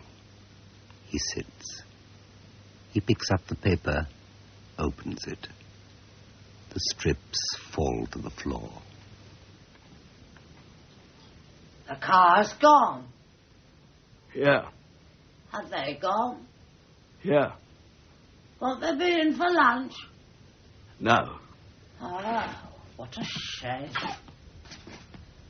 It's hot out. What are you doing? Reading. Is it good? All right. Where's Stan? Is Stan down yet, Petey? No. He's... Is he still in bed? Yes, he's still asleep. Still? He'll be late for his breakfast. Let him sleep. Wasn't it a lovely party last night? I wasn't there. Weren't you? I came in afterwards. Oh. It was a lovely party. I hadn't laughed so much for years. We had dancing and singing and games. You should have been there. It was good, eh? I was the belle of the ball. Were you? Oh, yes. I bet you were, too. Oh, it's true. I was. I know I was.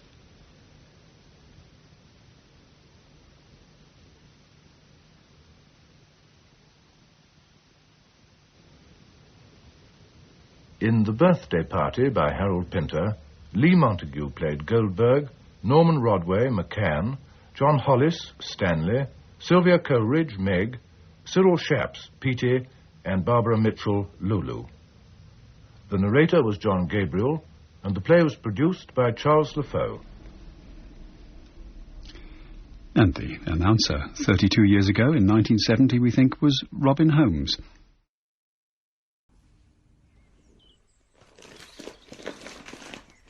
Have you noticed the honeysuckle this morning? The what? The honeysuckle. Honeysuckle? Where? By the back gate, Edward. Is that honeysuckle? I thought it was convolvulus or something. You know it's honeysuckle. I tell you, I thought it was convolvulus. It's a wonderful flower. I must look. The whole garden's in flower this morning. The clematis, the convolvulus, everything. I was out at 7. I stood by the pool. Did you say that the convolvulus was in flower? Yes. But good God, you've just denied there was any. I was talking about the honeysuckle. About the what? Edward, you know that shrub outside the tool shed? Yes, yes. That's convolvulus. That? Yes. Oh. I thought it was japonica. Oh, good Lord, no. Pass the teapot, please. I don't see why I should be expected to distinguish between these plants. It's not my job.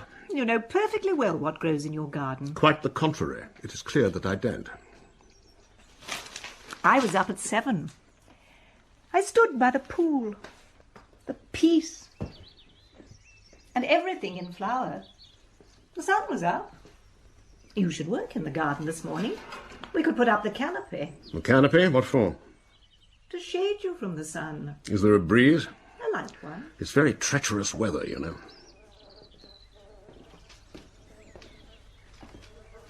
Do you know what today is? Saturday. It's the longest day of the year. Really? It's the height of summer today. Cover the marmalade. What? Cover the pot. There's a wasp. Don't move. Keep still. What are you doing? Covering the pot. Don't move. Leave it. Keep still. Give me the telegraph. Well, don't hit it. It'll bite. Bite? What do you mean, bite? Keep still. It's landing. It's going in the pot. Give me the lid. It's in. Give me the lid. I'll do it. Give it to me. Now. Slowly. What are you doing? Be quiet. Slowly, carefully, on the pot. Very good. Well, now he's in the marmalade. Precisely.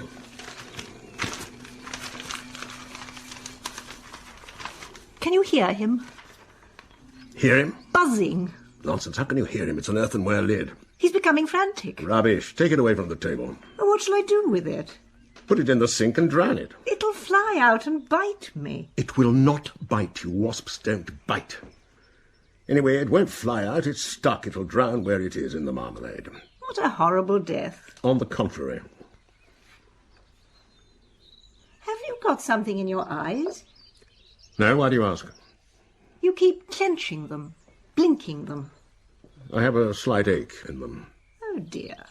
Yes, a slight ache, as if I hadn't slept. Did you sleep, Edward? Of course I slept, uninterrupted, as always. And yet you feel tired. I didn't say I felt tired. I merely said I had a slight ache in my eyes. Why is that, then? I really don't know.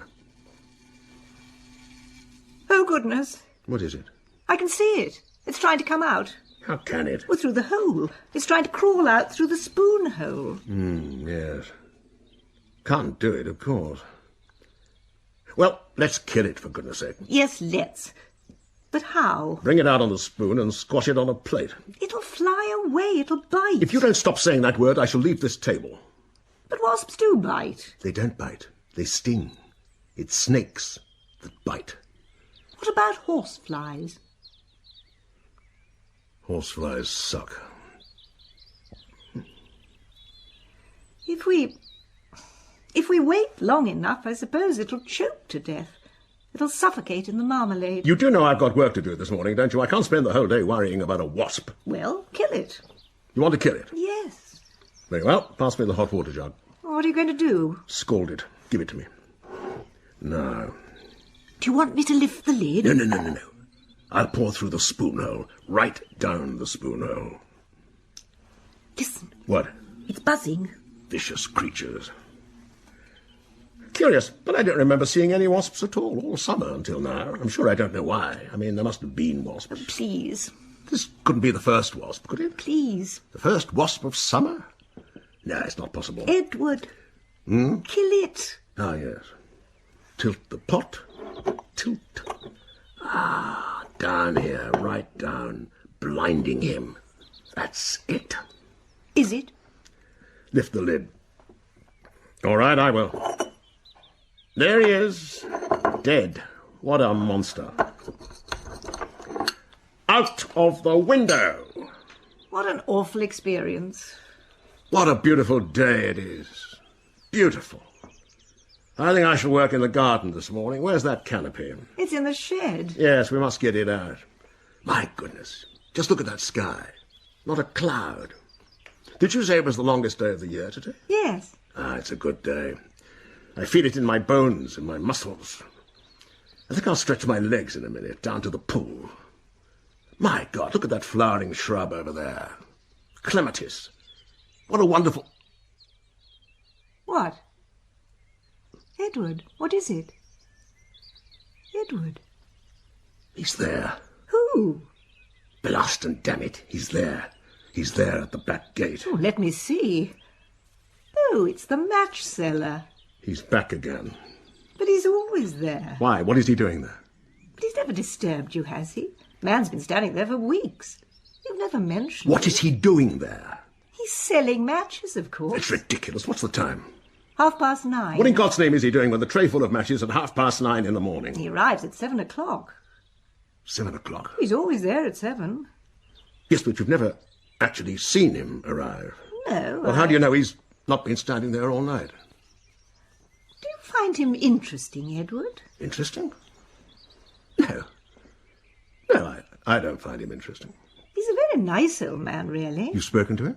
No, I haven't spoken to him. I've nodded. For 2 months he's been standing on that spot. Do you realise that? 2 months. I haven't been able to step outside the back gate.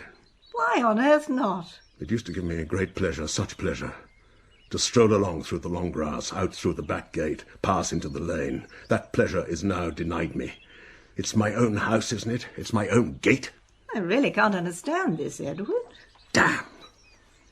And you know, I've never seen him sell one box, not a box. It's hardly surprising. He's on the wrong road. It's not a road at all. What is it? It's a lane leading to the monastery, off everybody's route. Even the monks take a shortcut to the village when they want to go to the village. No one goes up it. Why doesn't he stand on the main road if he wants to sell matches? By the front gate. The whole thing's preposterous. I don't know why you're getting so excited about it. He's a quiet, harmless old man going about his business. He's quite harmless. I didn't say he wasn't harmless. Of course he's harmless. How could he be other than harmless?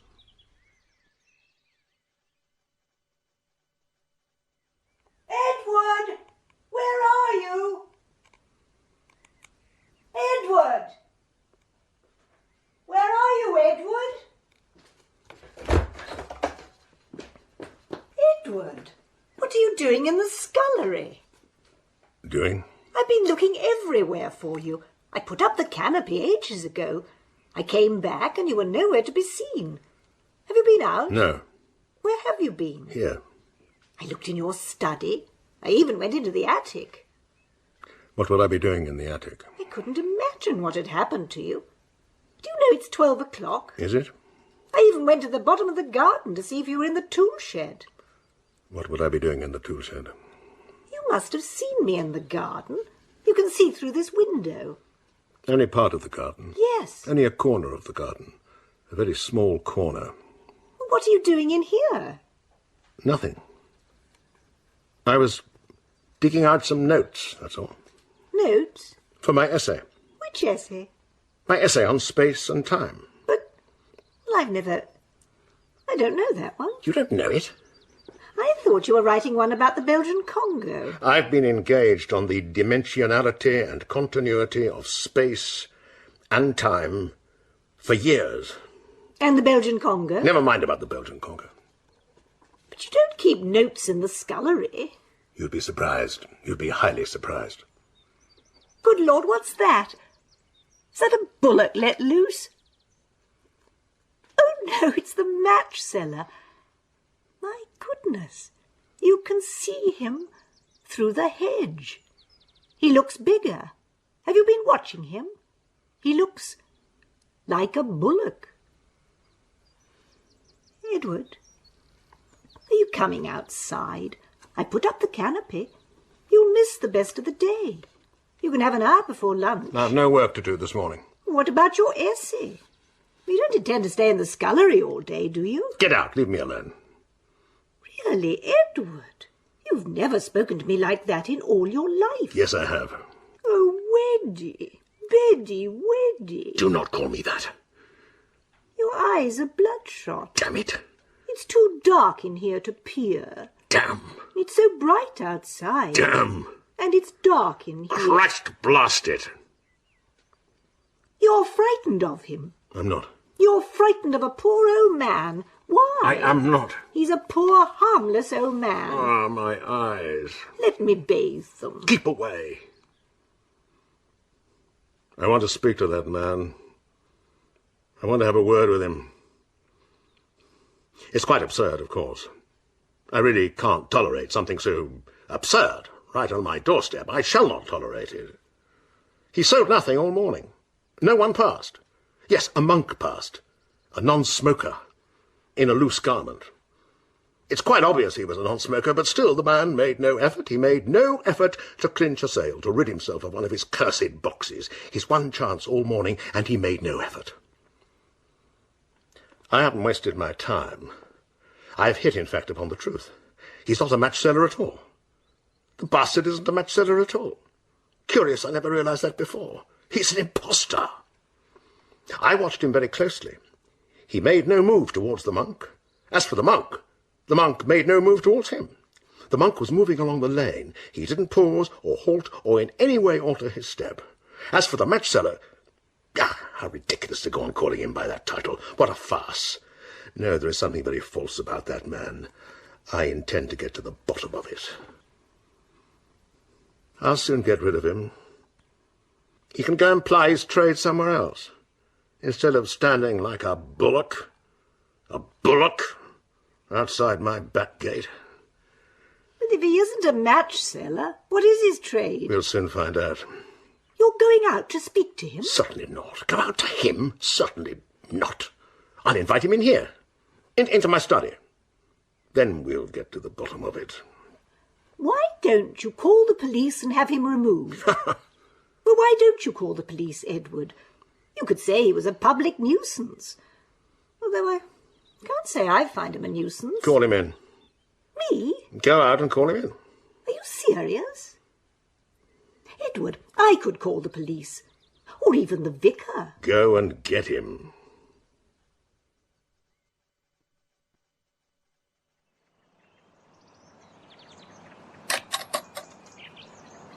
Good morning. We haven't met. I live in this house here, my husband and I. You see this gate?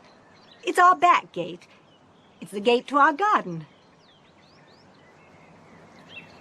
I wonder if you could... My husband would very much like... Would you care for a cup of tea? Or a glass of lemon? Must be so dry standing here. Would you like to come inside for a little while? It's much cooler. There's something we'd very much like to tell you that will benefit you. Could you spare a few moments? We won't keep you long. Might I buy your tray of matches, do you think? We've run out completely. We always keep a very large stock. It happens that way, doesn't it? Well, we can discuss it inside. Do come. This way. And I do come.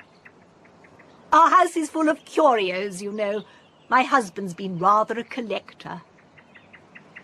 We have goose for lunch. Do you care for goose? Come and have lunch with us. This way. That's right. May I take your arm? There's a good deal of nettle inside the gate. Here. This way. Oh, my now. Isn't it beautiful weather? It's the longest day of the year today. That's honeysuckle. And that's convolvulus. There's clematis.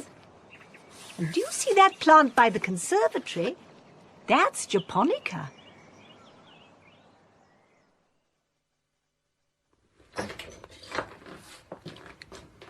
He's here. I know. He's in the hall. I know he's here. I can smell him. Smell him? I smelled him when he came under my window. Can't you smell the house now? What are you going to do with him, Edward? You won't be rough with him in any way. He's very old. I'm not sure if he can hear or even see. And he's wearing I don't want to know what he's wearing. But you'll see for yourself in a minute if you speak to him. I shall. He's an old man. You won't be rough with him. If he's so old, why doesn't he seek shelter from the storm? But there's no storm. It's summer. The longest There was a day. storm last week, a summer storm. He stood without moving, while it raged about him. When was this? He remained quite still, while it thundered all about him. Edward, are you sure it's wise to bother about all this? Tell him to come in. Now.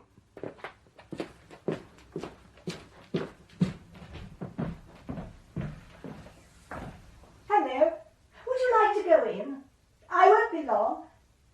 Up these stairs here. You can have some sherry before lunch. Shall I take your tray? No. Very well, take it with you. Just up those stairs. The door at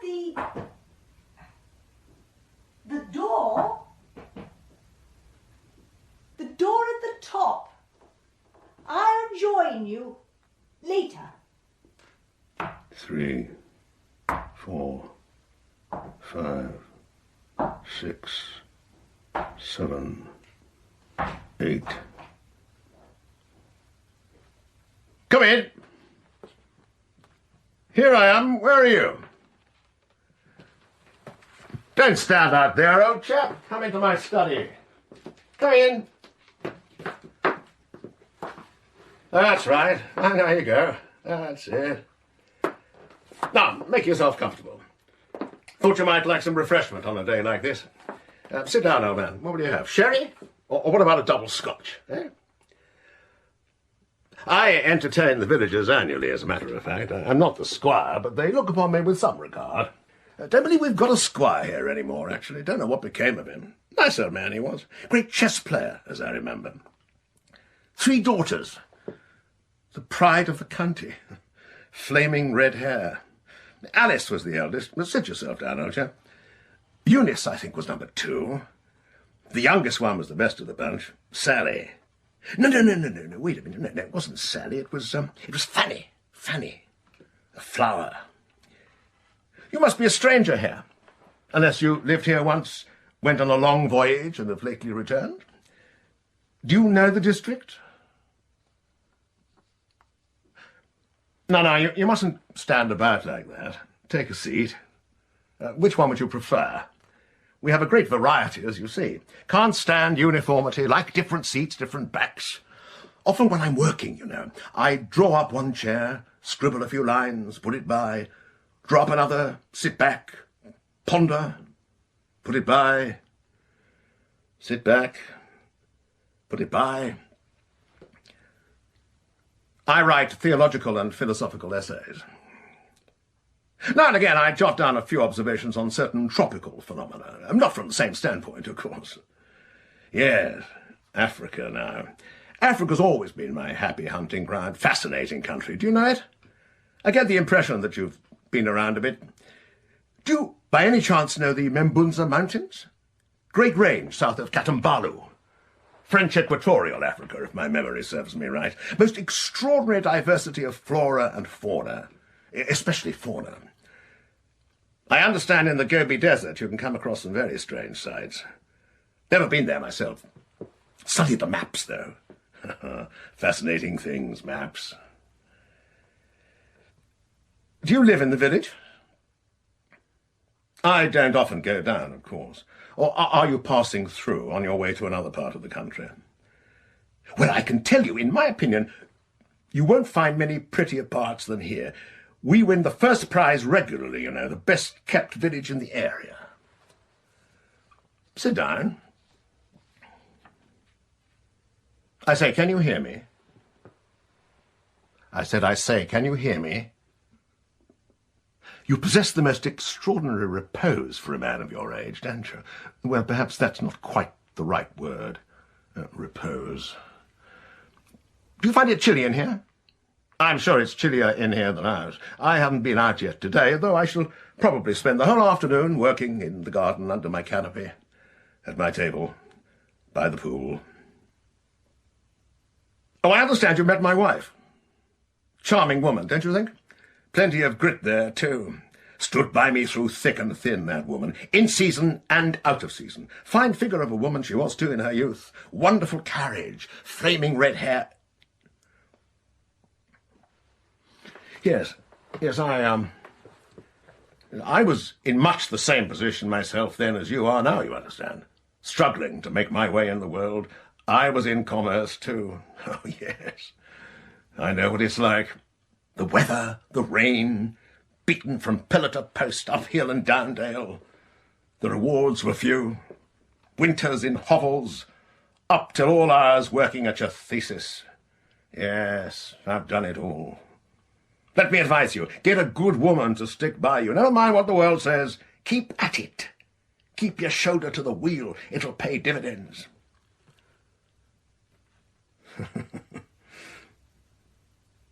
You must excuse my chatting away like this. We have few visitors this time of the year. All our friends, some are abroad. I'm a home bird myself. Wouldn't mind taking a trip to Asia Minor, mind you, or to certain lower regions of the Congo. But Europe, out of the question. Much too noisy. I'm sure you agree. Now, look, what will you have to drink? A glass of ale? Curacao fucking orange? Ginger beer? Tia Maria? A Waschenheimer Fuschmantel Riesling beer and Auslese? Gin and it? Chateauneuf du Pape? A little Asti Spumanti? Or what do you say to a straightforward Peaceporter Goldtropfen Feiner Auslese, Reichsgraf von Kesselstaff? Any preference? You look a trifle warm. Why don't you take off your balaclava? I'd find that a little itchy myself. But then, I've always been one for freedom of movement. Even in the depth of winter, I wear next to nothing. I say, can I ask you a personal question? I don't want to seem inquisitive, but aren't you rather on the wrong road for match-selling? Not terribly busy, is it? Of course, you may not care for petrol fumes or the noise of traffic. I can quite understand that. Do forgive me peering, but is that a glass eye you're wearing? Do take off your balaclava, there's a good chap. Put your tray down and take your ease, as they say in this part of the world. I must say you keep quite a good stock, don't you? Tell me, between ourselves, aren't those boxes full, or are there just a few half-empty ones among them? Oh, yes, I used to be in commerce. Well, now, before the good lady sounds the gong for petit déjeuner, will you join me for an aperitif?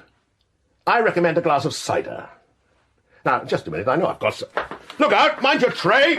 Good God, what? You've dropped your tray. Hey, these boxes are all wet. You've no right to sell wet matches, you know.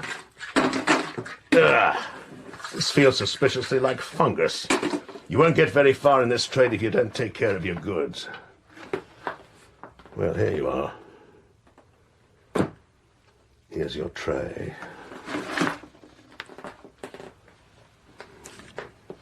Now listen, let me be quite frank with you, shall I? I really cannot understand why you don't sit down. There are 4 chairs at your disposal, not to mention the hassock. I can't possibly talk to you unless you're settled. Then, and only then, can I speak to you. Do you follow me?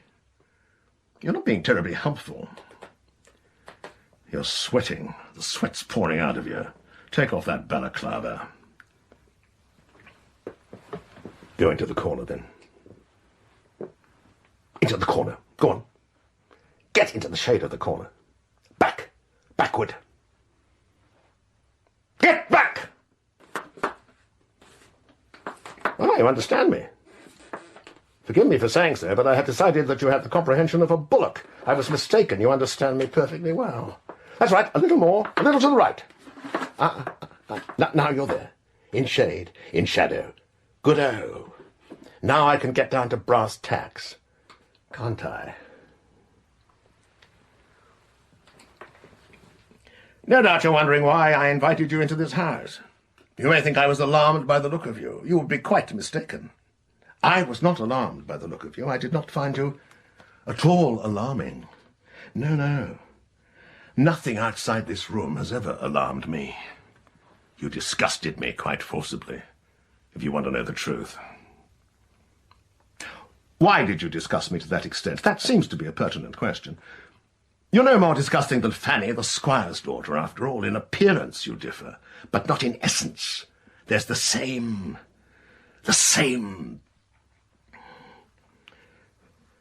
I want to ask you a question.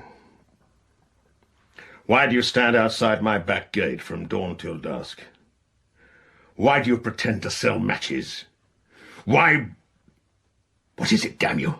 You're shivering, you're sagging. Come here, come here. Mind your tray! Come, quick. Come into the sunlight. There, sit here. Sit in this. You're sat at last. What a relief. You must be tired. Chair comfortable?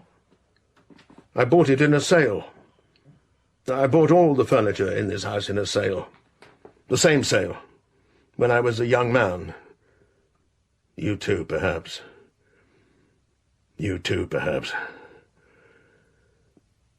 At the same time, perhaps. I must get some air. I must get a breath of air. Flora! Yes? Take me into the garden.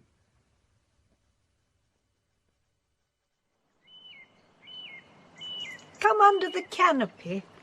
Ah, the peace. The peace out here. Look at our trees. Yes. Our own trees. Can you hear the birds? No, I can't hear them. But they're singing, high up, and flapping. Good. Let them flap. Shall I bring your lunch out here? You can have it in peace, and a quiet drink under your canopy. How are you getting on with your old man? What do you mean? Well, what's happening? How are you getting on with him? Very well. We get on remarkably well. He's a little, reticent, somewhat withdrawn. It's understandable. I should be the same, perhaps, in his place. Though, of course, I could not possibly find myself in his place. Have you found out anything about him? A little. He's had various trades, that's certain. His place of residence is unsure. He's not a drinking man. As yet, I haven't discovered the reason for his arrival here. I shall in due course, by nightfall. Is it necessary? Necessary? I could show him out now. It wouldn't matter. We've seen him. He's harmless, unfortunate, old, that's all. Edward, listen. He's not here through any design or anything. I know it. I mean, he might just as well stand outside our back gate as anywhere else. He'll move on. I can make him. I promise you. There's no point in upsetting yourself like this. He's an old man weak in the head. That's all. You're deluded. Edward. You're deluded. And stop calling me Edward. You're not still frightened of him. Frightened of him? Of him? Have you seen him? He's like jelly. A great bullock fat of jelly. He can't see straight. I think, as a matter of fact, he wears a glass eye. He's almost stone deaf. Almost, not quite. He's very nearly dead on his feet. Why should he frighten me? No, you're a woman, you know nothing. But he possesses other faculties. Cunning. The man's an impostor, and he knows I know it. I'll tell you what. Look. Let me speak to him. I'll speak to him. And I know he knows I know it. I'll find out all about him, Edward. I promise you I will. And he knows I know. Edward, listen to me. I can find out all about him. I promise you. I shall go and have a word with him now. I shall get to the bottom of it. You? It's laughable. You'll see. He won't bargain for me. I'll surprise him. He'll admit everything. He'll admit everything, will he? You wait and see. What are you plotting? I know exactly what I shall... What are you plotting? Edward, you're hurting me. I shall wave from the window when I'm ready. Then you can come up. I shall get to the truth of it, I assure you. You're much too heavy-handed in every way. You should trust your wife more, Edward. You should trust her judgment and have a greater insight into her capabilities. A woman will often succeed, you know, but a man must invariably fail.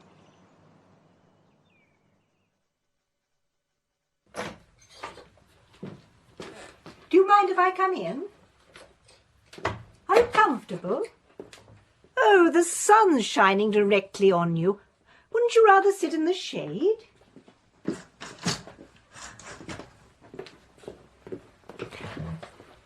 It's the longest day of the year today. Did you know that? Actually, the year has flown. I can remember Christmas and that dreadful frost. And the floods. I hope you weren't here in the floods. We were out of danger up here, of course, but in the valleys, whole families, I remember, drifted away on the current. The country was a lake. Everything stopped. We lived on our own preserves, drank elderberry wine, studied other cultures. Do you know, I've got a feeling I've seen you before somewhere, long before the flood. You were much younger. Yes, I'm really sure of it. Between ourselves, were you ever a poacher? I had an encounter with a poacher once. It was a ghastly rape, the brute. High up on a hillside cattle track, early spring. I was out riding on my pony, and there on the verge a man lay, ostensibly injured. Lying on his front, I remember, possibly the victim of a murderous assault. How was I to know? I dismounted, I went to him. He rose, I fell. My pony took off down to the valley. I saw the sky through the trees blue, up to my ears in mud. It was a desperate battle. I lost. Of course, life was perilous in those days. It was my first canter unchaperoned. Years later, when I was a justice of the peace for the county, I had him in front of the bench. He was there for poaching. Well, that's how I know he was a poacher. The evidence, though, was sparse, inadmissible. I acquitted him, letting him off with a caution. He'd grown a red beard, I remember. Yes, a bit of a stinker. I say, you are perspiring, aren't you? Shall I mop your brow with my chiffon? Is it the heat, or the closeness, or confined space, or... Actually, the day is cooling. It'll soon be dusk. Perhaps it is dusk. May I? You don't mind? Ah, there. That's better. And your cheeks. It's a woman's job, isn't it? And I'm the only woman on hand. Tell me, have you a woman?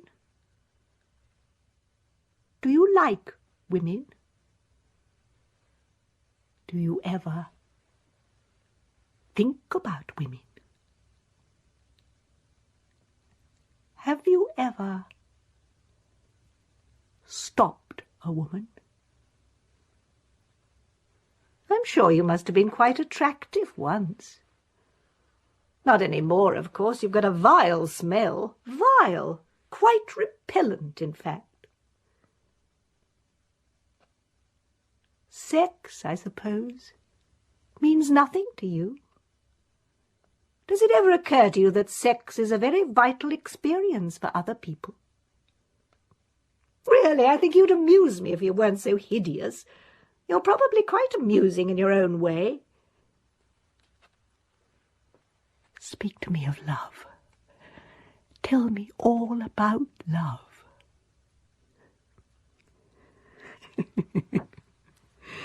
God knows what you're saying at this very moment. It's quite disgusting. Do you know, when I was a girl, I loved.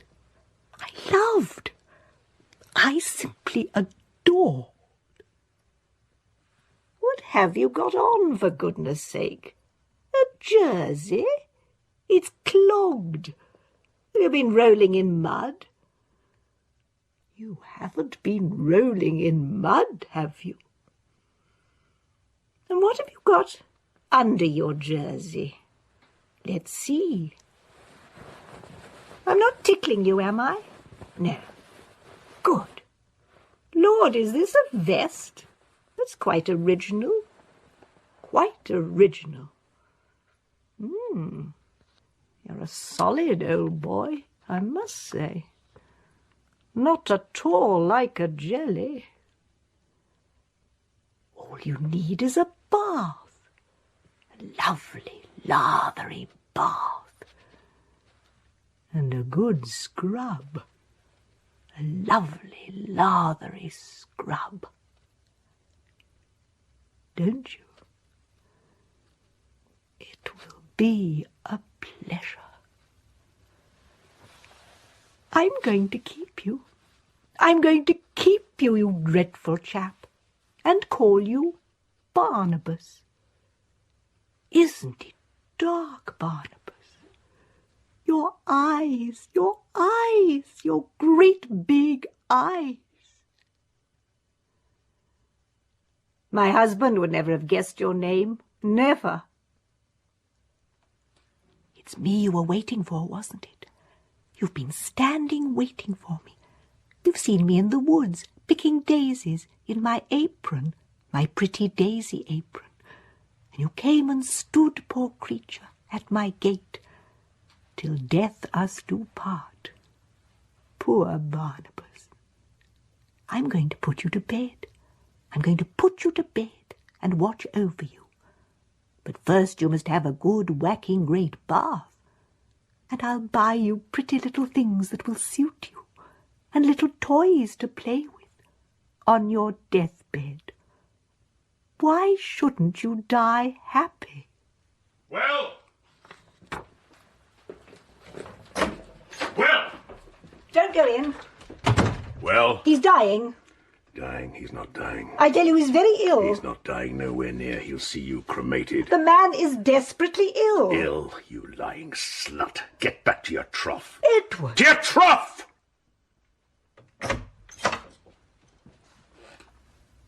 Good evening to you. Why are you sitting in the gloom? Oh, you've begun to disrobe. Too warm? Let's open these windows, then. What? Pull the blinds. And close the curtains again. Air will enter through the side chinks of the blinds and filter through the curtains. I hope. Don't want to suffocate, do we? More comfortable? Yes, you look different in darkness. Take off all your togs if you like. Make yourself at home. Strip to your buff. Do as you would in your own house. Now, what about a drink? Oh, no, I forgot your TT. I'm only going to have soda water myself. Nothing like a glass of soda water on a dark day. Absolute nonsense, of course. Outside the sun is scalding. Did you say something? Did you say something? Anything? Well, then, tell me about your boyhood. What did you do with it? Run, swim, kick the ball? You kicked the ball. Well, what position? Left back, goalie, first reserve? I used to play myself, country house matches mostly. Kept wicket and batted number 7. Kept wicket and batted number 7. Man called Cavendish, I think, had something of your style. Old left arm over the wicket. Always kept his cap on. Quite a dab hand at solo whist. Preferred a good round of prop and cop to anything else. On wet days, when the field was swamped. Perhaps you don't play cricket. Perhaps you never met Cavendish and never played cricket. You look less and less like a cricketer the more I see of you. Where did you live in those days? God damn it, I'm entitled to know something about you. You're in my blasted house on my territory, drinking my wine, eating my duck. Now you've had your fill, you sit like a hump, a mouldering heap, in my room, my den. I can remember... You find that funny? Are you grinning? Good God, is that a grin on your face? It's lopsided. It's all down on one side. You're grinning. It amuses you, does it? When I tell you how well I remember this room, how well I remember this den. Ha!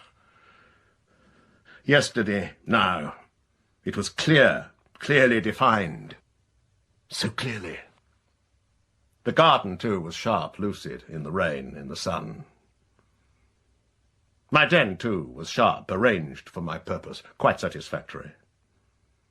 The house, too, was polished. All the banisters were polished, and the stair rods, and the curtain rods.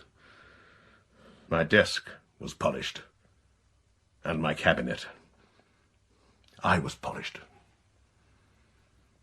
I could stand on the hill and look through my telescope at the sea, and follow the path of the three-masted schooner, feeling fit, well aware of my sinews, their suppleness, my arms lifted, holding the telescope, steady, easily, no trembling. My aim was perfect. I could pour hot water down the spoon-hole. Yes, easily, no difficulty. My grasp firm, my command established. My life was accounted for. I was ready for my excursions to the cliff, down the path to the back gate, through the long grass. No need to watch for the nettles. My progress was fluent. After my long struggling against all kinds of usurpers, disreputables, lists, literally lists of people anxious to do me down, and my reputation down, my command was established.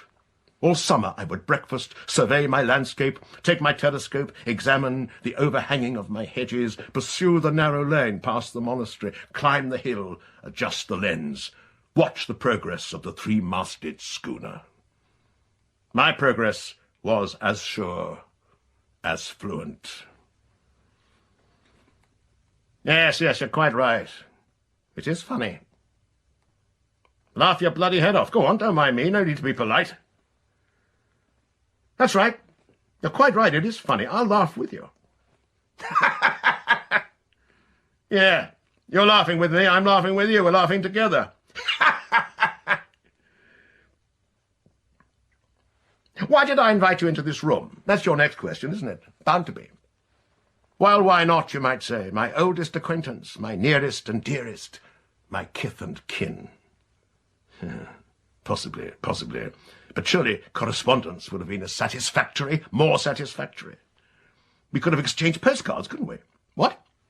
Views, couldn't we, of sea and land, city and village, town and country, autumn and winter, clock towers, museums, citadels, bridges, rivers.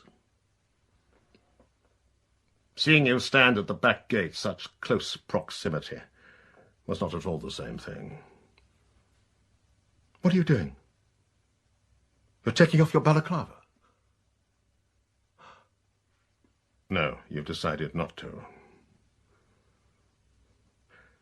No, very well then. All things considered, did I then invite you into this room with the express intention of asking you to take off your balaclava in order to determine your resemblance to some other person? The answer is no, certainly not. I did not. For when I first saw you, you wore no balaclava. No head covering of any kind, in fact. You looked quite different without a head. I mean, without a hat. I mean, without a head covering of any kind. In fact, every time I have seen you, you have looked quite different to the time before. Even now you look different. Very different. Admitted that sometimes I viewed you through dark glasses, yes, and sometimes through light glasses, and on other occasions bare-eyed, and on other occasions through the bars of the scullery window, or from the roof. The roof, yes, in driving snow, or from the bottom of the drive in thick fog, or from the roof again in blinding sun, so blinding, so hot that I had to skip and jump and bounce in order to remain in one place. Oh, that's good for a guffaw, is it? That's good for a belly laugh. Go on then, let it out, let yourself go, for God's...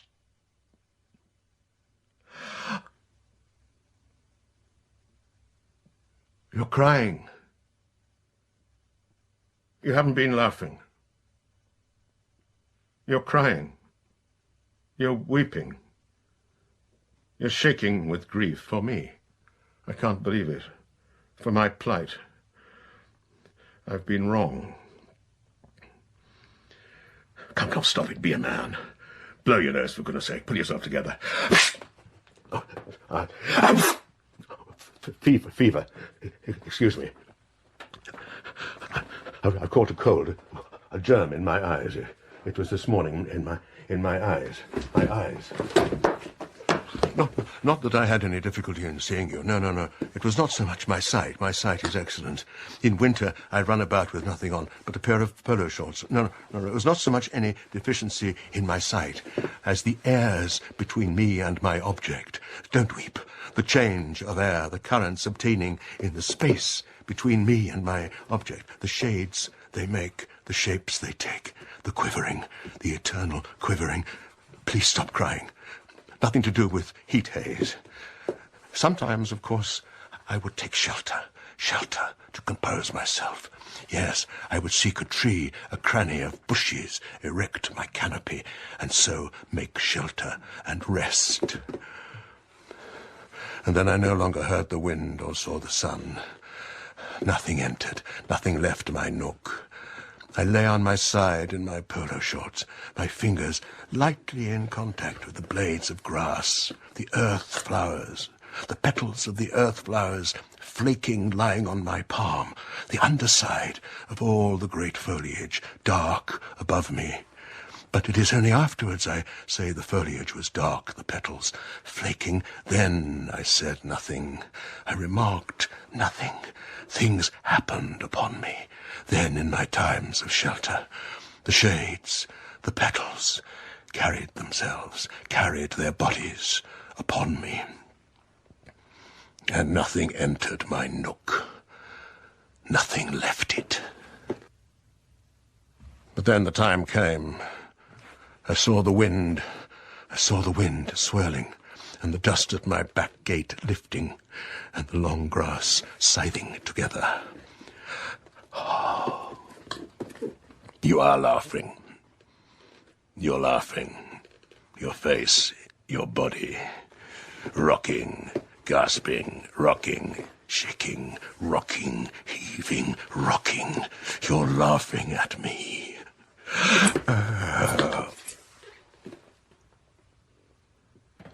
You're getting up?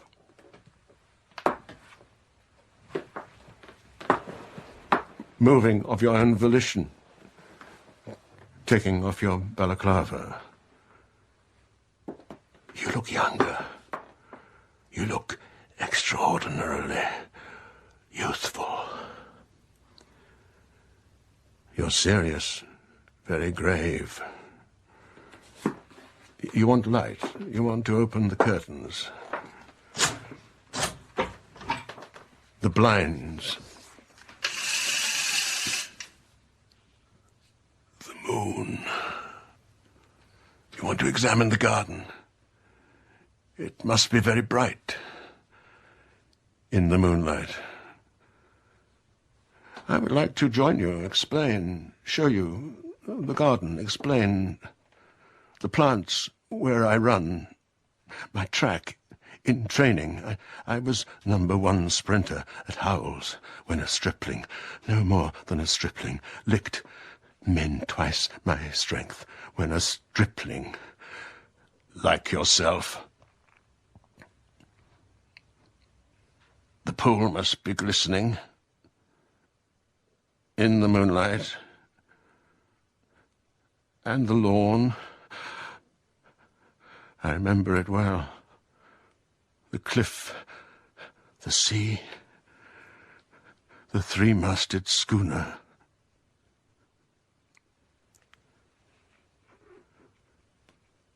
Who are you? Barnabas!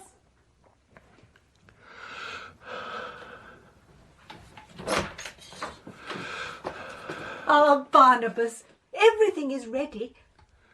I want to show you my garden, your garden.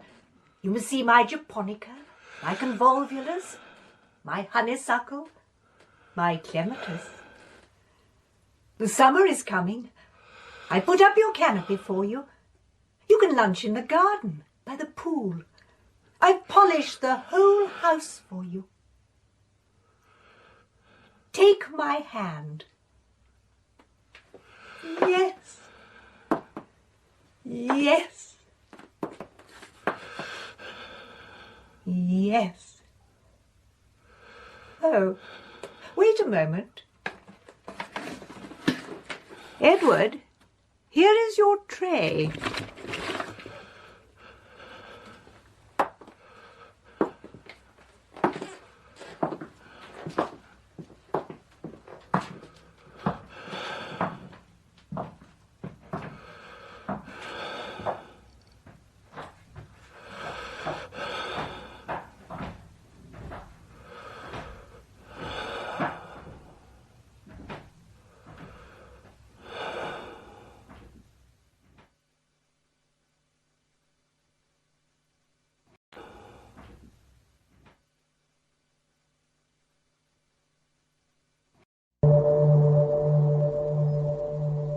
RTÉ Radio 1, back to tonight. It's just after 8 o'clock.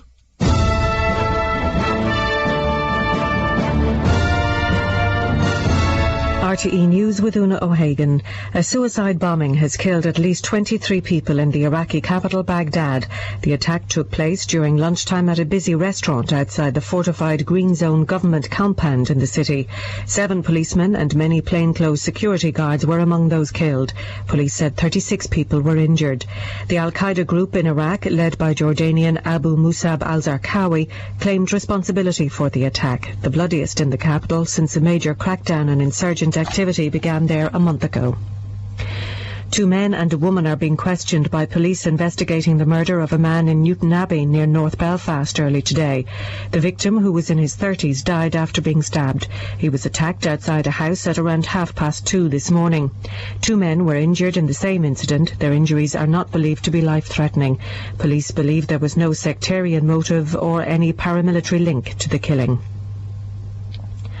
The Minister for Education, Mary Hanafin, has announced an increase in top-up grants which are aimed at helping disadvantaged students to access third-level colleges and institutions.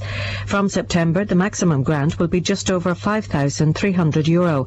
The Union of Students in Ireland has welcomed the increase, but it says it doesn't go far enough. In motor racing, only 6 cars are taking part in the US Grand Prix this evening after 7 teams pulled out because of concerns about the safety of their Michelin tyres. The 14 cars pulled out after beginning the parade lap at the Indianapolis track. Only the non-Michelin teams, including Ferrari and Jordan, started. Some angry fans threw missiles onto the track in protest. The safety row began when Toyota's car, driven by Ralf Schumacher, crashed on Friday after a Michelin tyre blowout. And the weather forecast: after a fine sunny evening, tonight will be dry and very mild with good clear spells. Lowest temperatures 11 to 14 degrees. And there'll be news again at 9.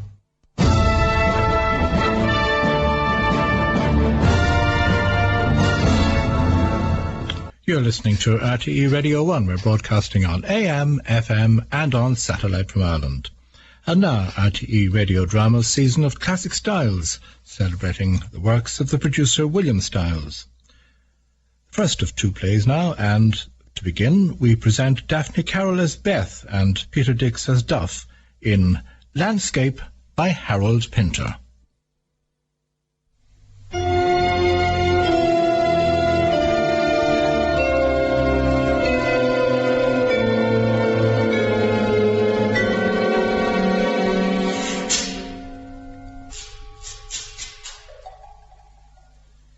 I would like to stand by the sea. It is there. I have, many times. It's something I cared for. I've done it. I'll stand on the beach. On the beach. Well, it was very fresh. But it was hot in the dunes. But it was so fresh on the shore. I loved it very much. Lots of people. People move so easily. Men move. I walked from the dune to the shore. A man slept in the dune. He turned over as I stood. His eyelids, belly button, snoozing, how lovely. Would you like a baby? I said. Children, babies, of our own. Would be nice. women turn, look at me. Our own child. Would you like that? 2 women looked at me, turned and stared. No, I was walking, they were still. I turned. Why do you look? I didn't say that, I stared. Then I was looking at them. I am beautiful. I walked back over the sand. He had turned. Toes under sand, head buried in his arms. The dog's gone. I didn't tell you. I had to shelter under a tree for 20 minutes yesterday because of the rain. I meant to tell you. With some youngsters. I didn't know them. Then it eased. A downfall. I walked up as far as the pond. Then I felt a couple of big drops. Luckily I was only a few yards from the shelter. I sat down in there. I meant to tell you. You remember the weather yesterday? That downfall? He felt my shadow. He looked up at me, standing above him. I should have had some bread with me. I could have fed the birds. Sand in his arms. They were hopping about, making a racket. I lay down by him, not touching. There wasn't anyone else in the shelter. There was a man and woman under the trees on the other side of the pond. I didn't feel like getting wet. I stayed where I was. Oh, yes, I've forgotten something. The dog was with me. Did those women know me? I didn't remember their faces. I'd never seen their faces before. I'd never seen those women before. I'm certain of it. Why were they looking at me? There's nothing strange about me. There's nothing strange about the way I look. I look like anyone. The dog wouldn't have minded me feeding the birds. Anyway, as soon as we got in the shelter, he fell asleep. But even if he'd been awake... They all held my arm lightly as I stepped out of the car, or out of the door, or down the steps, without exception. If they touched the back of my neck or my hand, it was done so lightly, without exception. With one exception. Mind you, there was a lot of shit all over the place, all along the paths by the pond. Dog shit, duck shit, all kinds of shit, all over the paths. The rain didn't clean it up, made it even more treacherous. The ducks were well away, right over on their island. Well, I wouldn't have fed them anyway. I would have fed the sparrows. I could stand now. I could be the same. I dress differently, but I am beautiful. You should have a walk with me one day down to the pond. Bring some bread. There's nothing to stop you. I sometimes run into 1 or 2 people I know. You might remember them.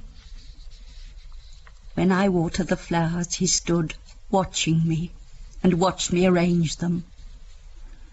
My gravity, he said. I was so grave attending to the flowers. I'm going to water and arrange the flowers, I said. He followed me and watched, standing at a distance from me. When the arrangement was done, I stayed still.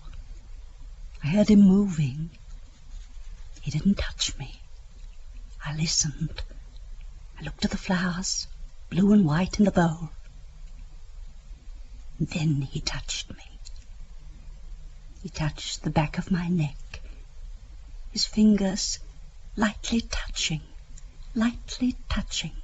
the back of my neck. The funny thing was, when I looked, when the shower was over, the man and woman under the trees on the other side of the pond had gone.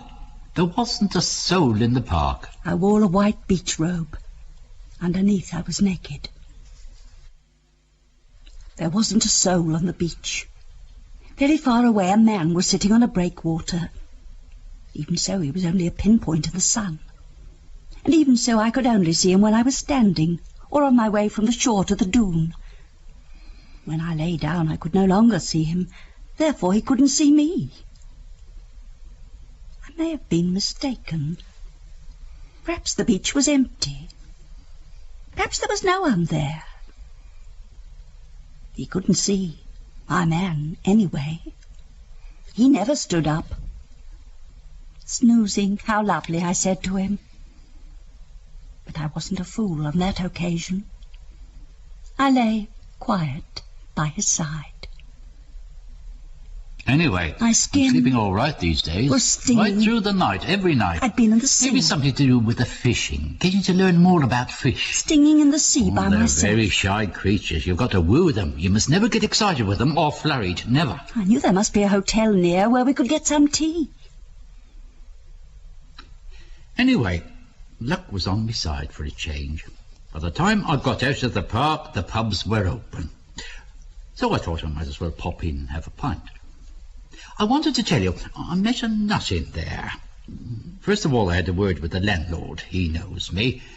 Then this nut came in. He ordered a pint and he made a criticism of the beer. I had no patience with it. But then I thought perhaps the hotel bar will be open. We'll sit in the bar. He'll buy me a drink. What'll I order? But what will he order? What will he want? I shall hear him say it. I shall hear his voice. He'll ask me what I would like first. Then he'll order the 2 drinks. I shall hear him do it. This beer is piss, he said. Undrinkable. There's nothing wrong with the beer, I said. Yes, there is, he said. I just told you what was wrong with it. It's the best beer in the area, I said. No, it isn't, this chap said. It's piss. The landlord picked up a mug and had a sip. Good beer, he said. Someone's made a mistake, this fellow said. Someone's used this pint pot instead of the bog hole. The landlord threw £1 on the bar and told him to take it. The pint's only 65p, the man said. I owe you 35p, but I haven't got any change. Give the change to your son, the landlord said, with my compliments. I haven't got a son, the man said. I've never had any children. I bet you're not even married, the landlord said. This man said, I'm not married. No one will marry me. Then the man asked the landlord and me if we would have a drink with him. The landlord said he'd have a pint. I didn't answer at first, but the man came over to me and said, have one with me, have one with me. He put down £2 and said he'd have a pint as well. Suddenly I stood. I walked to the shore and into the water.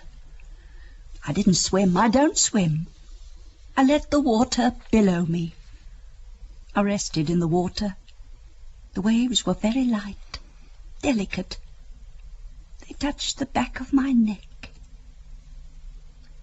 One day, when the weather's good, you could go out into the garden and sit down. You'd like that. The open air.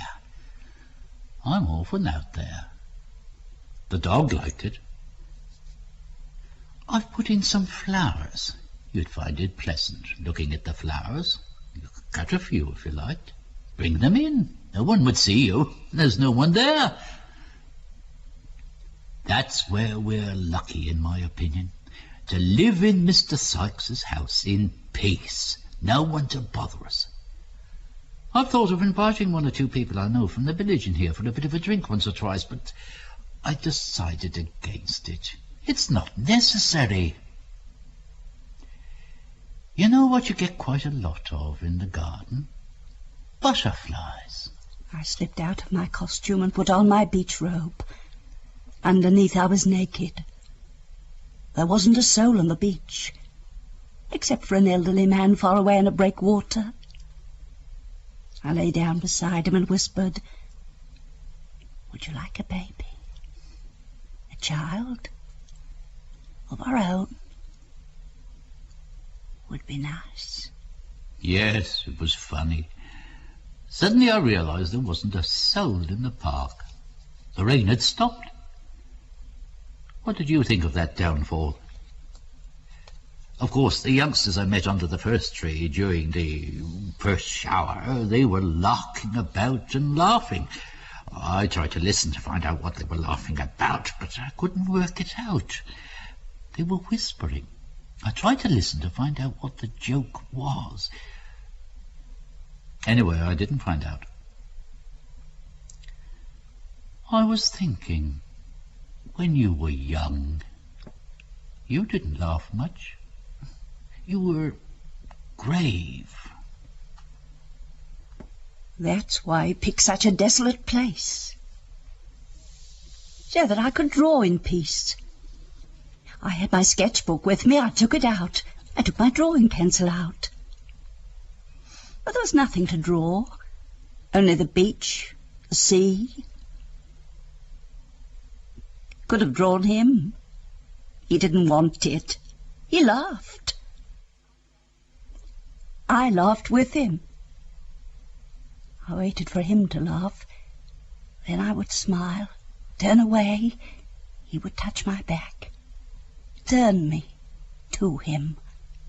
My nose creased. I would laugh with him a little. He laughed. I'm sure of it. So I didn't draw him. You were a first-rate housekeeper when you were young, weren't you? I was very proud. You never made a fuss. You never got into a state. You went about your work. He could rely on you. He did. He trusted you to run his house, to keep the house up to the mark. No panic. You remember when I took him on that trip to the north, that long trip? When we got back, he thanked you for looking after the place so well. Everything running like clockwork. You'd miss me. When I came into this room, you stopped still. I had to walk all the way over the floor towards you. I touched you. But I had something to say to you, didn't I? I waited. I didn't say it then, but I'd made up my mind to say it. I decided I would say it, and I did say it the next morning, didn't I? I told you that I'd let you down. I'd been unfaithful to you. You didn't cry. We had a few hours off. We walked up to the pond with the dog. We stood under the trees for a bit. I didn't know why you'd brought that carrier bag with you. I asked you, I said, what's in that bag? It turned out to be bread. You fed the ducks. Then we stood under the trees and looked across the pond. When you got back into this room, you put your hands on my face and you kissed me. But I didn't really want to drink. I drew a face in the sand, then a body, the body of a woman, then the body of a man close to her, not touching. But they didn't look like anything. They didn't look like human figures. The sand kept on slipping, mixing the contours. I crept close to him and put my head on his arm and closed my eyes. All those darting red and black flecks under my eyelid. I moved my cheek on his skin, and all those darting red and black flecks moving about under my eyelid. I buried my face in his side and shut the light out. Mr. Sykes took to us from the very first interview, didn't he? He said, I've got the feeling you'll make a very good team. Do you remember? And that's what we proved to be, no question. I could drive well, I could polish his shoes well. I earned me keep, turned me hand to anything. He never lacked for anything in the way of being looked after. Mind you, he was a gloomy bugger. I was never sorry for him at any time for his lonely life. That nice blue dress he chose for you for the house, now that was very nice of him. Of course it was in his own interest for you to look good about the house, for guests. He moved in the sand and cuddled me. Of course it was in his own interest to see that you were attractively dressed about the house, to give a good impression to his guests. I caught a bus to the crossroads and then walked down the lane by the old church. It was very quiet, except for the birds. There was an old man fiddling about in the cricket pitch, bending. I stood out of the sun under a tree. I heard the car. He saw me and stopped me. I stayed still. Then the car moved again, came towards me slowly. I moved round the front of it, in the dust. I couldn't see him for the sun, but he was watching me. When I got to the door, it was locked. I looked through at him. He leaned over and opened the door. I got in and sat beside him. He smiled at me. Then he reversed, all in one movement, very quickly, quite straight, up the lane to the crossroads. And we drove to the sea. We're the envy of a lot of people, you know. Living in this house, having this house all to ourselves, is too big for two people. He said he knew a very desolate beach that no one else in the world knew. That's where we're going. I was very gentle to you. I was kind to you that day. I knew you'd had a shock, so I was gentle with you. I held your arm on the way back from the pond. You put your hands on my face, kissed me. All the food I had in my bag I'd cooked myself, or prepared myself. I'd baked the bread myself. The girl herself I considered unimportant. I didn't think it necessary to go into details.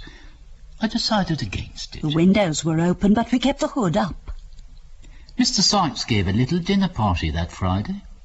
He complimented you on your cooking and the service. 2 women, that was all. Never seen them before. Probably his mother and sister.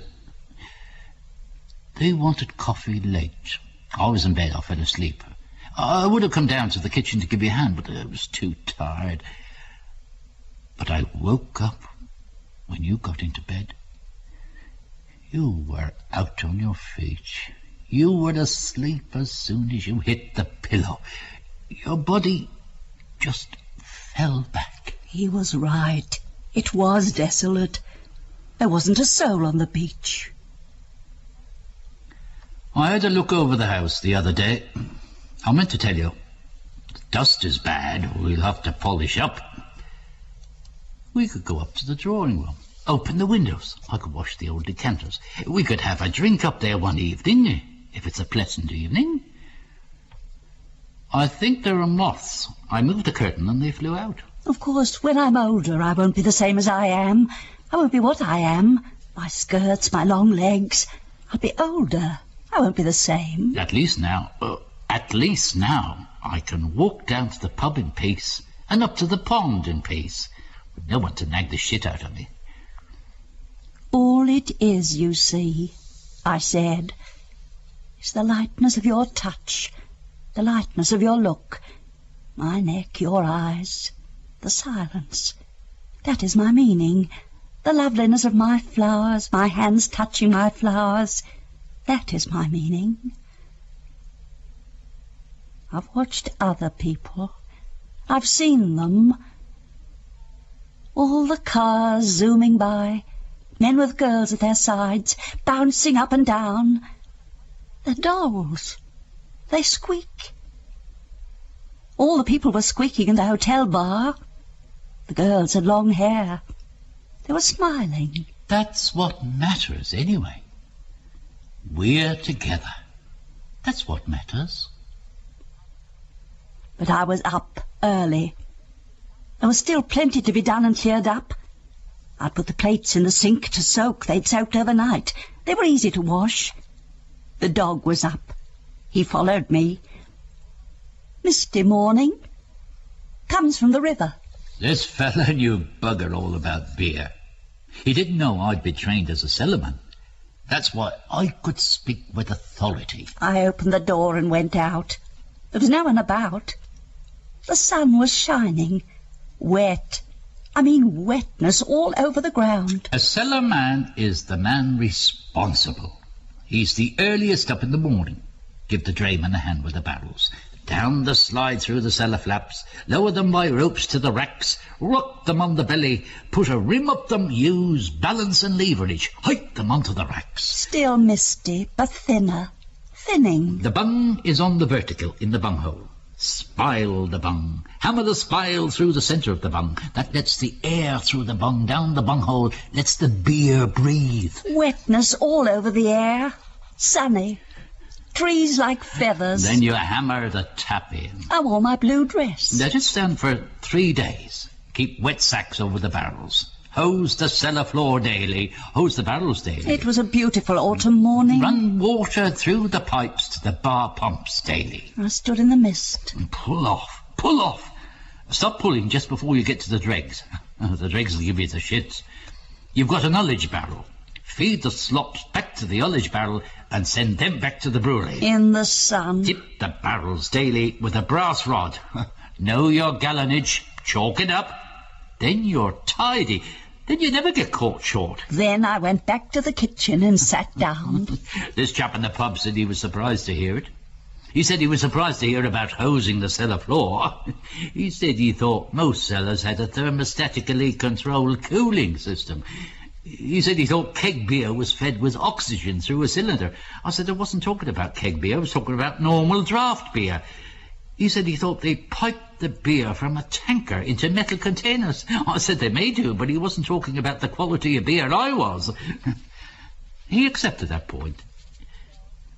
The dog sat down by me. I stroked him.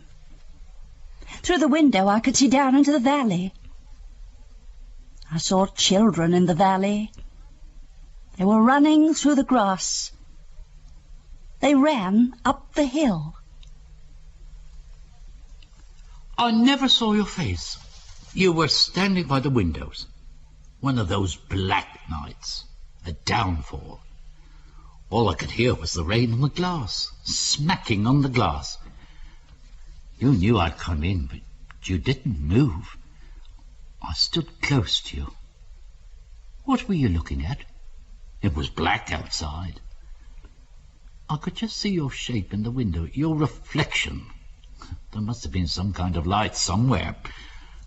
Perhaps just your face reflected, lighter than all the rest. I stood close to you. Perhaps you were just thinking in a dream. Without touching you, I could feel your bottom. I remembered always, in drawing, the basic principles of shadow and light. Objects intercepting the light cast shadows. Shadow is a deprivation of light. The shape of the shadow is determined by that of the object. But not always. Not always directly. Sometimes it's only indirectly affected by it. Sometimes the cause of the shadow cannot be found. But I always bore in mind the basic principles of drawing, so that I never lost track or heart. You used to wear a chain round your waist. On the chain you carried your keys, your thimble, your notebook, your pencil, your scissors.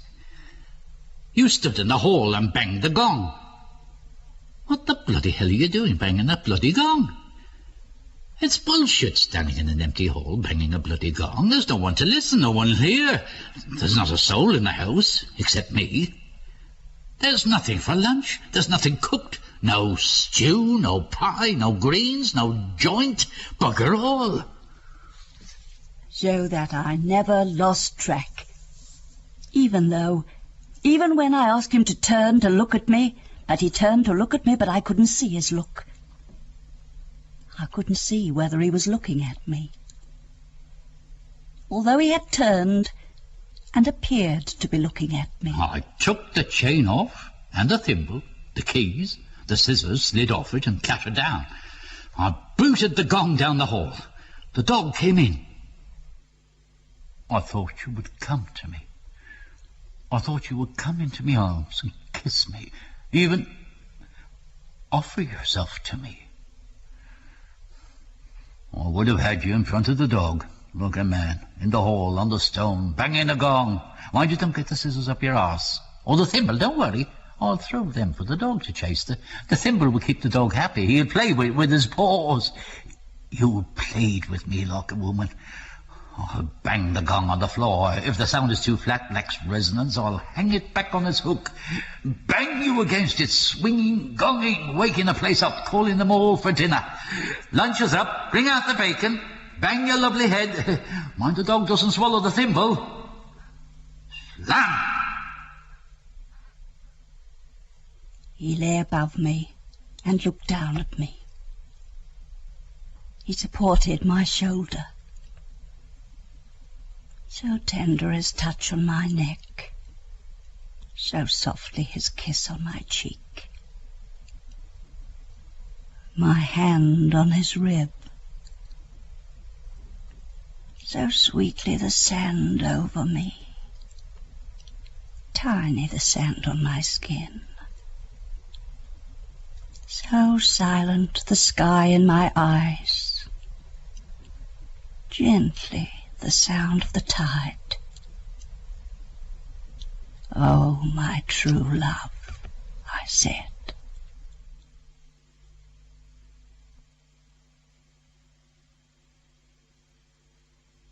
That was Landscape by Harold Pinter. Daphne Carroll played Beth and Peter Dix, Duff. Landscape was directed by William Stiles.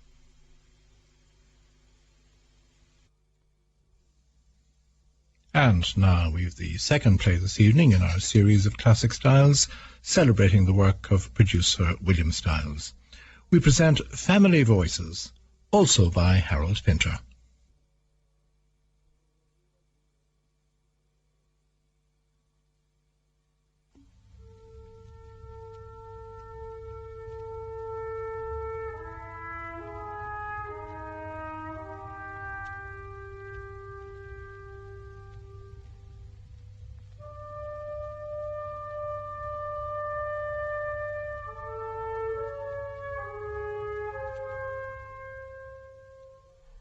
I am having a very nice time.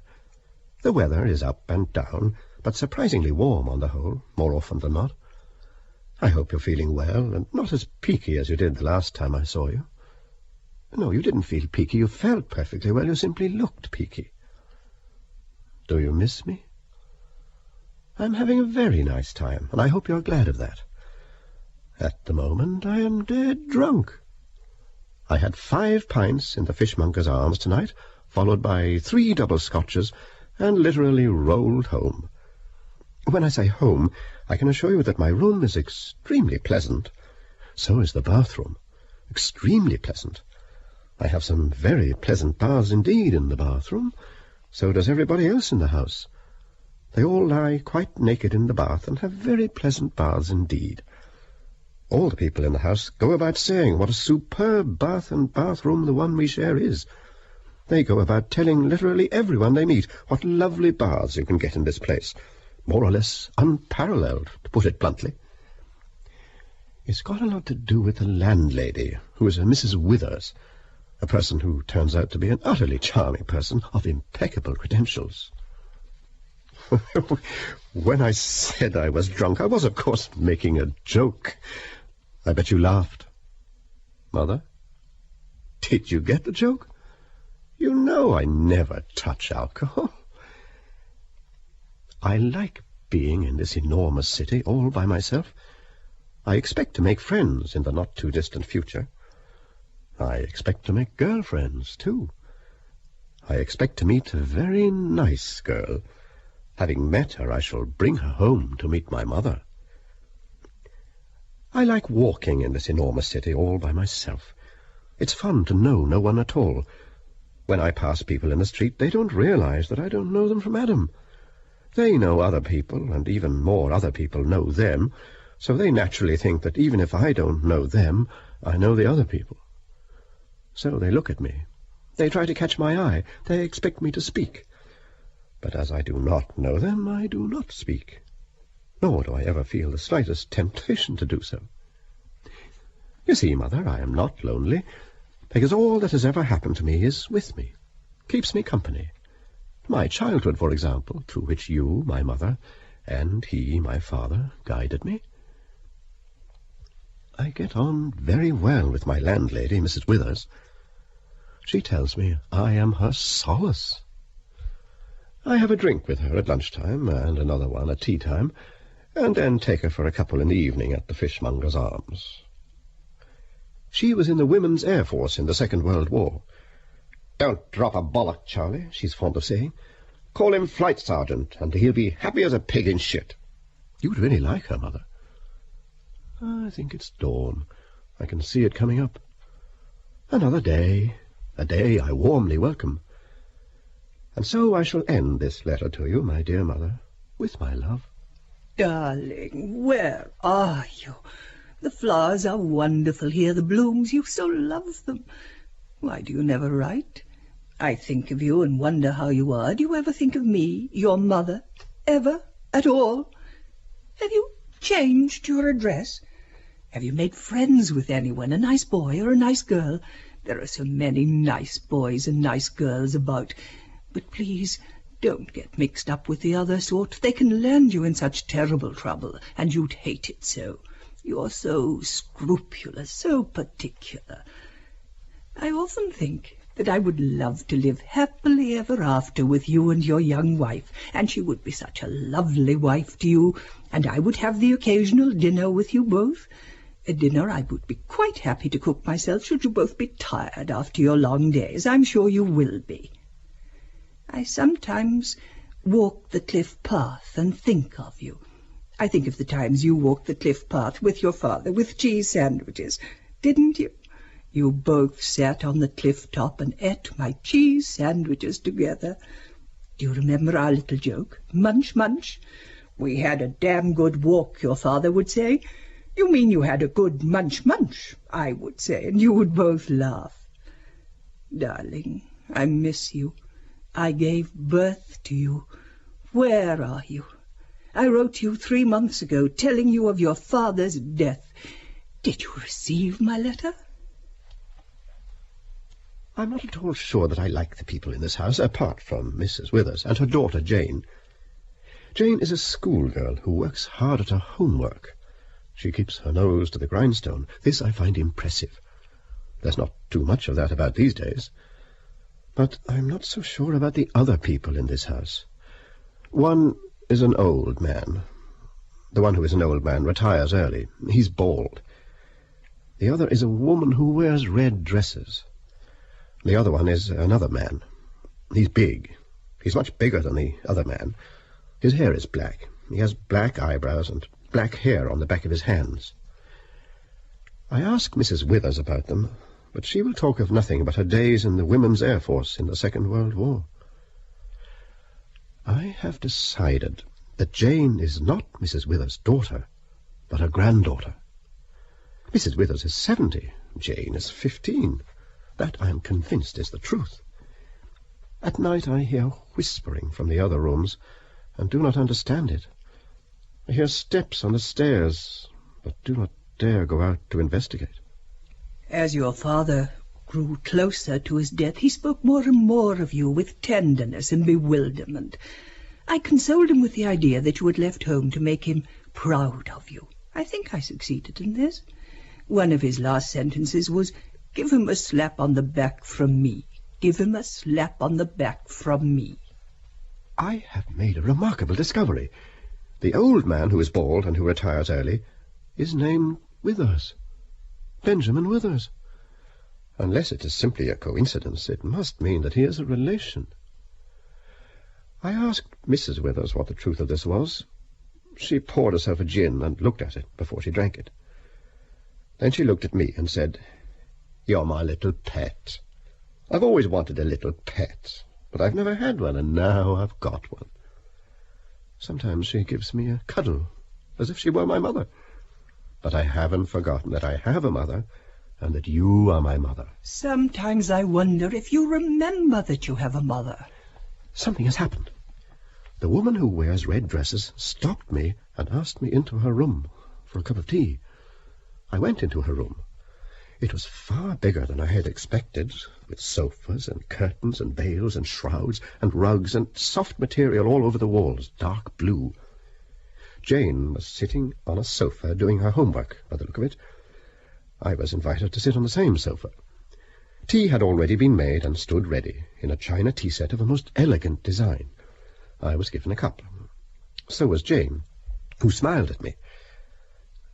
"I haven't introduced myself," the woman said. "My name is Lady Withers." Jane sipped her tea with her legs up on the sofa. Her stockinged toes came to rest on my thigh. It wasn't the biggest sofa in the world. Lady Withers sat opposite us on a substantially bigger sofa. Her dress, I decided, wasn't red, but pink. Jane was in green, apart from her toes, which were clad in black. Lady Withers asked me about you, Mother. She asked me about my mother. I said with absolute conviction that you were the best mother in the world. And she asked me to call her Lally, and to call Jane, Jane. I said I did call Jane, Jane. Jane gave me a bun. I think it was a bun. Lady Withers bit into her bun. Jane bit into her bun, her toes now resting on my lap. Lady Withers seemed to be enjoying her bun on her sofa. She finished it and picked up another. I'd never seen so many buns. One quick glance told me they were perched on cake stands all over the room. Lady Withers went through her second bun with no trouble at all, and was at once on to another. Jane, on the other hand, chewed almost dreamily at her bun, and when a currant was left stranded on her upper lip, she licked it off without haste. I could not reconcile this with the fact that her toes were quite restless, even agitated. Her mouth, eating, was measured, serene. Her toes, not eating, were agitated, highly strung, some would say hysterical. My bun turned out to be rock solid. I bit into it. It jumped out of my mouth and bounced into my lap. Jane's feet caught it. It calmed her toes down. She juggled the bun with some expertise along them. I recall that in an early exchange between us, she had told me she wanted to be an acrobat. Darling, where are you? Why do you never write? Nobody knows your whereabouts. Nobody knows if you're alive or dead. Nobody can find you. Have you changed your name? If you are alive, you are a monster. On his deathbed, your father cursed you. He cursed me too, to tell the truth. Cursed everyone in sight, except that you were not in sight. I do not blame you entirely for your father's ill humour, but your absence and silence were a great burden on him, a weariness to him. He died in lamentation and oath. Was that your wish? Now I'm alone, apart from Milly, who sometimes comes over from Dover. She is some consolation. Her eyes well with tears when she speaks of you. Your dear sister's eyes well with tears. She's made a truly happy marriage and has a lovely little boy. When he is older, he will want to know where his uncle is. What shall we say? Or perhaps you will arrive here in a handsome new car one day in the not-too-distant future, in a nice new suit, quite out of the blue, and hold me in your arms. Lady Withers stood up. As Jane is doing her homework, she said, perhaps you would care to leave and come again another day. Jane withdrew her feet, my bun clasped between her two big toes. Oh, yes, of course, I said, unless Jane would like me to help her with her homework. No, thank you, said Lady Withers. I shall help her with her homework. What I didn't say is that I'm thinking of offering myself out as a tutor. I consider that I would make an excellent tutor to the young in any one of a number of subjects. Jane would be an ideal pupil. She possesses a true love of learning. That is the sense of her one takes from her every breath, her every sigh and exhalation. When she turns her eyes upon you, you see within her eyes, raw, untutored, unexercised, but willing, a deep love of learning. These are midnight thoughts, Mother, although the time is 10:23 precisely. Darling! While I was lying in my bath this afternoon, thinking on these things, there was apparently a knock on the front door. The man with black hair apparently opened the door. Two women stood on the doorstep. They said they were my mother and my sister, and asked for me. He denied knowledge of me. No, he had not heard of me. No, there was no one of that name resident. This was a family house, no strangers admitted. No, they got on very well, thank you very much, without intruders. I suggest, he said, that you both go back to where you came from, and stop bothering innocent, hard-working people with your slanders and your libels, these all too predictable excrescences of the depraved mind at the end of its tether. I can smell your sort a mile off, and I am quite prepared to put you both on a charge of malicious mischief, insulting behaviour, and vagabondage. In other words, wandering around on doorsteps knowingly without any visible means of support, so piss off out of it before I call a copper. I was lying in my bath when the door opened. I thought I'd locked it. My name's Riley, he said. How's the bath? Very nice, I said. You've got a well-knit yet slender frame, he said. I thought you only a snip. I never imagined you would be as well-knit and slender as I now see you are. Oh, thank you, I said. Don't thank me, he said. It's God you have to thank, or your mother. I've just dismissed a couple of impostors at the front door. We'll get no more shit from that quarter. He then sat on the edge of the bath and recounted to me what I've just recounted to you. It interests me that my father wasn't bothered to make the trip. I hear your father's step on the stair. I hear his cough. But his step and his cough fade. He does not open the door. Sometimes I think I have always been sitting like this. I sometimes think I have always been sitting like this, alone by an indifferent fire, curtains closed, night, winter. You see, I have my thoughts too, thoughts no one else knows I have, thoughts none of my family ever knew I had. But I write of them to you now, wherever you are.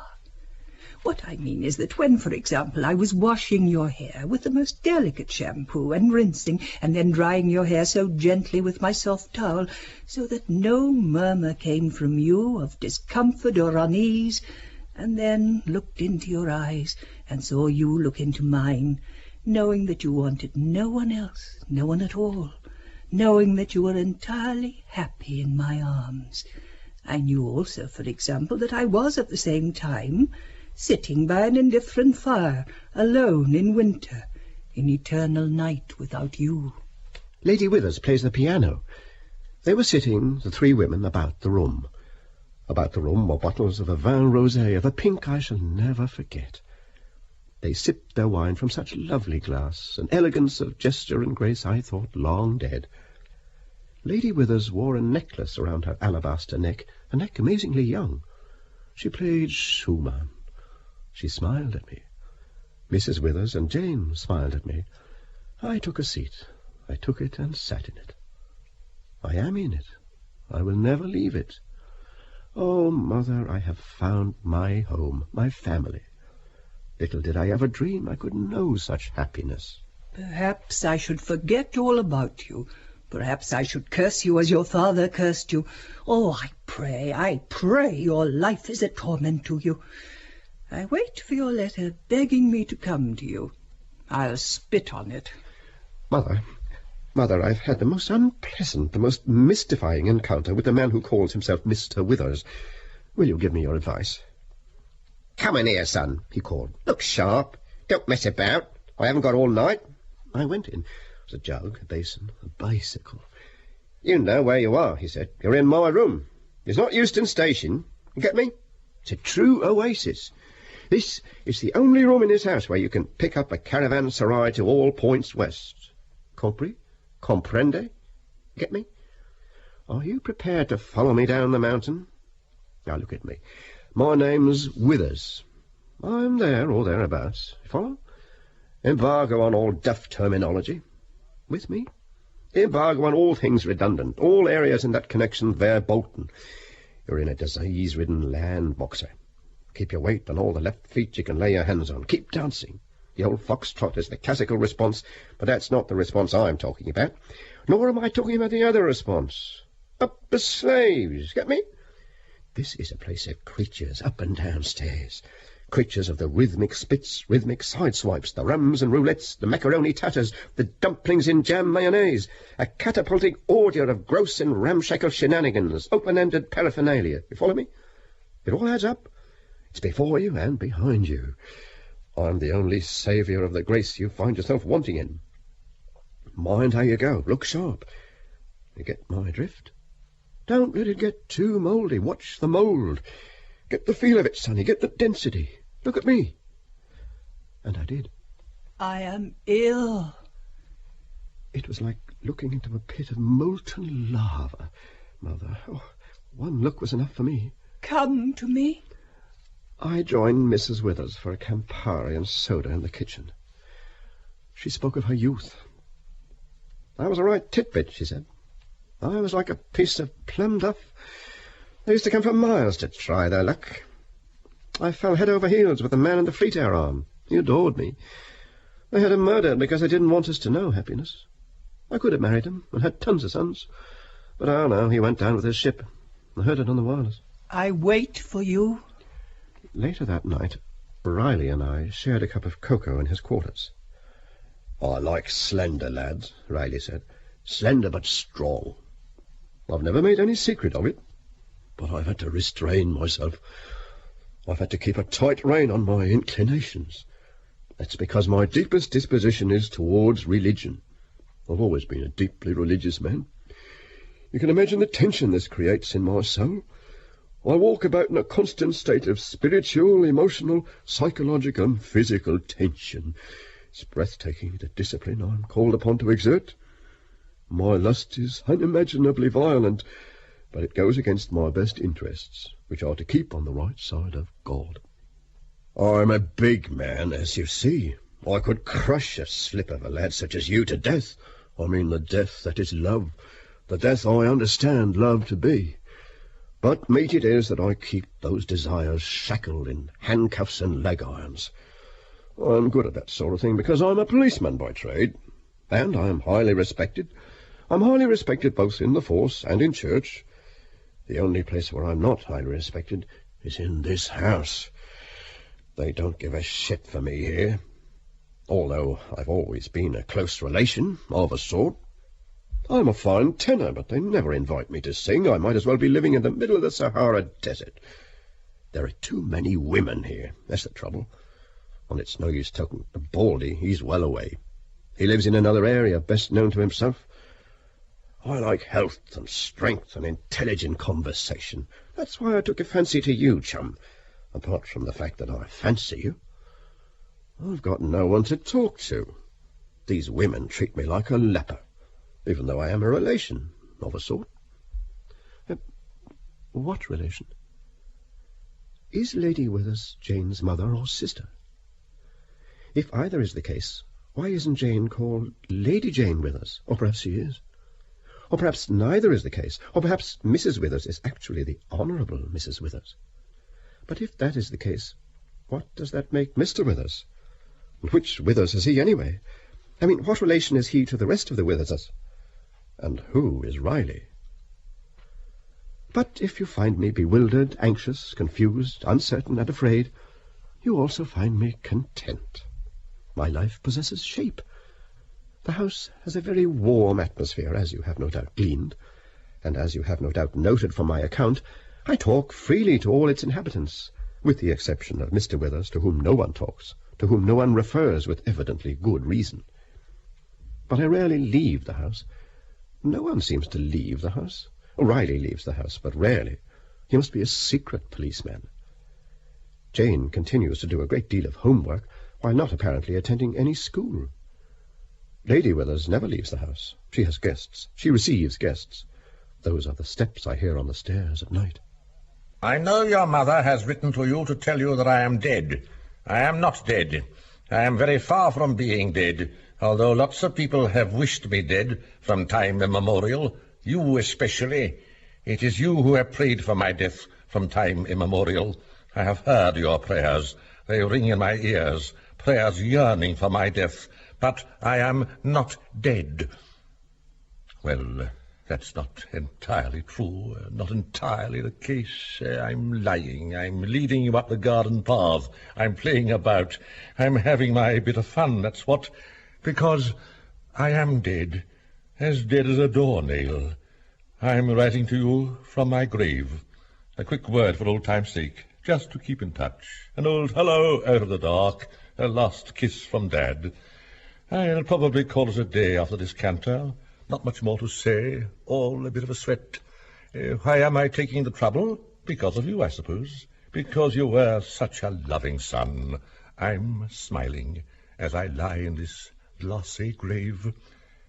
Do you know why I use the word glacé? Because I can see out of it. Lots of love, son. Keep up the good work. There's only one thing bothers me, to be quite frank. While there is generally absolute silence everywhere, absolute silence throughout all the hours, I still hear, occasionally, a dog barking. I hear this dog. Oh, it frightens me. They have decided on a name for me. They call me Bobo. Good morning, Bobo, they say, or see you in the morning, Bobo, or don't drop a goolie, Bobo, or don't forget the diver, Bobo, or keep your eye on the ball, Bobo, or keep this side of the tram lines, Bobo, or How's the lead in your pencil, Bobo? Or how's tricks in the sticks, Bobo? Or don't get too much gum in your gumboots, Bobo. The only person who does not call me Bobo is the old man. He calls me nothing. I call him nothing. I don't see him. He keeps to his room. I don't go near it. He's old and will die soon. The police are looking for you. You may remember that you are still under 21. They have issued your precise description to all the organs. They will not rest, they assure me, until you are found. I have stated my belief that you are in the hands of underworld figures who are using you as a male prostitute. I have declared in my affidavit that you have never possessed any strength of character whatsoever, and that you are palpably susceptible to even the most blatant form of flattery and blandishment. Women were your downfall, even as a nipper. I haven't forgotten Françoise, the French maid, or the woman who masqueraded under the title of governess, the infamous Miss Carmichael. You will be found, my boy, and no mercy will be shown to you. I'm coming back to you, Mother, to hold you in my arms. I am coming home. I am coming also to clasp my father's shoulder. Where is the old boy? I'm longing to have a word with him. Where is he? I've looked in all the usual places, including the old summer house, but I can't find him. Don't tell me he's left home at his age. That would be inexpressibly skittish a gesture on his part. What have you done with him, Mother? I'll tell you what, my darling. I've given you up as a very bad job. Tell me one last thing. Do you think the word love means anything? I am on my way back to you. I am about to make the journey back to you. What will you say to me?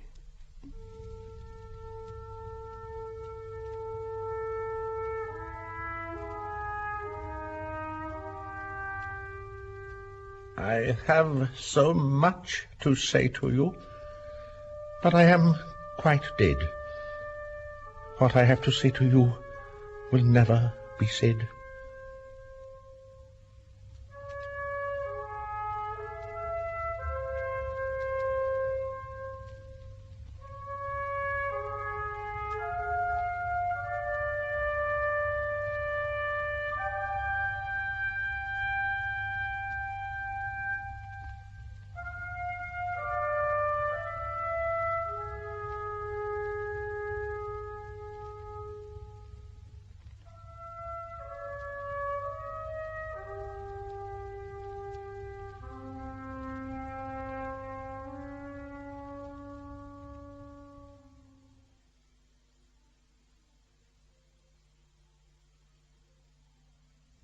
That was Family Voices by Harold Pinter, with Connor Farrington as the son, Deirdre O'Mara as the mother, and Seamus Ford as the father.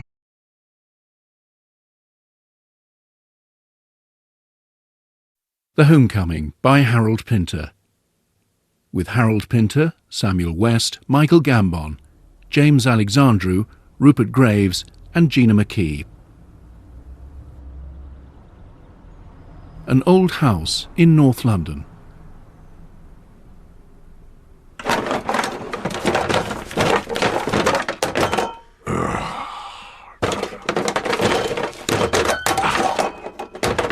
What have you done with the scissors? I said I'm looking for the scissors. What have you done with them? Did you hear me? I want to cut something out of the paper. I'm reading the paper. Not that paper. I haven't even read that paper. I'm talking about last Sunday's paper. I was just having a look at it in the kitchen. Do you hear what I'm saying? I'm talking to you. Where's the scissors? Why don't you shut up, you daft prat? Don't you talk to me like that. I'm warning you. There's an advertisement in the paper about flannel vests. Cut price, Navy surplus. I could deal with a few of them. I think I'll have a fag. Give me a fag. I just asked you to give me a cigarette. Look what I'm lumbered with.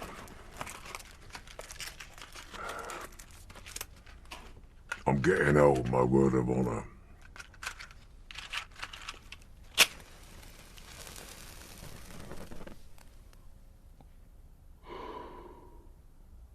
You think I wasn't a tearaway? I could have taken care of you twice over. I'm still strong. You ask your Uncle Sam what I was.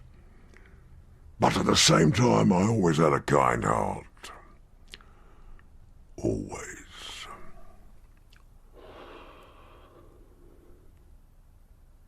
I used to knock about with a man called McGregor. I called him Mac. You remember Mac, eh? We were two of the worst-stated men in the West End of London. I tell you, I've still got the scars. We'd walk into a place, the old room would stand up, they'd make way to let us pass. You never heard such silence. Mind you, he was a big man, he was over 6 foot tall. His family were all McGregors, they came all the way from Aberdeen. But he was the only one they called Mac. He was very fond of your mother, Mac was. Very fond. He always had a good word for her. Mind you, she wasn't such a bad woman. Even though it made me sick just to look at her rotten, stinking face, she wasn't such a bad bitch. I gave her the best bleeding years of my life anyway. Plug it, will you, you stupid sod? I'm trying to read the paper. Listen, I'll chop your spine off if you talk to me like that. You understand? Talking to your lousy, filthy father like that. You know what? You're getting demented. What do you think of second wind for the 3:30? Where? Sandown Park. Don't stand a chance. Sure he does. Not a chance. He's the winner. He talks to me about horses. I used to live on the course. One of the loves of my life. Epsom, I knew it like the back of my hand. I was one of the best-known faces down at the paddock. What a marvellous open-air life. He talks to me about horses. You only read their names in the papers. But I've stroked their manes. I've held them. I've calmed them down before a big race. I was the one they used to call for. Max, they say, there's a horse here. He's highly strung. You're the only man on the course who can calm him. It was true. I had an instinctive understanding of animals. I should have been a trainer. Many times I was offered the job, you know, a proper post by the Duke of, I forget his name. One of the dukes. But I had family obligations. My family needed me at home. At times I've watched those animals thundering past the post. What an experience. Mind you, I didn't lose. I made a few bob out of it, and you know why? Because I always had the smell of a good horse. I could smell him. And not only the colts, but the fillies. Because the fillies are more highly strung than the colts. They're more unreliable. Did you know that? No, what do you know? Nothing. But I was always able to tell a good filly by one particular trick. I'd look her in the eye, you see. I'd stand in front of her and look her straight in the eye. It was a kind of hypnotism. And by the look deep down in her eye, I could tell whether she was a stayer or not. It was a gift. I had a gift. And he talks to me about horses. Dad, do you mind if I change the subject? I want to ask you something. That dinner we had before, what was the name of it? What do you call it? Why don't you buy a dog? You're a dog cook. Honest, do you think you're cooking for a lot of dogs? If you don't like it, get out. I am going out. I'm going out to buy myself a proper dinner. Well, get out. What are you waiting for? What did you say? I said shove off out of it, that's what I said. You'll go before me, Dad, if you talk to me in that tone of voice. Will I, you bitch? Oh, Daddy, you're not going to use your stick on me, are you? Eh?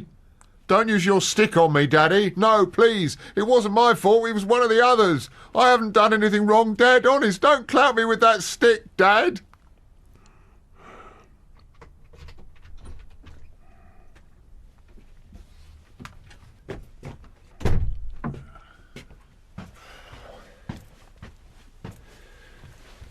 Oh. Hello, Uncle Sam. Hello. How are you, Uncle? Not bad. Bit tired. Tired? I bet you're tired. Where you been? I've been to London Airport. All the way up to London Airport? What, right up the M4? Yes, all the way up there. Well, I think you're entitled to be tired, Uncle. Wow, it's the drivers. I know, that's what I'm talking about. I'm talking about the drivers. Knocks you out. I'm here too, you know. I said I'm here too. I'm sitting here. I know you're here. I took a Yankee out there today, to the airport. Oh, a Yankee, was it? Yes. I've been with him all day. Picked him up at the Savoy at 12:30.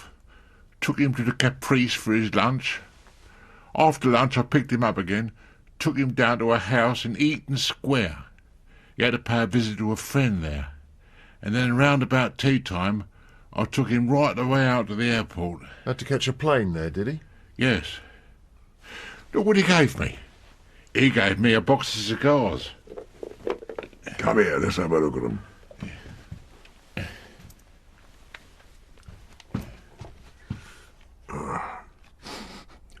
Yeah, it's a fair cigar.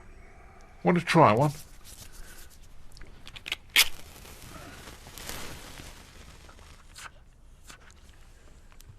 You know what he said to me? He told me I was the best chauffeur he'd ever had.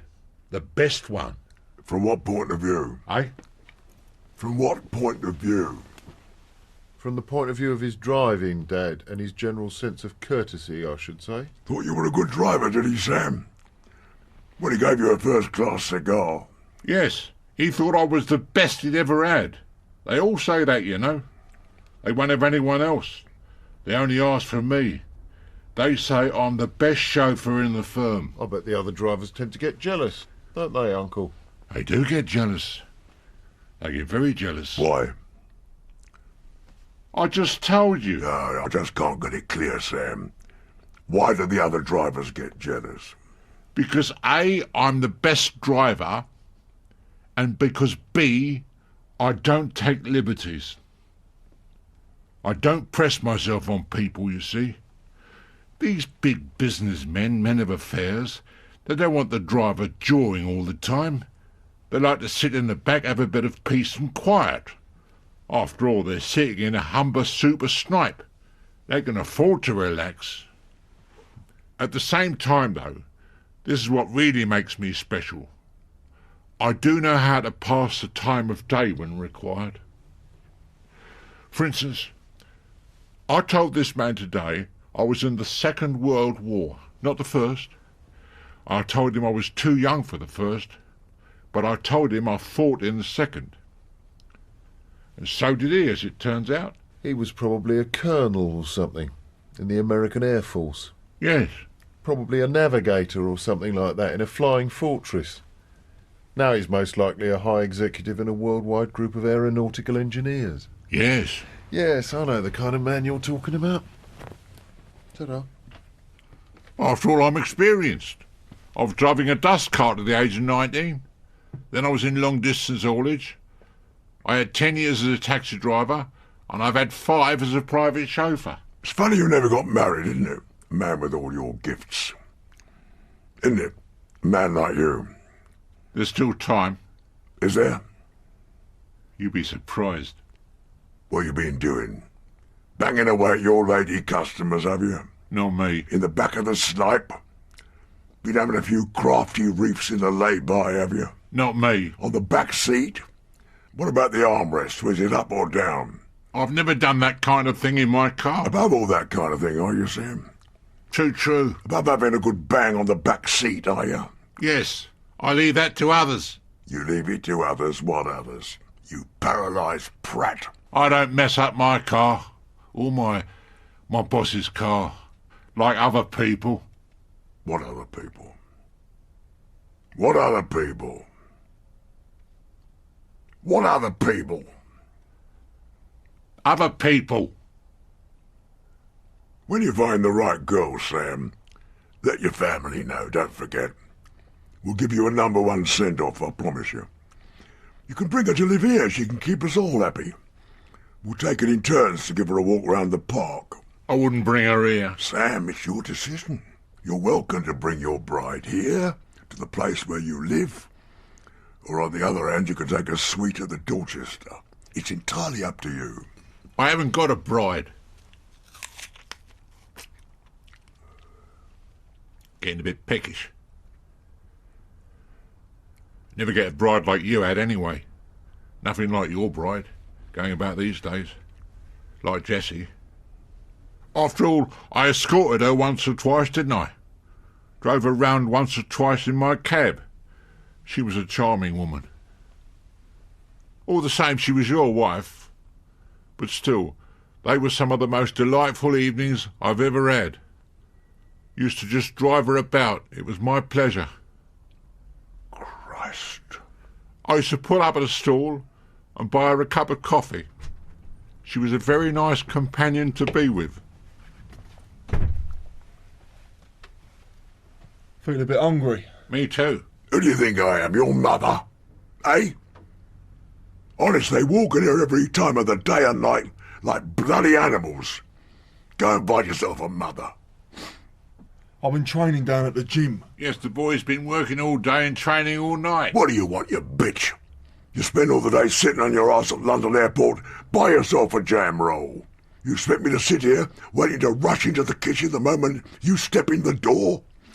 You've been living 63 years. Why don't you learn to cook? I can cook. Well, go and cook. What the boys want, Dad, is your own special brand of cooking, Dad. That's what the boys look forward to, that special understanding of food, you know, that you've got. Stop calling me Dad. Just stop all that calling me Dad, do you understand? But I'm your son. You used to tuck me up in bed every night. He tucked you up too, didn't he, Joey? He used to like tucking up his sons. Lenny. What? I'll give you a proper tuck-up one of these nights, son. You mark my word. I've been training with Bobby Dodd. And I had a good go at the bag as well. Wasn't in bad trim. Boxing's a gentleman's game. I tell you what you got to do. What you got to do is you got to learn how to defend yourself. And you've got to learn how to attack. That's your only trouble as a boxer. You don't know how to defend yourself, and you don't know how to attack. Once you've mastered those arts, you can go straight to the top. I've got a pretty good idea of how to do that.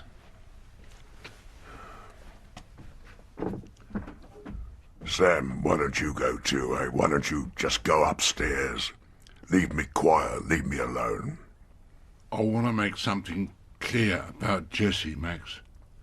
I want to. I do. When I took her out in the cab round the town, I was taking care of her for you. I was looking after her for you when you were busy, wasn't I? I was showing her the West End. You wouldn't have trusted any of your other brothers. You wouldn't have trusted Mac, would you? But you trusted me. I want to remind you. Old Mac died a few years ago, didn't he? Isn't he dead? He was a lousy, stinking, rotten loudmouth. A bastard, uncouth, sodding runt. Mind you, he was a good friend of yours. Hey, Sam. What? Why do I keep you here? You're just an old grub. Am I? You're a maggot. Oh, yes. As soon as you stop paying your way here, I mean, when you're too old to pay your way, you know what I'm going to do? I'm going to give you the boot. You are, eh? Sure. I mean, bring in the money and I'll put up with you. But when the firm gets rid of you, you can fuck off. This is my house as well, you know. This was our mother's house. One lot after the other, one mess after the other. Our father's house. Look what I'm lumbered with. One cast-iron bunch of crap after another. One flow of stinking pus after another. Our father... I remember him, don't worry. You kid yourself. He used to come over to me and look down at me, my old man did. He'd bend right over me, then he'd pick me up. I was only that big. Then he'd dandle me, give me the bottle, wipe me clean, give me a smile, pat me on the bum, pass me around, pass me from hand to hand, toss me up in the air, catch me coming down. I remember my father.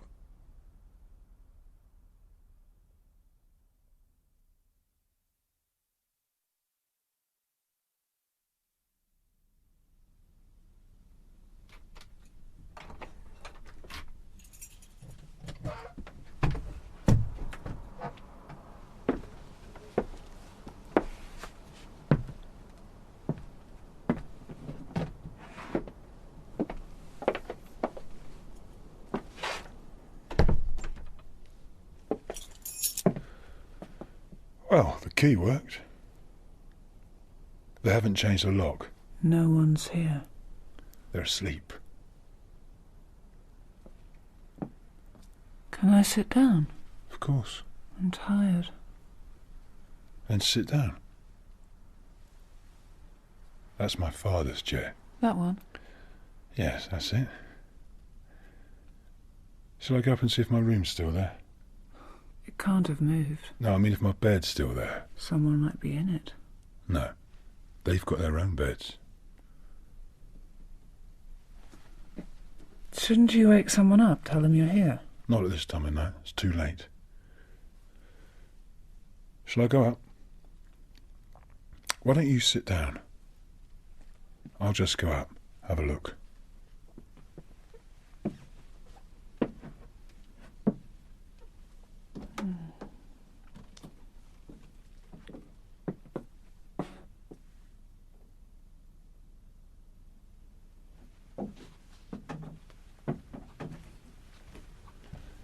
It's still there. My room. Empty. The bed's there. What are you doing? Blankets, no sheets. I'll find some sheets. I could hear snores. Really? They're all still here, I think. They're all snoring up there. Are you cold? No. I'll make something to drink, if you like. Something hot. No, I don't want anything. What do you think of the room? Big, isn't it? It's a big house. I mean, it's a fine room, don't you think? Actually, there was a wall across there with the door. We knocked it down years ago to make an open living area. The structure wasn't affected, you see. My mother was dead. Tired? Just a little. We can go to bed if you like. No point in waking anyone up now. Just go to bed. See them all in the morning. See my father in the morning.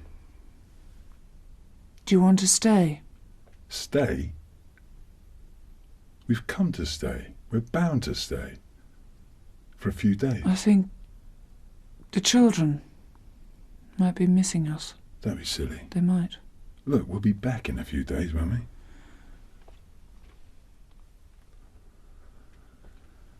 Nothing's changed. Still the same. Still, he'll get a surprise in the morning, won't he? The old man. I think you'll like him very much. Honestly. He's well, he's old, of course, getting on. I was born here. Do you realise that? I know.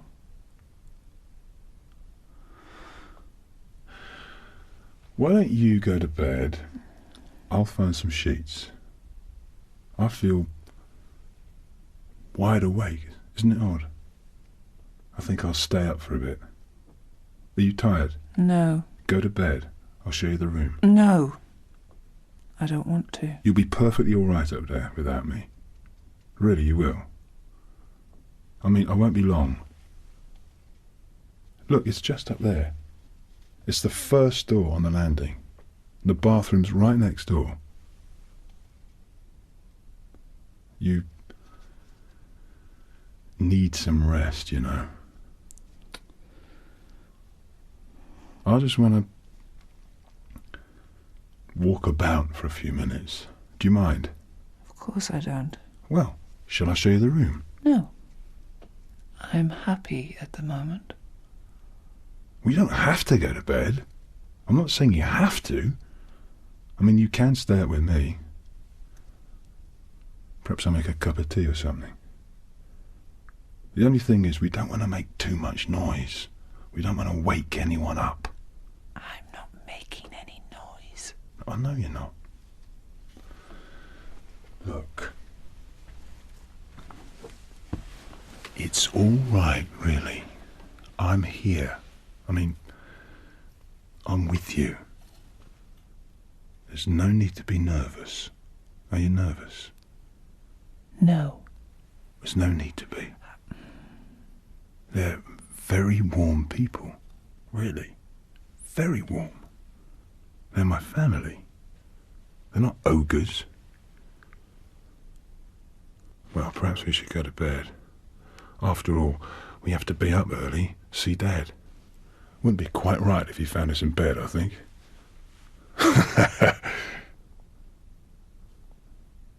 Have to be up before 6. Come down, say hello. I think I'll have a breath of air. Air? What do you mean? Just a stroll. At this time of night, but we've only just got here. We've got to go to bed. I just feel like some air. But I'm going to bed. That's all right. But what am I going to do? The last thing I want is a breath of air. Why do you want a breath of air? I just do. But it's late. I won't go far. I'll come back. I'll wait up for you. Why? I'm not going to bed without you. Can I have the key? Why don't you go to bed? I won't be long.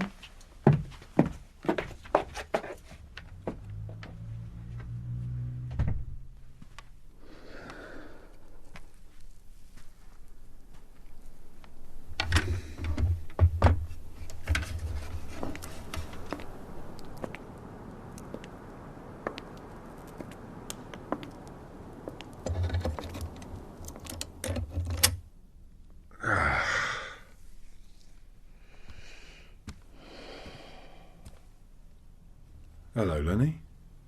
Hello, Teddy. I didn't hear you come down the stairs.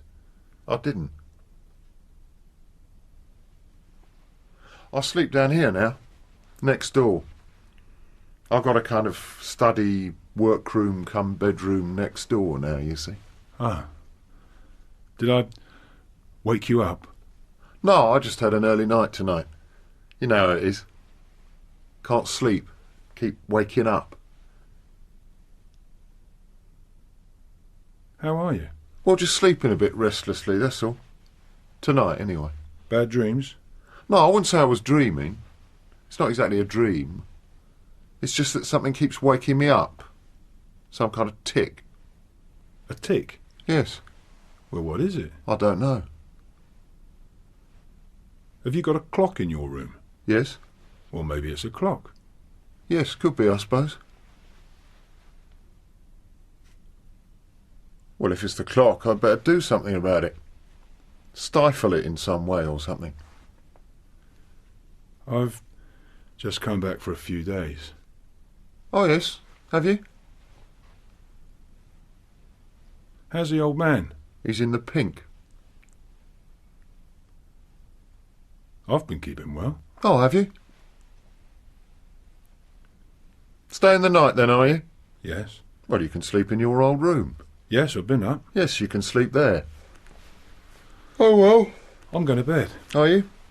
Yes, I'll get some sleep. Yes, I'm going to bed too. I'll give you a hand. No, they're not heavy. Nothing you want? Nothing you might want for the night? Glass of water, anything like that? Any sheets anywhere? In the sideboard in your room. Oh, good. Friends of mine occasionally stay there, you know, in your room, when they're passing through this part of the world. Well, I'll see you at breakfast then. Yes, that's it. Ta-da.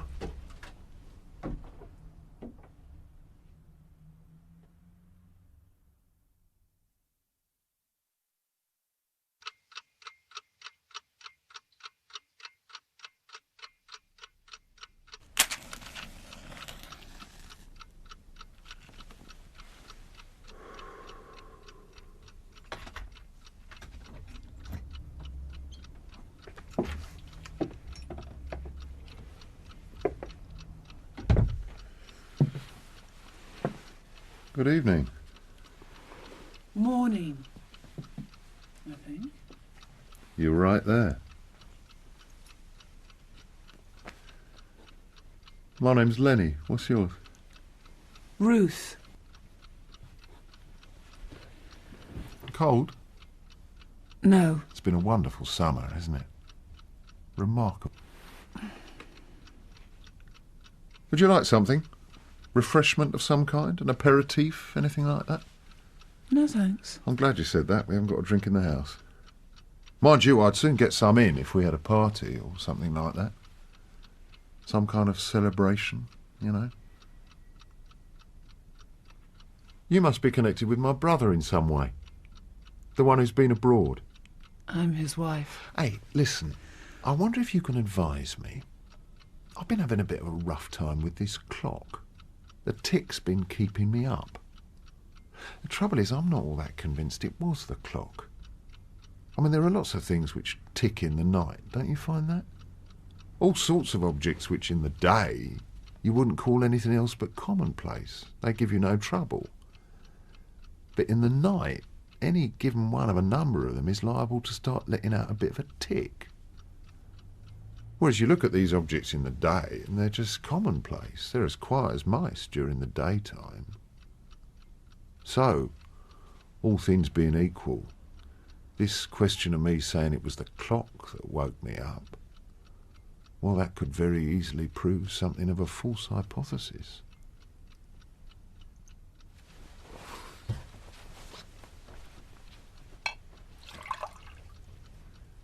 Here you are. I bet you could do with this. What is it? Water.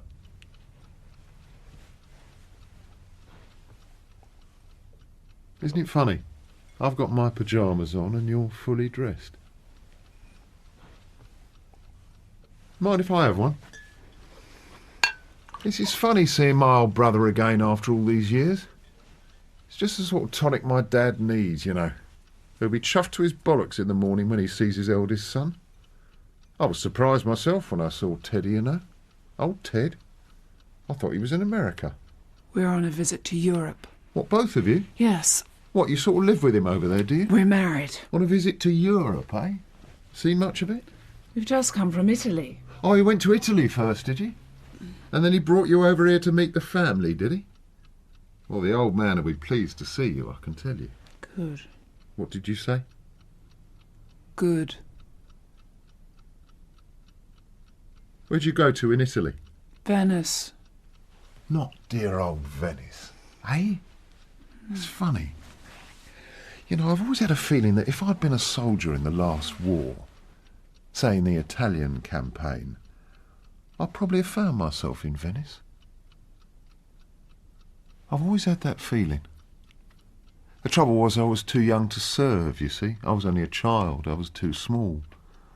Otherwise, I've got a pretty shrewd idea I'd probably have gone through Venice. Yes, I'd almost certainly have gone through it with my battalion.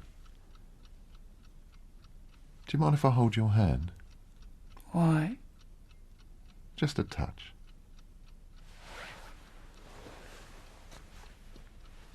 Just a tickle. Why? I'll tell you why.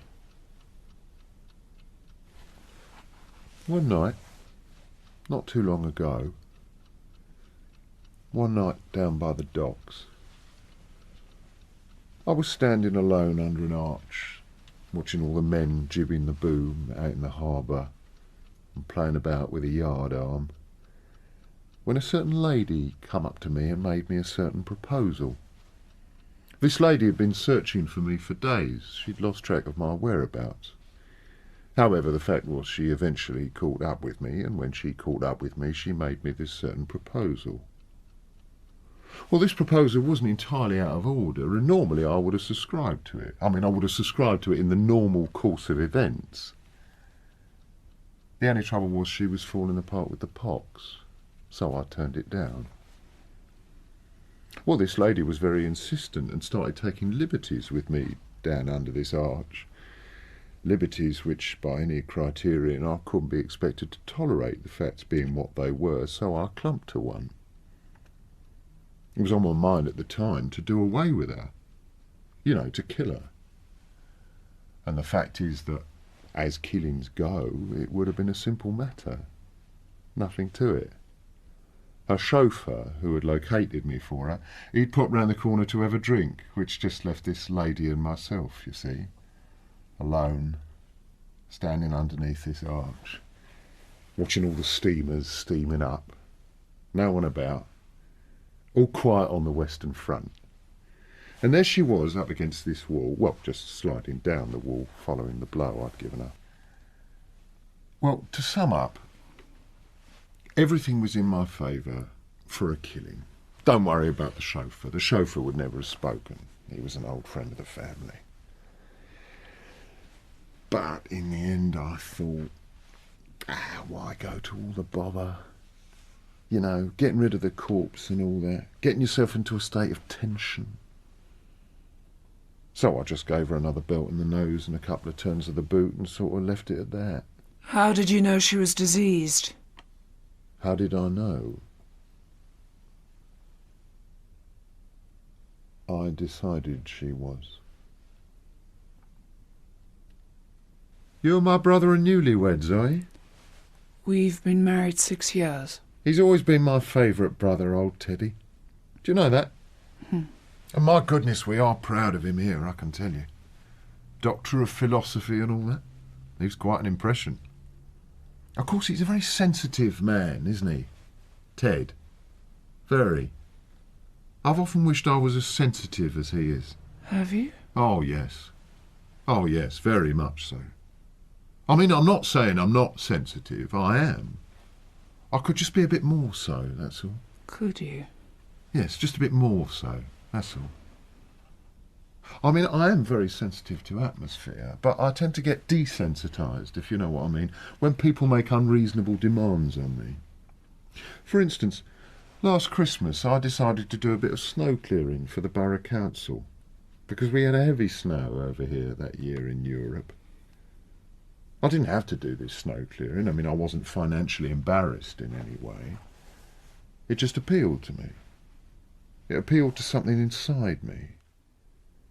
What I anticipated with a good deal of pleasure was the brisk, cold bite in the air in the early morning. And I was right. I had to get my snow boots on, and I had to stand on a corner at about 5:30 in the morning to wait for the lorry to pick me up to take me to the allotted area. Bloody freezing. Well, the lorry came, I jumped on the tailboard, headlights on, dipped, and off we went.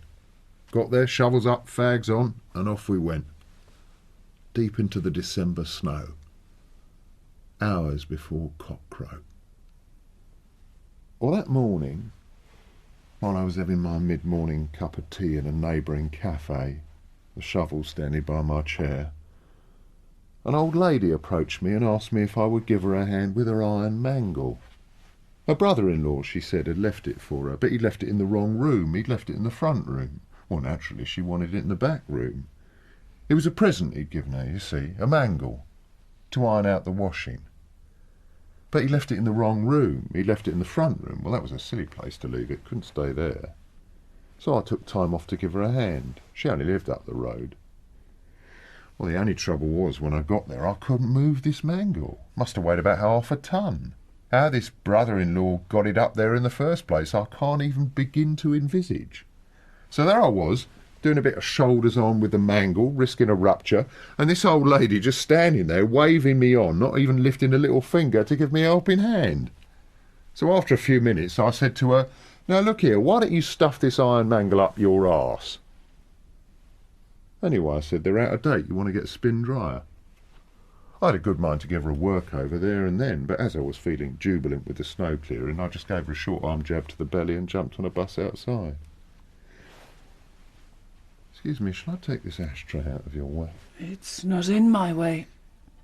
"Seems to be in the way of your glass." The glass was about to fall. Or the ashtray. I'm rather worried about the carpet. It's not me, it's my father. He's obsessed with order and clarity. He doesn't like mess. So, as I don't believe you're smoking at the moment, I'm sure you won't object if I move the ashtray. And now, perhaps, I'll relieve you of your glass. I haven't quite finished. You've consumed quite enough, in my opinion. No, I haven't. Quite sufficient, in my own opinion. Not in mine, Leonard. Don't call me that, please. Why not? That's the name my mother gave me. Just give me the glass. No. I'll take it then. If you take the glass, I'll take you. How about me taking the glass without you taking me? Why don't I just take you? You're joking. You're in love, anyway, with another man. You've had a secret liaison with another man. His family didn't even know. Then you come here without a word of warning and start to make trouble. Have a sip. Go on. Have a sip from my glass. Sit on my lap. Take a long, cool sip.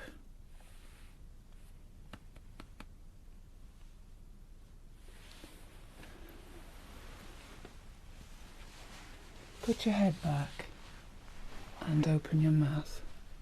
Take that glass away from me. Lie on the floor. Go on. I'll pour it down your throat. What are you doing? Making me some kind of proposal?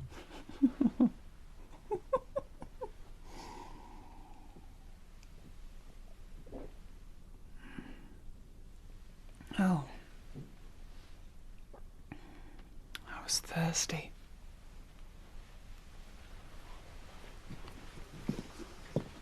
What was that supposed to be? Some kind of proposal?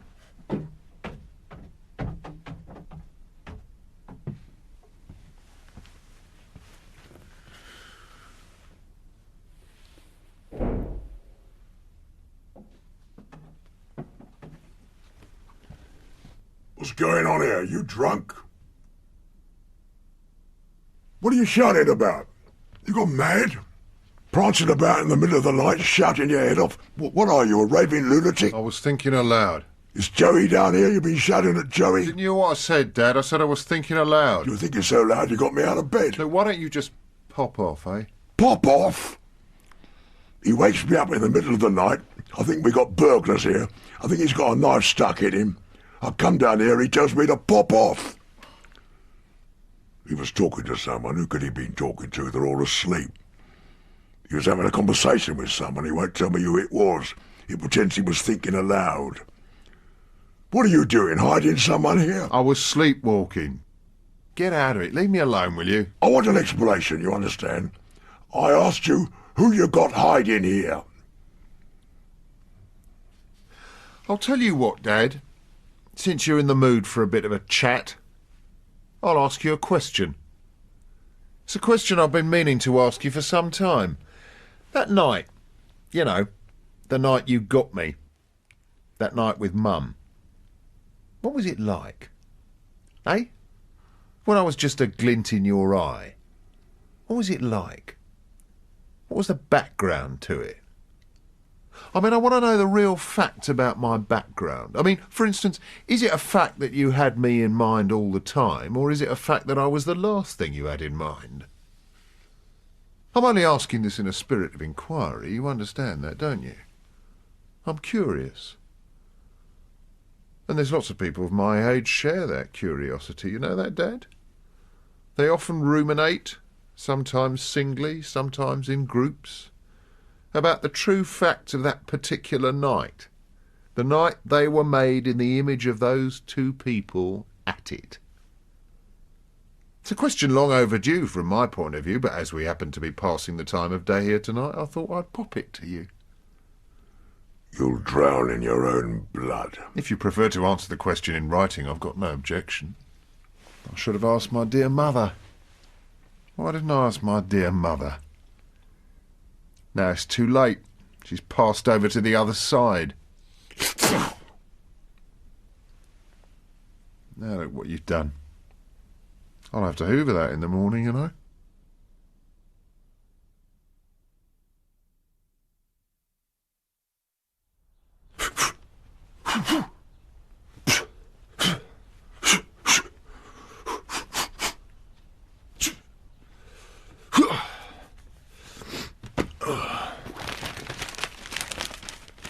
I hate this room. It's the kitchen I like. It's nice in there. It's cosy. But I can't stay in there. You know why? Because he's always washing up in there. Scraping the plates. Driving me out of the kitchen, that's why. Why don't you bring your tea in here? I don't want to bring my tea in here. I hate it here. I want to drink my tea in there. What's he doing in there? What's the time? 6:30. 6:30. I'm going to see a game of football this afternoon. You want to come? I'm talking to you. I'm training this afternoon. I'm doing 6 rounds with Blackie. It's not till 5 o'clock. You got time to see a game of football before 5 o'clock? It's the first game of the season. No, I'm not going. Why not? Sam, come here. What? What are you doing in there? Washing up. What else? Getting rid of your leavings. Putting them in the bin, eh? Right in. What point are you trying to prove? No point. Oh, yes, you are. You resent making my breakfast, that's what it is, isn't it? That's why you bang round the kitchen like that. Scraping the frying pan. Scraping all the leavings into the bin. Scraping all the plates. Scraping all the tea out the teapot. That's why you do that every single stinking morning, I know. Listen, Sam. I want to say something to you from my heart. I want you to get rid of these feelings of resentment you got towards me. I wish I could understand them. Honestly, have I ever given you cause? Never. When Dad died, he said to me, Max, look after your brothers. That's exactly what he said to me. How could he say that when he was dead? What? How could he speak if he was dead? Before he died, Sam. Just before. They were his last words. His last sacred words, Sammy. You think I'm joking? You think when my father spoke on his deathbed, I wouldn't obey his words to the last letter? You hear that, Joey? He'll stop at nothing. He's even prepared to spit on the memory of our dad. What kind of a son were you wet wick? You spent half your time doing crossword puzzles. We took you into the butcher's shop. You couldn't even sweep the dust off the floor. We took McGregor into the shop. He could run the place by the end of the week. Well, I'll tell you one thing. I respected my father, not only as a man, but as a #1 butcher. And to prove it, I followed him into the shop. I learned to carve a carcass at his knee. I commemorated his name in blood. I gave birth to 3 grown men, all on my own bat. What have you done? What have you done, you tit? You want to finish the washing up? Look, here's the cloth. So try to get rid of these feelings of resentment, Sam. After all, we are brothers. Do you want the cloth? Here, I'll take it.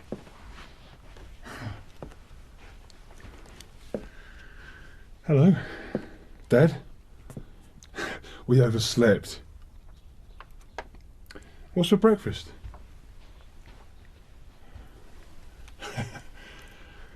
We overslept. Did you know he was here? No. Did you know he was here? I asked you if you knew he was here. No. Then who knew? Who knew? I didn't know. I was going to come down, Dad. I was going to be here when you came down. How are you? Look, I'd like you to meet... How long have you been in this house? All night. All night? I'm a laughing stock. How did you get in? I had my key.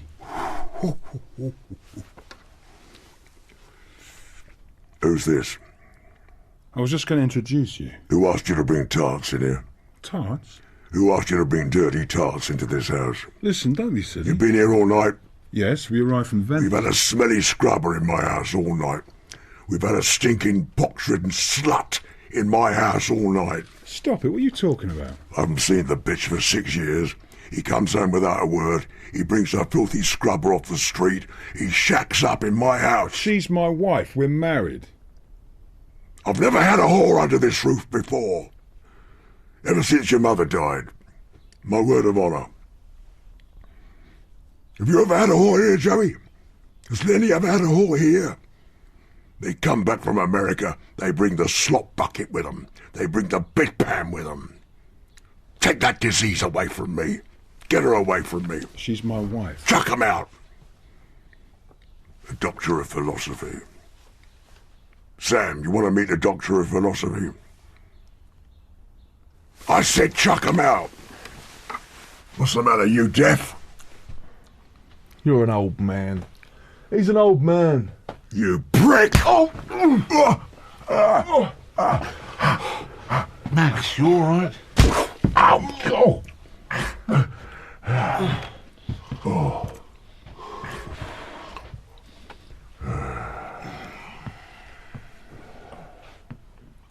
Miss? Yes? You a mother? Yes. How many you got? 3. All yours, Ted? Teddy, why don't we have a nice cuddle and kiss, eh? Like the old days. What about a nice cuddle and kiss, eh? Come on, then. You want to kiss your old father? Want to cuddle with your old father? Come on, then. Come on. You still love your old dad, eh? Come on, Dad, I'm ready for the cuddle.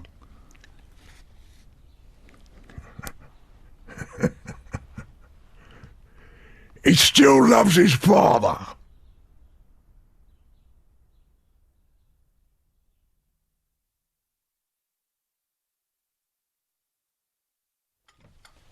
Cigar, Teddy? Thank you. Lenny? Thanks. Sam? Thank you very much.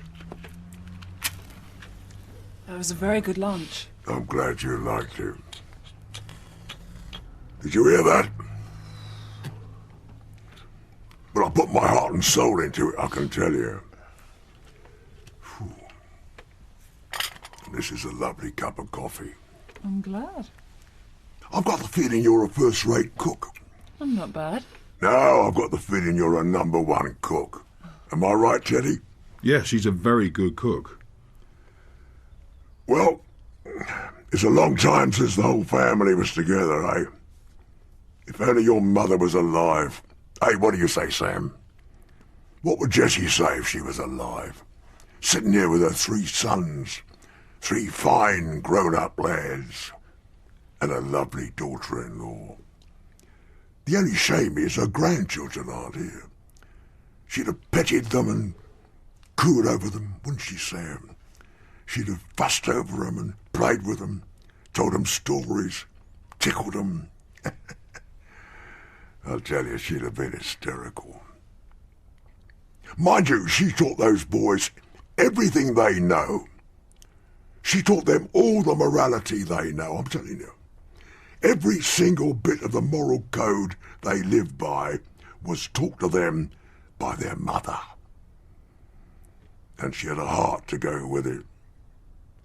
What a heart. Hey, Sam? Listen, what's the use of beating around the bush? That woman was the backbone to this family.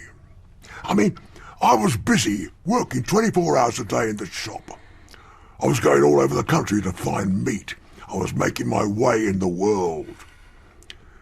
But I left a woman at home with a will of iron, a heart of gold, and a mind. Right, Sam? What a mind. Mind you, I was a generous man to her. I never left her short of a few bob. I remember one year I entered into negotiations with a top-class group of butchers with continental connections. I was going into association with them. I remember the night I came home. I kept quiet. First of all, I gave Lenny a bath, then Teddy a bath, then Joey a bath. What fun we used to have in the bath, eh, boys? Then I came downstairs and I made Jessie put her feet up on a puff. What happened to that puff? I haven't seen it for years. She put her feet up on the puff and I said to her, Jessie, I think our ship is going to come home. I'm going to treat you to a couple of items. I'm going to buy you a dress in pale corded blue silk, heavily encrusted in pearls, and for casual wear, a pair of pantaloons in lilac-flowered taffeta. Then I gave her a drop of cherry brandy. I remember the boys came down in their pyjamas, all their hair shining, their faces pink. It was before they started shaving. And they knelt down at our feet, Jessie's and mine. I'll tell you, it was like Christmas. What happened to the group of butchers? The group? They turned out to be a bunch of criminals like everyone else. This is a lousy cigar. What time are you going to work? Soon. You've got a job on this afternoon, haven't you? Yes, I know. What do you mean you know? You'll be late, you'll lose your job. What are you trying to do, humiliate me? Don't worry about me. It makes the bile come up in my mouth. The bile, you understand? I worked as a butcher all my life, using the chopper and the slab. The slab, you know what I mean? The chopper and the slab to keep my family in luxury. 2 families. My mother was bedridden, my brothers were all invalids. I had to earn the money for the leading psychiatrists. I had to read books. I had to study the disease so that I could cope with an emergency at every stage. A crippled family, 3 bastard sons, a slut bitch of a wife.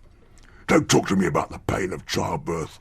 I suffered the pain. I've still got the pangs. When I give a little cough, my back collapses. And here I've got a lazy, idle bugger of a brother who won't even get to work on time. The best chauffeur in the world. All his life he's sat in the front seat giving lovely hand signals. You call that work? This man doesn't know his gearbox from his arse. You go and ask my customers. I'm the only one they ever asks for. What do the other drivers do? Sleep all day? I can only drive one car. They can't all have me at the same time. Anyone could have you at the same time. You'd bend over for $50 on Blackfriars Bridge. Me? For 2 bob and a toffee apple. He's insulting me. He's insulting his brother. I'm driving a man to Hampton Court at 4:45. Do you want to know who could drive? McGregor. McGregor was a driver. Don't you believe it? He didn't even fight in the war.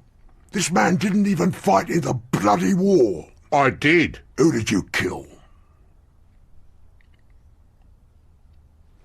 Good afternoon, Ruth.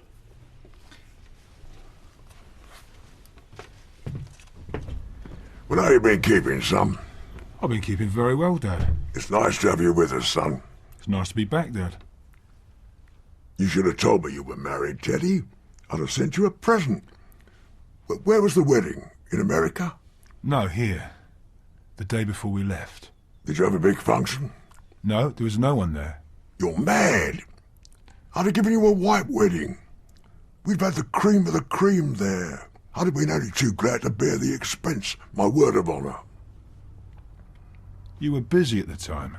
I didn't want to bother you. But you're my own flesh and blood. You're my firstborn. I'd have dropped everything. Sam would have driven you to the reception in the Snipe.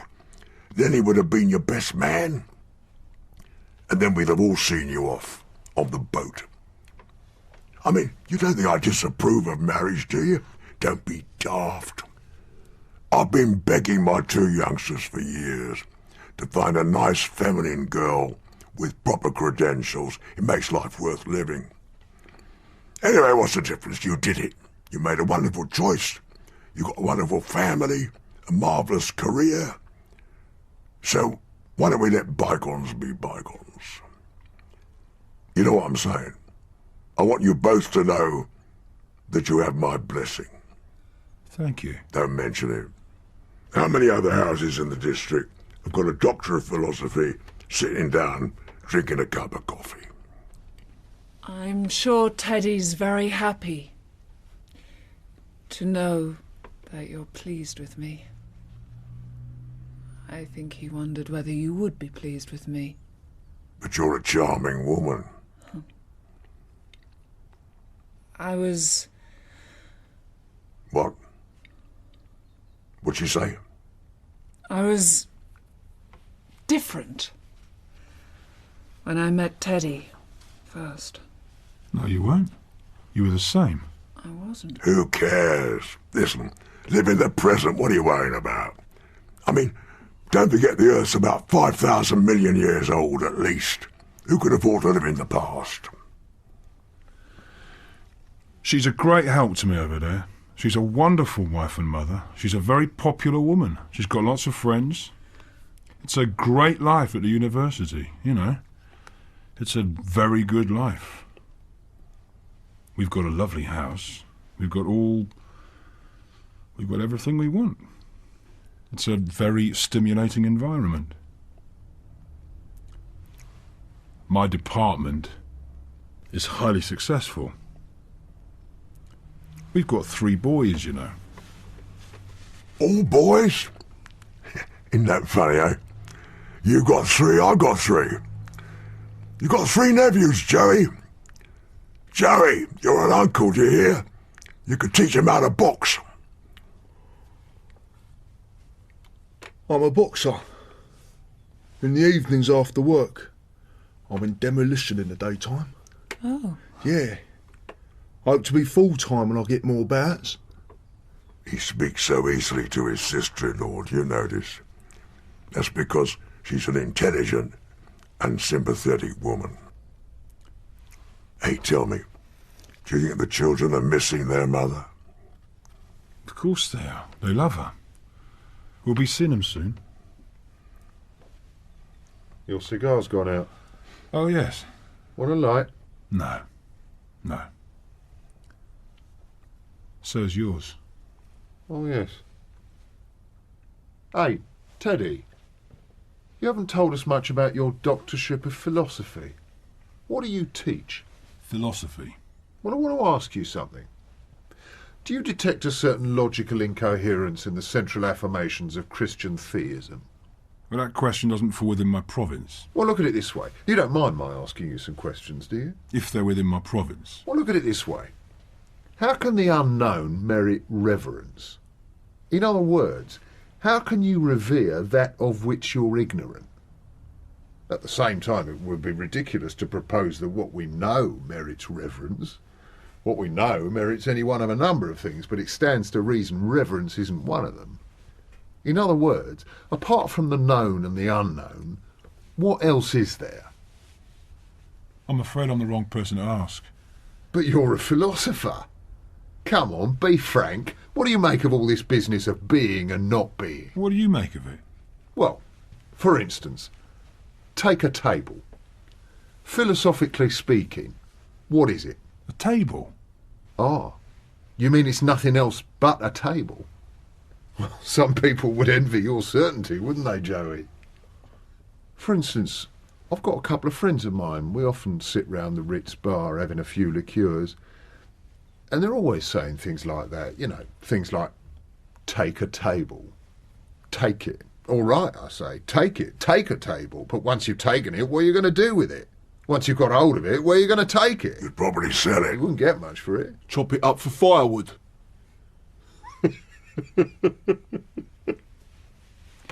Don't be too sure, though. You've forgotten something. Look at me. I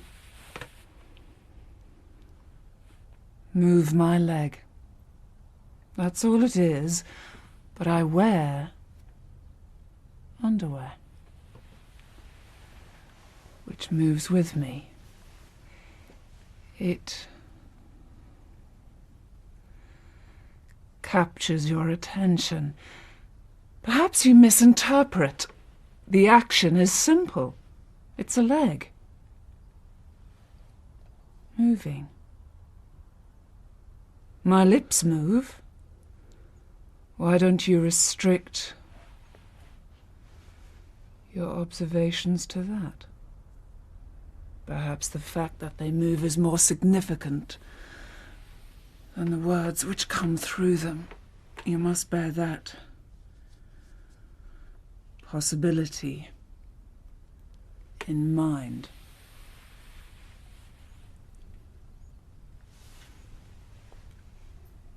I was born quite near here.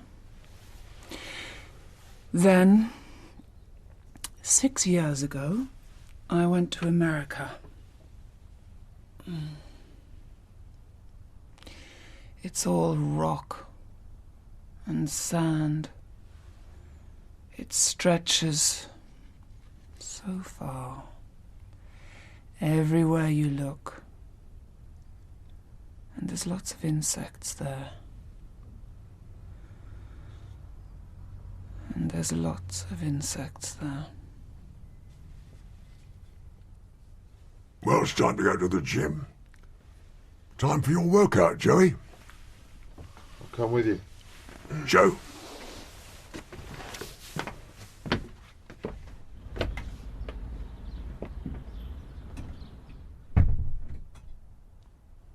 I think we'll go back. Should we go home? Why? Well, we were only here for a few days, weren't we? We might as well cut it short, I think. Why? Don't you like it here? Of course I do. But I'd like to go back and see the boys now. Don't you like your family? Which family? Your family, here. Of course I like them. What are you talking about? You don't like them as much as you thought you did. Of course I do. Of course I like them. I don't know what you're talking about. Listen, you know what time of the day it is there now, do you? What?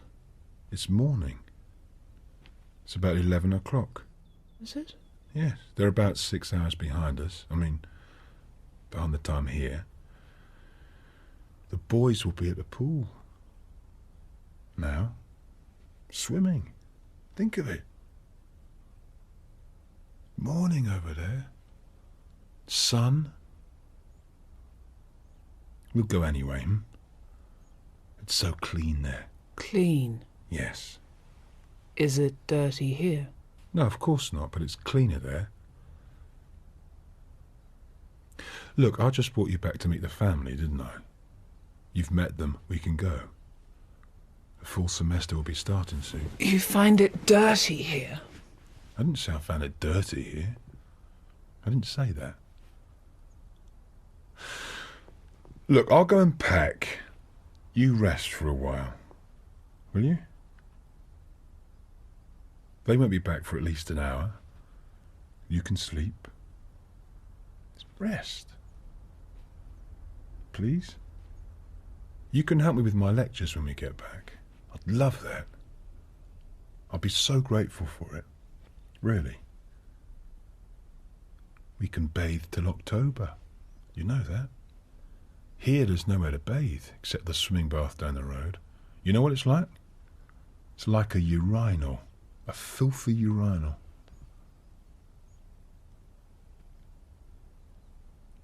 You liked Venice, didn't you? It was lovely, wasn't it? You had a good week. I mean, I took you there. I can speak Italian. But if I had been a nurse in the Italian campaign, I would have been there before. You just rest. I'll go and pack.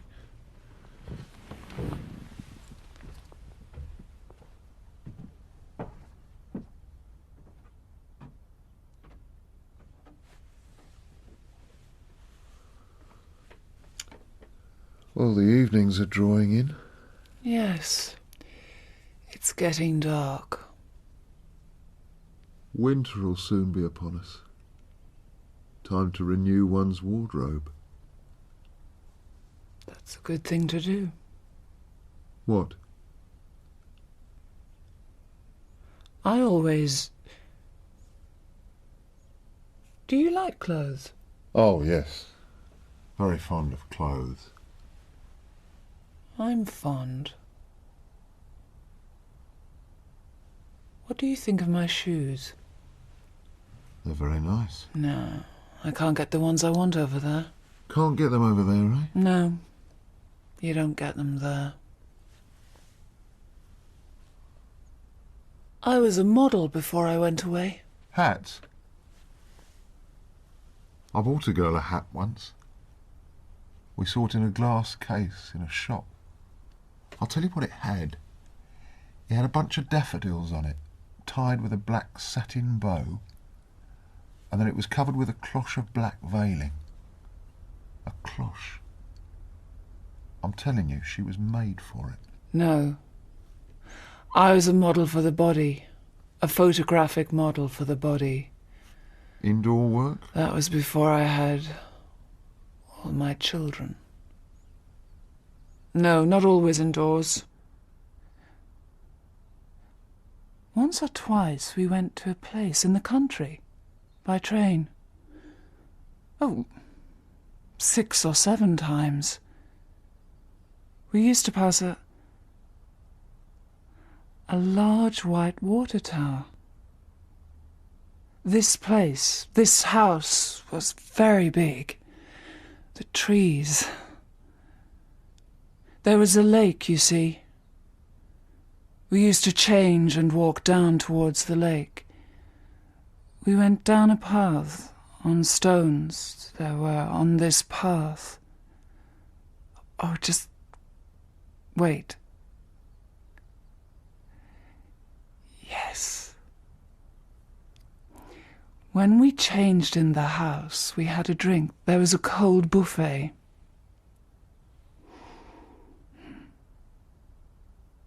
Sometimes we stayed in the house, but most often we walked down to the lake and did our modelling there.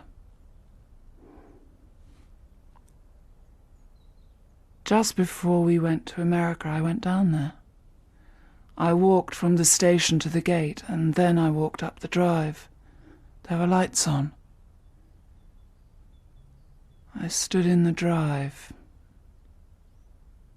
The house was very light.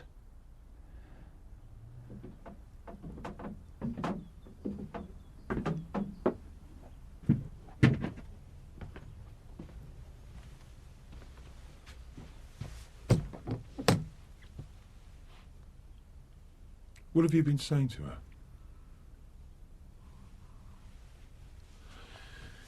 Here's your coat.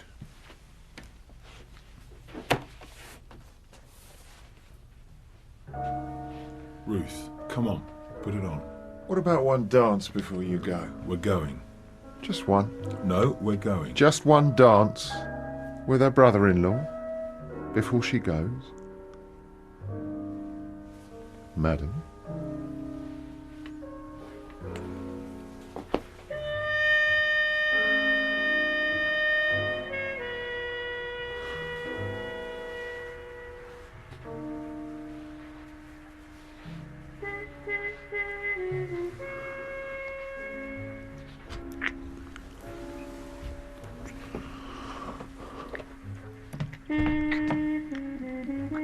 Christ. She's wide open. She's a tart. Old Lenny's got a tart in here.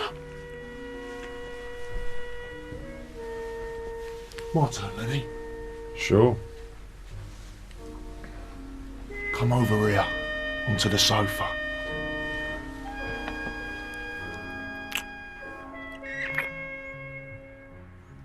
Just up my street. It's better than a rub down, this. You going, Teddy? Already? But when you're coming over again, eh?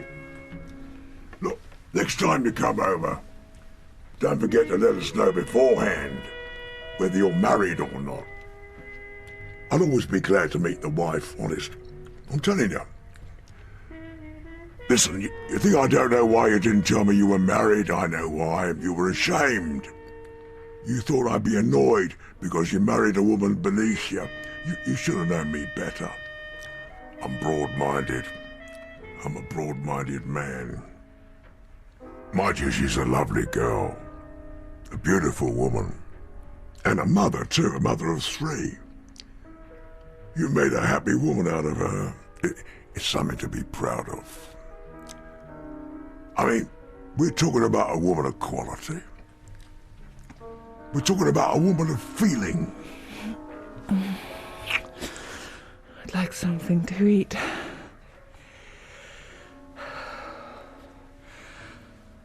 I'd like a drink. Did you get any drink? We've got drink. I'd like one. Please. What drink? Whiskey. I've got it. I'll get it. Put the record off. I want something to eat. I can't cook. He's the cook.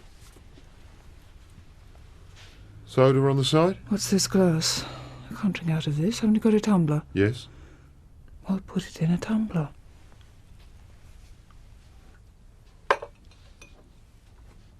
On the rocks, or as it comes? Rocks? What do you know about rocks? We've got rocks, but they're frozen stiff in the fridge. Drinks all round? What food do you want?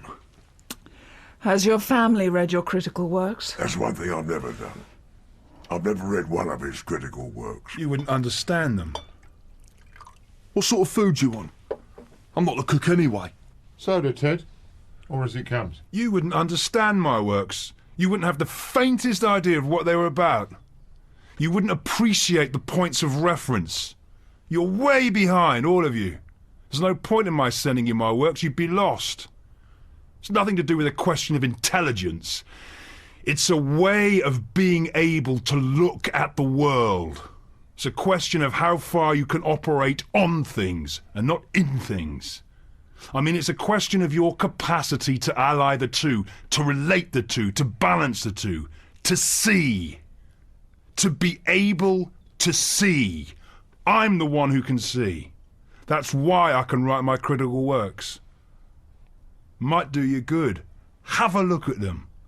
See how certain people can view things. How certain people can maintain intellectual equilibrium. Intellectual equilibrium. You're just objects. You just move about. I can observe it. I can see what you do. It's the same as I do. But you're lost in it. You won't get me being... I won't be lost in it.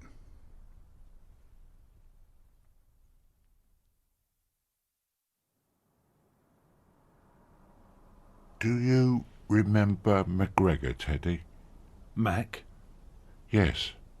Of course I do. What did you think of him? Did you take to him? Yes, I liked him. Why? You know, you were always my favourite of the lads. Always. When you wrote to me from America, I was very touched, you know.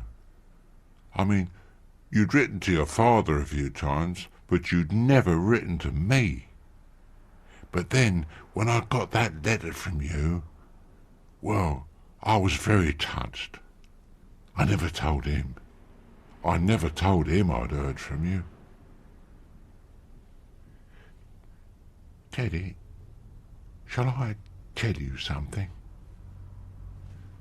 You were always your mother's favourite. She told me. It's true. You were always the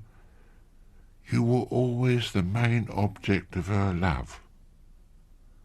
Why don't you stay for a couple more weeks, eh? We can have a few laughs.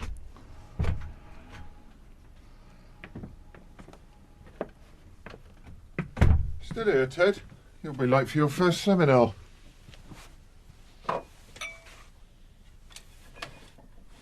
Where's my cheese roll? Someone's taken my cheese roll. I left it there. You been thieving? I took your cheese roll, Lenny. Yeah.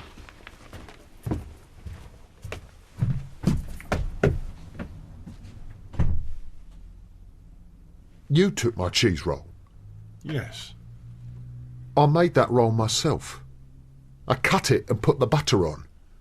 I sliced a piece of cheese and put it in between. I put it on a plate and I put it in the sideboard. I did all that before I went out. Now I come back and you've eaten it. Well, what are you going to do about it? I'm waiting for you to apologise. But I took it deliberately, Lenny. You mean you didn't stumble on it by mistake? No. I saw you put it there. I was hungry, so I ate it. Barefaced audacity. What led you to be so vindictive against your own brother? I'm bowled over. Well, Ted, I would say this is something approaching the naked truth, isn't it? It's a real cards on the table stunt. I mean, we're in the land of no holds barred now. Well, how else can you interpret it? To pinch your younger brother's specially made cheese roll when he's out doing a spot of work, that's not equivocal. It's unequivocal.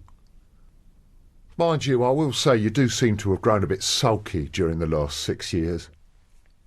A bit sulky. A bit inner. A bit less forthcoming. It's funny because I'd have thought that in the United States of America, I mean with the sun and all that, the open spaces on the old campus, in your position, lecturing in the centre of all the intellectual life out there, on the old campus, all the social whirl, all the stimulation of it all your kids and all that to have fun with down by the pool, the greyhound buses and all that, tons of iced water, all the comfort of those Bermuda shorts and all that on the old campus. No time of the day or night you can't get a cup of coffee or a Dutch gin. I'd have thought you'd have grown more forthcoming, not less. Because I want you to know that you set a standard for us, Teddy. Your family looks up to you, boy. And you know what it does? It does its best to follow the example you set. Because you're a great source of pride to us. That's why we were so glad to see you come back, to welcome you back to your birthplace. That's why. No, listen, Ted, there's no question that we live a less rich life than you do over there. We live a closer life. We're busy, of course. Joey's busy with his boxing. I'm busy with my occupation. Dad still plays a good game of poker, and he does the cooking as well up to his old standard. And Uncle Sam's the best chauffeur in the firm. But nevertheless, we do make up a unit, Teddy. And you're an integral part of it. When we all sit round the backyard having a quiet gander at the night sky, there's always an empty chair standing in the circle, which is, in fact, yours. And so when you at length return to us, we do expect a bit of grace, a bit of je ne sais quoi, a bit of generosity of mind, a bit of liberality of spirit to reassure us. We do expect that. But do we get it? Have we got it? Is that what you've given us? Yes.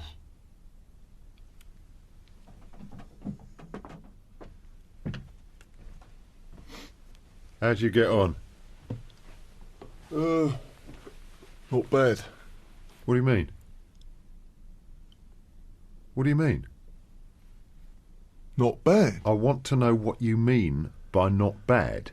What's it got to do with you? Joey, you tell your brother everything. I didn't get all the way. You didn't get all the way? You didn't get all the way? But you've had her up there for 2 hours. Well? You didn't get all the way and you've had her up there for 2 hours? What about it? What are you telling me? What do you mean? Are you telling me she's a tease? She's a tease? What do you think of that, Ted? Your wife turns out to be a tease. He's had her up there for 2 hours and you didn't go the whole hog. I didn't say she was a tease. Are you joking? Sounds like a tease to me. Done it to you, Ted. Perhaps he hasn't got the right touch. Joey? Not the right touch? That'd be ridiculous. He's had more dolly than you've had cream cakes. He's irresistible. He's one of the few and far between. Tell him about the last bird you had, Joey. What bird? The last bird. When we stopped the car. Oh, that. Yes. Well, we were in Lenny's car one night last week. The Alpha. And bowling down the road. Up near the Scrubs. Yes, up over by the Scrubs. We were doing a little survey of North Paddington. And it was pretty late, wasn't it? Yes, it was late. Well? And then by the curb we saw this parked car with a couple of girls in it. And their escorts? Yes, there were 2 geezers in it. Anyway, we go out and we told the 2 escorts to go away, which they did. And then we got the girls out of the car. We didn't take them over the Scrubs. Oh, no, not over the Scrubs. Well, the police would have noticed us there. You see, we took them over a bombed site. Rubble. In the rubble? Yeah, plenty of rubble. Well, you know, then we had them. You've missed out the best bit. He's missed out the best bit. What bit? His bird says to him, I don't mind, she says, but I've got to have some protection. I've got to have some contraceptive protection. I haven't got any contraceptive protection, old Joey says to her. In that case, I won't do it, she says. Yes, you will, says Joey. Never mind about the contraceptive protection. Even my bird laughed when she heard that. Yes, even she gave out a bit of a laugh. So you can't say old Joey isn't a bit of a knockout when he gets going, can you? And here he is upstairs with your wife for 2 hours and he hasn't even been the whole hog? Well, your wife sounds like a bit of a tease to me, Ted. What do you make of it, Joey? You satisfied? Don't tell me you're satisfied without going the whole hog. I've been the whole hog plenty of times. Sometimes you can be happy and not go the whole hog. Now and again, you can be happy without going any hog.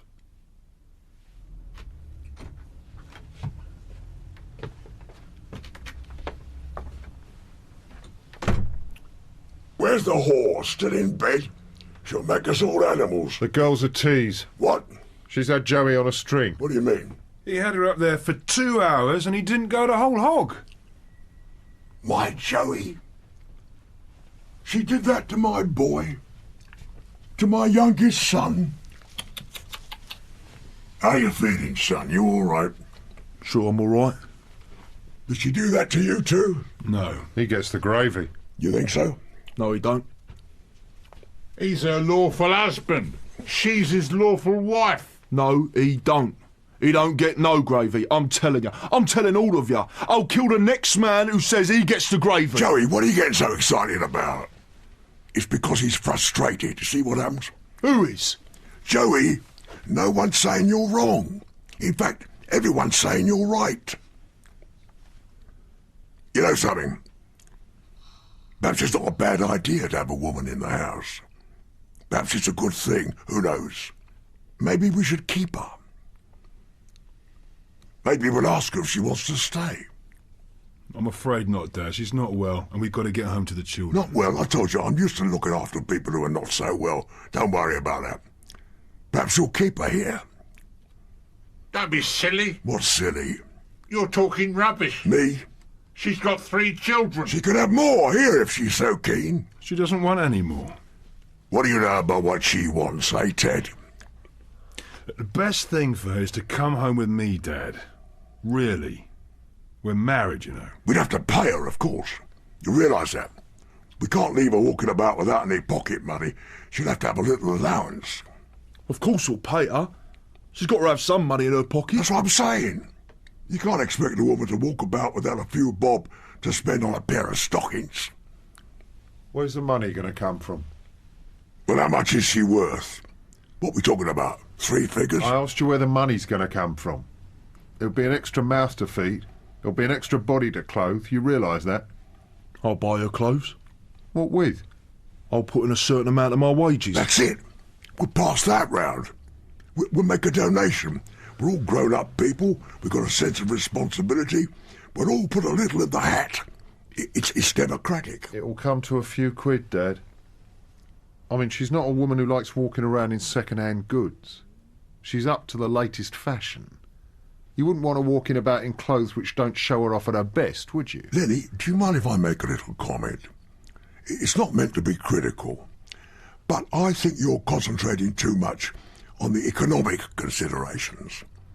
There are other considerations. There are the human considerations. You understand what I mean? There are the human considerations. Don't forget them. I won't. Well, don't. Listen, we're bound to treat her in something approximating at least to the manner in which she's accustomed. After all, she's not someone off the street. She's my daughter-in-law. That's right. There you are, you see. Joey will donate, Sam will donate. I'll put a few bob in out of my pension. Lenny will cough up. We're laughing. What about you, Ted? How much you going to put in the kitty? I'm not putting anything in the kitty. What? You won't even help to support your own wife? You lousy stink pig. Your mother would drop dead if she heard you take that attitude. Hey, Dad, I've got a better idea. What? There's no need for us to go to all this expense. I know these women. Once they get started, they ruin your budget. I've got a better idea. Why don't I take her up with me to Greek Street? You mean put her on the game? We'll put her on the game. That's a stroke of genius. That's a marvellous idea. You mean she can earn the money herself, on her back? Yes. Wonderful. The only thing is, it'll have to be short hours. We don't want her out of the house all night. I can limit the hours. How many? 4 hours a night. Is that enough? She'll bring it a good sum for 4 hours a night. Well, you should know. After all, it's true, the last thing we want to do is to wear the girl out. She's going to have her obligations this end as well.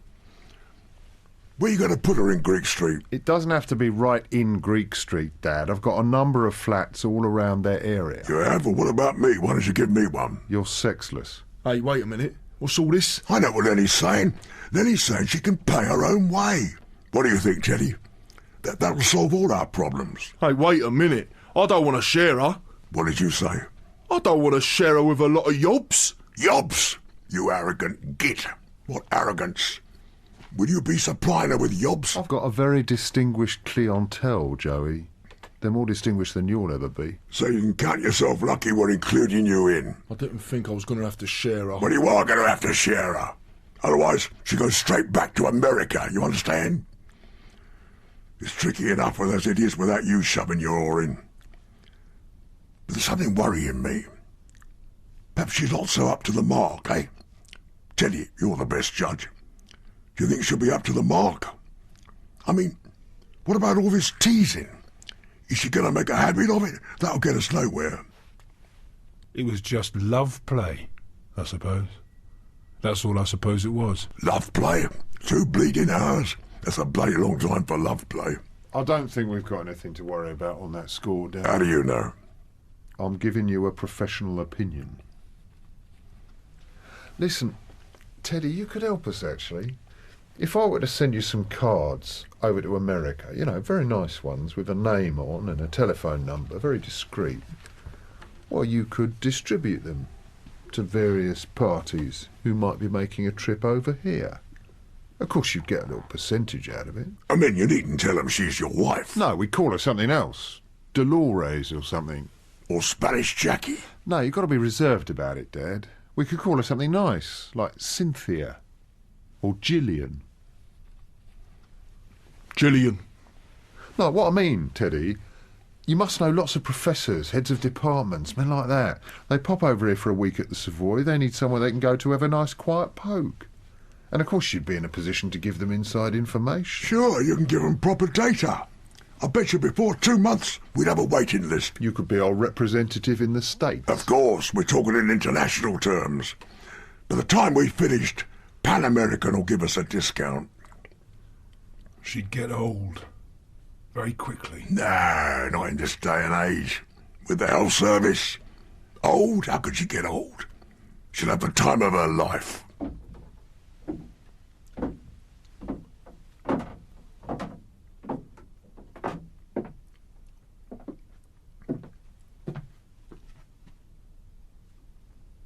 Ruth, the family have invited you to stay for a little while longer as a kind of guest. If you like the idea, I don't mind. We can manage very easily at home until you come back. Oh, very nice of them. It's an offer from our heart. It's very sweet of you. Listen, it would be our pleasure. I think I'd be too much trouble. Trouble? What are you talking about? What trouble? Listen, I'll tell you something. Since poor Jessie died, hey, Sam, we haven't had a woman in the house, not one, inside this house. And I'll tell you why. Because their mother's image was so dear, any other woman would have tarnished it. But you, Ruth, you're not only lovely and beautiful, but you're kin. You're kith. You belong here. I'm very touched. Of course you're touched. I'm touched. But Ruth, I should tell you that you'll have to pull your weight a little if you stay, financially. My father isn't very well off. Oh, I'm sorry. No, you just have to bring in a little, that's all. A few pennies, nothing much. It's just that we're waiting for Joey to hit the top as a boxer. When Joey hits the top, well... Or you can come home with me. We'd get you a flat. A flat? Yes. Where? In town.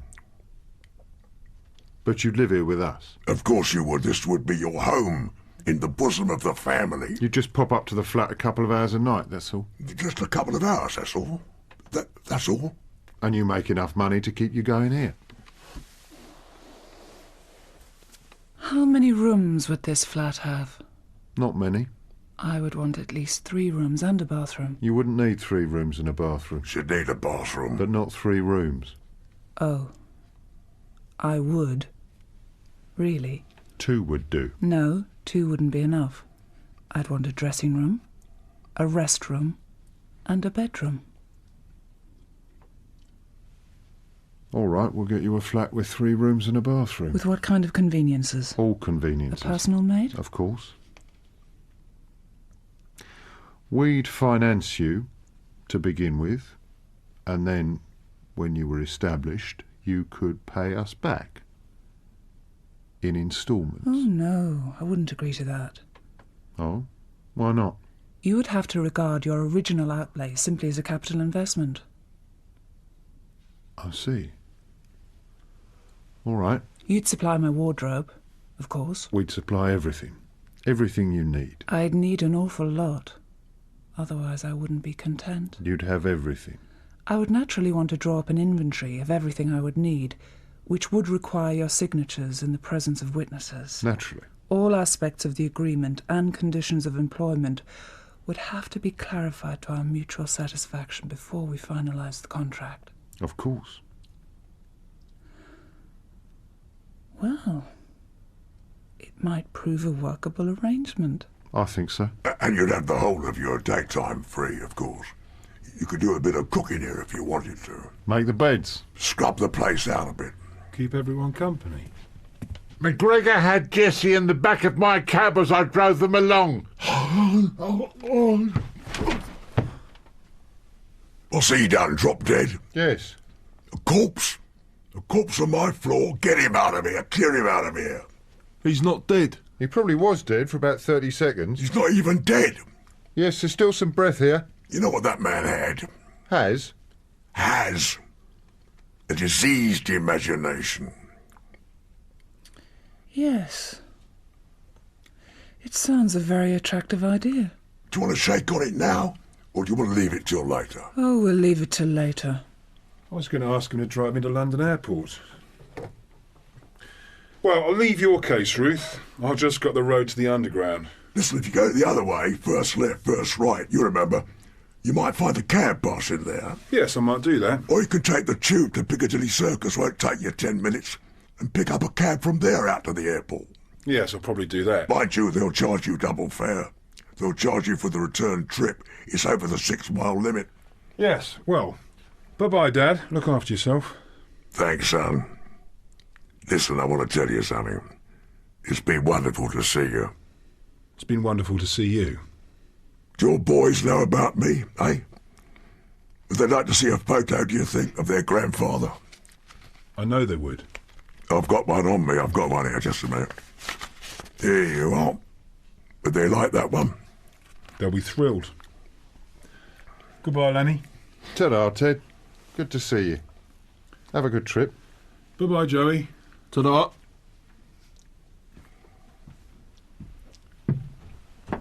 Eddie, don't become a stranger.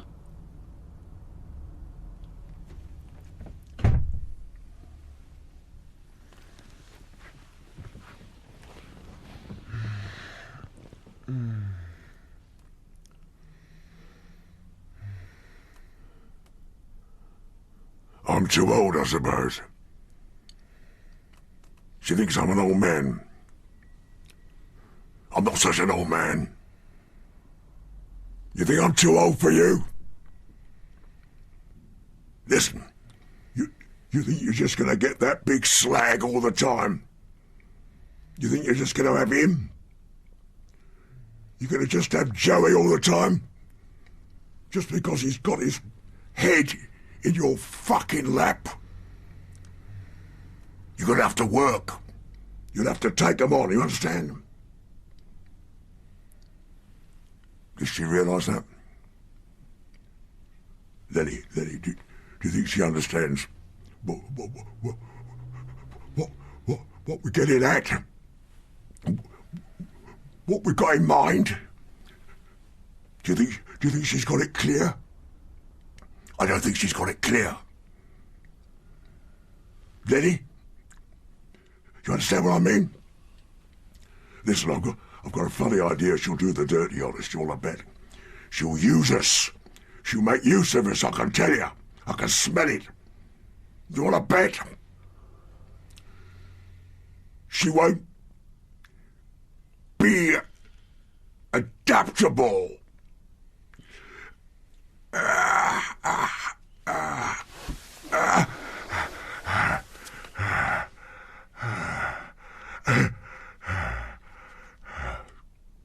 Oh.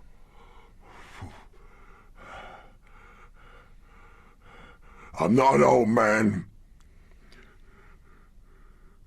Do you hear me? Kiss me.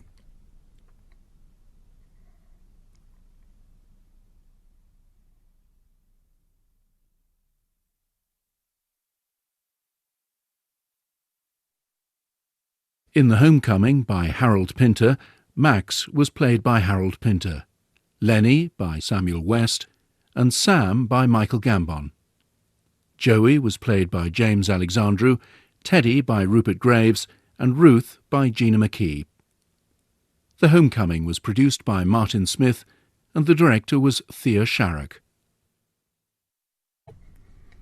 Just because he's got his head in your fucking lap, you're going to have to work. You'll have to take them on, you understand? Does she realise that? Lenny, do you think she understands what we're getting at? What we've got in mind? Do you think she's got it clear? I don't think she's got it clear. Lenny? You understand what I mean? Listen, I've got a funny idea she'll do the dirty on us, you want to bet. She'll use us. She'll make use of us, I can tell you. I can smell it.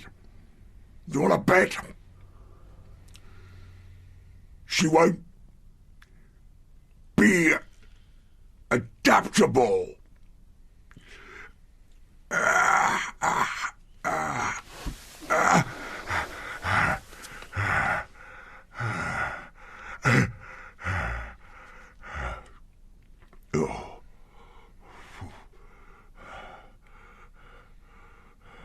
I'm not an old man. Do you hear me? Kiss me.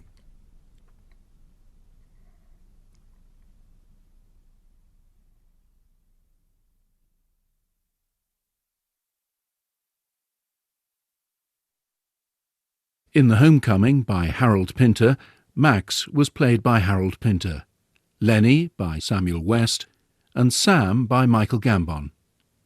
Joey was played by James Alexandru, Teddy by Rupert Graves, and Ruth by Gina McKee. The Homecoming was produced by Martin Smith, and the director was Thea Sharrock.